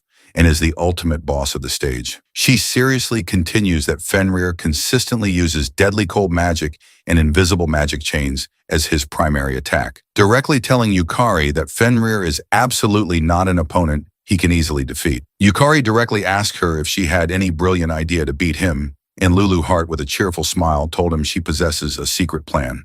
Back to the chaotic present, Yukari clearly informs everyone that Fenrir had invisible attacks, and the specific attack is a set of 8 transparent magic chains. 4 of them coming directly from the mouth and 1 from each of his moving legs. Saphira curiously asks Yukari about how he can successfully dodge and accurately know Fenrir's exact attack patterns. And Yukari helpfully told her that by strategically summoning the water element to make it rain, he can clearly trace the exact path of the wet chains. The 2 terrified elves on the back were utterly shocked, asking to themselves what kind of terrifying monster Yukari really is. Saphira silently thought that Fenrir was just heavily cloaked in the standard defensive magic, not realizing it had been actively manipulating invisible chains all along. Fenrir was utterly shocked at Yukari's tactical intelligence, loudly roaring that now he has to completely give it all to beat him. Yukari calmly raises his arm, rapidly freezing the ground below, as Fenrir boldly declares that chains aren't his only deadly weapon. Seeing the perfect opportunity, Yukari gracefully jumps to the air, thinking that this is his only viable chance, while Fenrir fiercely roars that a mere human must not underestimate him. He suddenly releases the ultimate skill, Absolute Zero, and Yukari loudly shouts at his loyal summon to immediately release massive water, successfully blocking Fenrir's cold aura. Fenrir is in total shock after clearly seeing that Yukari creatively uses his freezing skill to turn the rushing water into a solid shield of ice. Yukari then fiercely uses soul resonance, loudly shouting that the battle officially ends here, and as soon as he said that, he powerfully releases Soul Burst, aiming to permanently eradicate Fenrir's entire existence.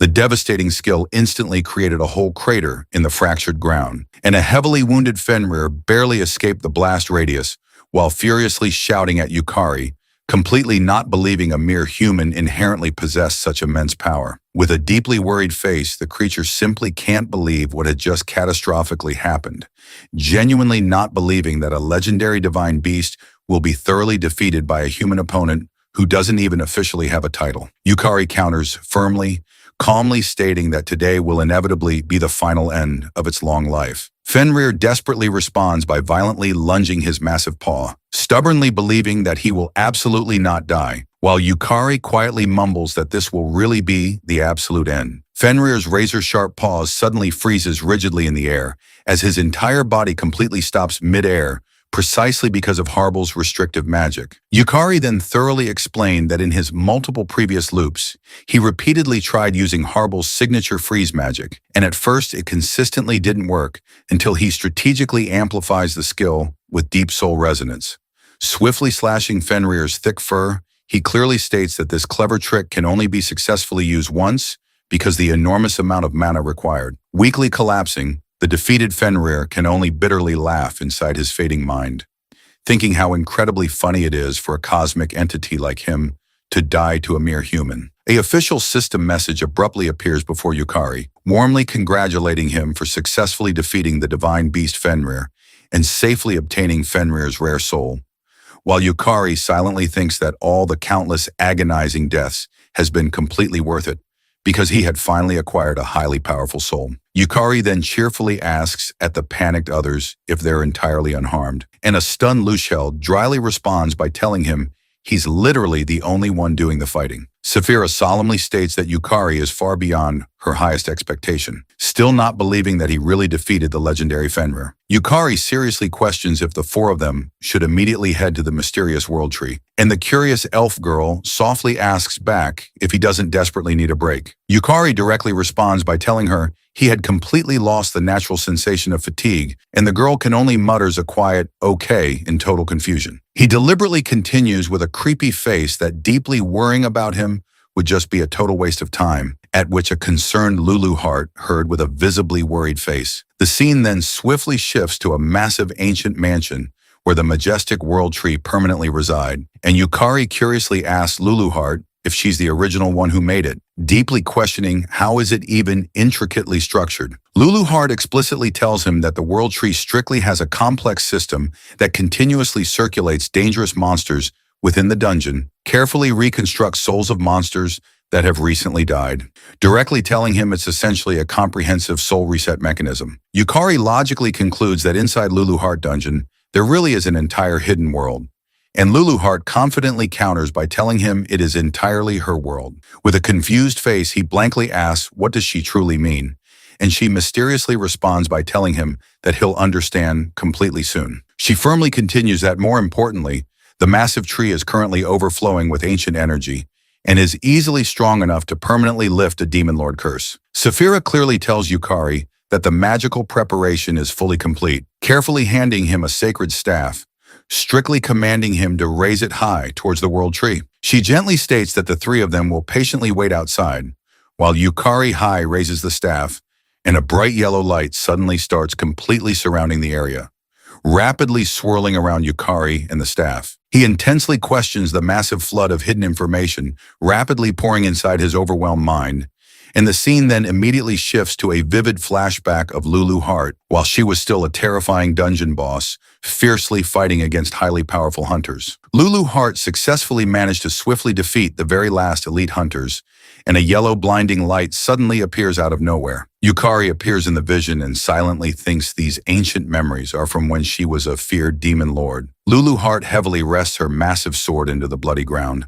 quietly muttering that everything is finally over. But a giant glowing eye suddenly appears in the dark sky, clearly stating that he had completely defeated the last standing hero, and them who was supposedly supposed to save this tragic world is dead, making Lulu Hart the absolute last remaining being in this empty world. Lulu suspiciously asks who the mysterious being is, and the glowing eye directly responds by telling her it is the legendary round table system. Their primary purpose is the strategic salvation of countless worlds that have already tragically ended. Lulu Hart directly responds by giving it a highly serious glance, and the cosmic being clearly continues that there are many different worlds completely different to this specific one, and they actively exist to save such dying worlds. She humbly kneels, quietly stating that she fully understood that her world has already permanently ended.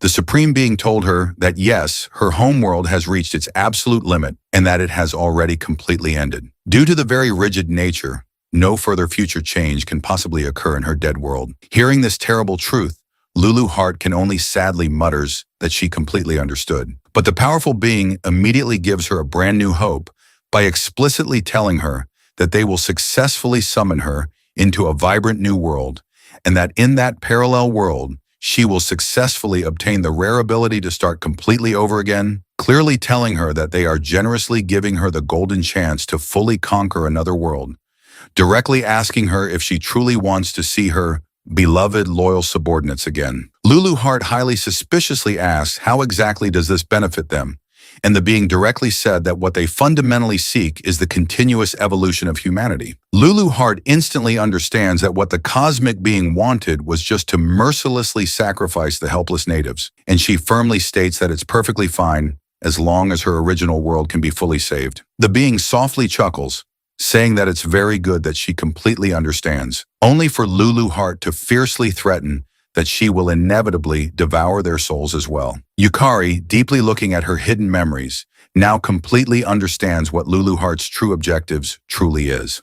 The narrative then smoothly shifts, explaining the deeply tragic past of Lulu Hart. In the beginning, she was simply a mere lump of magical power that purely existed, a fragile remnant of mana that would inevitably vanish and leave no trace behind. A dying person suddenly collapses, and Lulu Hart, being positioned very near, quickly devoured the weak souls, continuously devouring over and over again while growing noticeably stronger little by little. Even though she was still considered the absolute weakest monster in the entire world, by steadfastly continuing to devour souls, she possessed the extraordinary ability to grow infinitely with no upper limit. Because of this, in the extensive span of millions of years, as the world kept constantly changing and evolving, Lulu Hart had completely devoured everything in her world and had eventually become a supreme being called the Demon King. The scene then dramatically shifts into the real world right beside the world tree,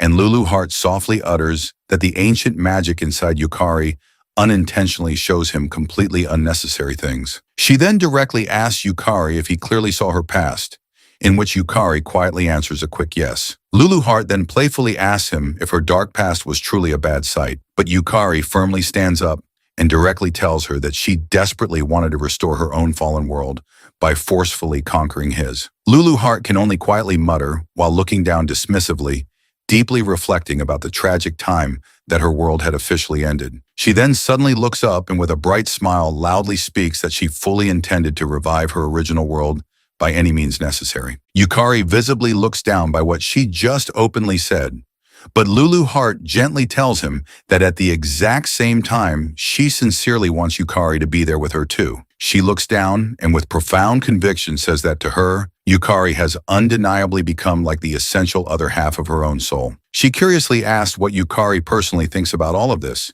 and Yukari thoughtfully reflects that he doesn't fully know about what he truly wants. Up until now, he had stubbornly came back to the past, specifically to stop a catastrophic dungeon break, genuinely thinking it would completely prevent the upcoming tragedy. But if someone like him who previously had nothing miraculously got a golden chance to start over, he deeply wants to do things the absolute right way, and carefully thinking about the many times Lulu Heart had selflessly helped him. But now clearly seeing her past memories and grand goals of conquering the world, he remarkably still doesn't feel a single doubt for her. He realizes that he had officially become a player to heroically save the world, but now he truly understands what he genuinely intends to do. He deeply wonders whether he needs to choose the entire world or choose a single girl, and softly closing his eyes, he definitively knows that what he really wants the absolute most right now is to permanently be with Lulu Heart. Cecilia and the other two suddenly appear, and she urgently told him that a vast amount of pure mana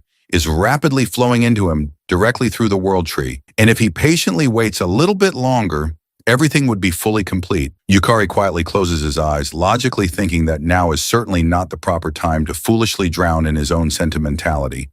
The supreme top priority is to permanently break Sarah's deadly curse, and besides, without actively cooperating with Lulu Heart, they simply can't effectively stop the massive dungeon break. Cecilia respectfully bends her knees, politely asking him if they should immediately proceed with the official coronation ceremony, loudly shouting at Luchheld and the elf girl to promptly do the same. The three of them dutifully bend their knees while carefully preparing for the grand coronation, but Yukari awkwardly scratches his cheeks, timidly saying that he's really not fit to be the rightful king. Cecilia directly asks in utter puzzlement, pointing out that he just decisively defeated both Serendiana and Fenrir, so he is obviously perfectly fit to be the king, and with that sacred Serendiana staff, they should be fully able to resolve the heavy stagnations in the world tree's mana flow. If they precisely adjust those magical stagnations, the unfortunate elves that were cruelly turned into sunflowers can finally go back into their normal physical forms. Yukari calmly says that he thoroughly understood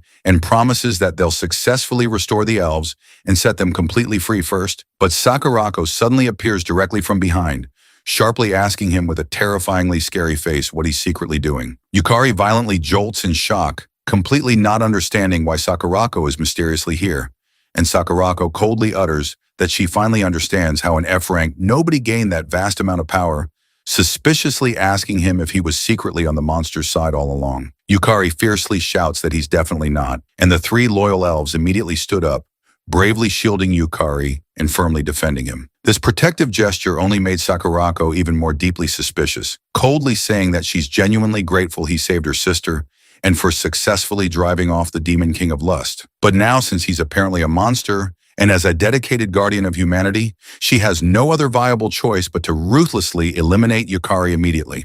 Yukari loudly shouts for Sakurako to desperately listen to him, but she cold-heartedly only states that she will not talk to the blatant traitor of humanity and that right here and right now, she will definitively end Yukari's life with her own hands. Her extraordinarily powerful fire element visibly made Yukari sweat, and his fully buffed up summon can't even completely counter it. The violent clash caused a huge explosion, and Yukari only got a brief temporary break before Sakurako aggressively jumped directly in front of him, rapidly casting another powerful spell. He quickly draws a lightning element summon to strategically counter her, resulting in a huge ball of crackling lightning. Sakurako was visibly shocked when she suddenly realized that a direct hit from the magic didn't finish him. She vividly remembers that he had summoned strange monsters during the fierce battle with the Demon Lord that possessed the mysterious power to completely cancel out magic. Yukari firmly tells Saphira to immediately evacuate with the others, but she stubbornly rejects, loudly uttering that they can still effectively support him, at which Yukari logically counters by telling her that he currently doesn't have the capability to protect them and fight Sakurako at the exact same time. Saphira can only softly mutter a word of genuine encouragement before the three of them quickly run away. Yukari strategically thinks that this is a good thing, because he now can entirely focus on Sakurako.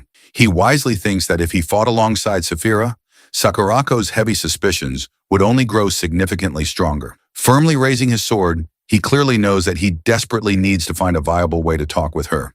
Sakurako bitterly mutters that Yukari is deeply irritating her, because the defiant look in his eyes made her think he somehow had a way to actually beat her. Yukari desperately shouts that he only wants the both of them to fully understand each other, but that sincere remark only made Sakurako even more angry, as she furiously shouts that she swore to eliminate him, relentlessly launching a barrage of powerful attacks.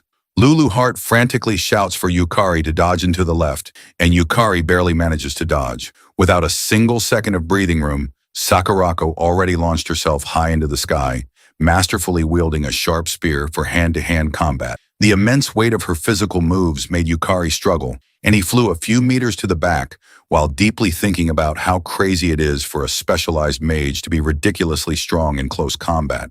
Sakurako mockingly utters that he's far too soft, aggressively launching herself once again directly towards Yukari. He heavily counters her incoming attack, but the intense clash between the two weapons made Yukari suddenly realize that his precious mana is actively being absorbed by Sakurako. Knowing he desperately had to push himself even more, he bravely activated the Trial of the Soul and lost mana. The desperate gesture only made Sakurako arrogantly scoff, dismissively uttering that it's far too late, while smoothly activating the exact same skill that made the Demon Lord briefly get stuck. She then violently launches a powerful blast directly towards him in 3 different directions with her glowing gates, at which Yukari resolutely defends by summoning his water and lightning elements, accurately speculating that since their elements match, he would easily defend against it. A powerful blast suddenly occurred, and as the heavy dust settles, Sakurako casually utters that she got a little too fired up since he had used far too much mana with the barrier gates. Yukari miraculously survived the whole thing, and that shocked Sakurako greatly, suddenly realizing that Yukari's magical reserves continuously keep rising the whole time they're fighting. She deeply thinks about the seemingly impossible case of a player that steadily grows outside the system, acutely realizing that Yukari is way too dangerous to be left alive. Lulu Heart warmly congratulates Yukari for successfully enduring the whole thing, and she helpfully tells Yukari that Sakurako can't easily beat him, but still sternly reminds him that Sakurako is undeniably a strong opponent because she had successfully managed to seal the Demon Lord. Lulu Heart then clearly tells Yukari that by the time the World Tree's vast power fully seeps in, he will finally have a guaranteed chance to win. She smirkily remarks that after painfully dying so many times, he became very good at convincing, faking a hard fight. Yukari then slowly closes his eyes, and he clearly realizes that a massive lot of magic has completely saturated his whole body, and precisely because of this, he can now easily win against her.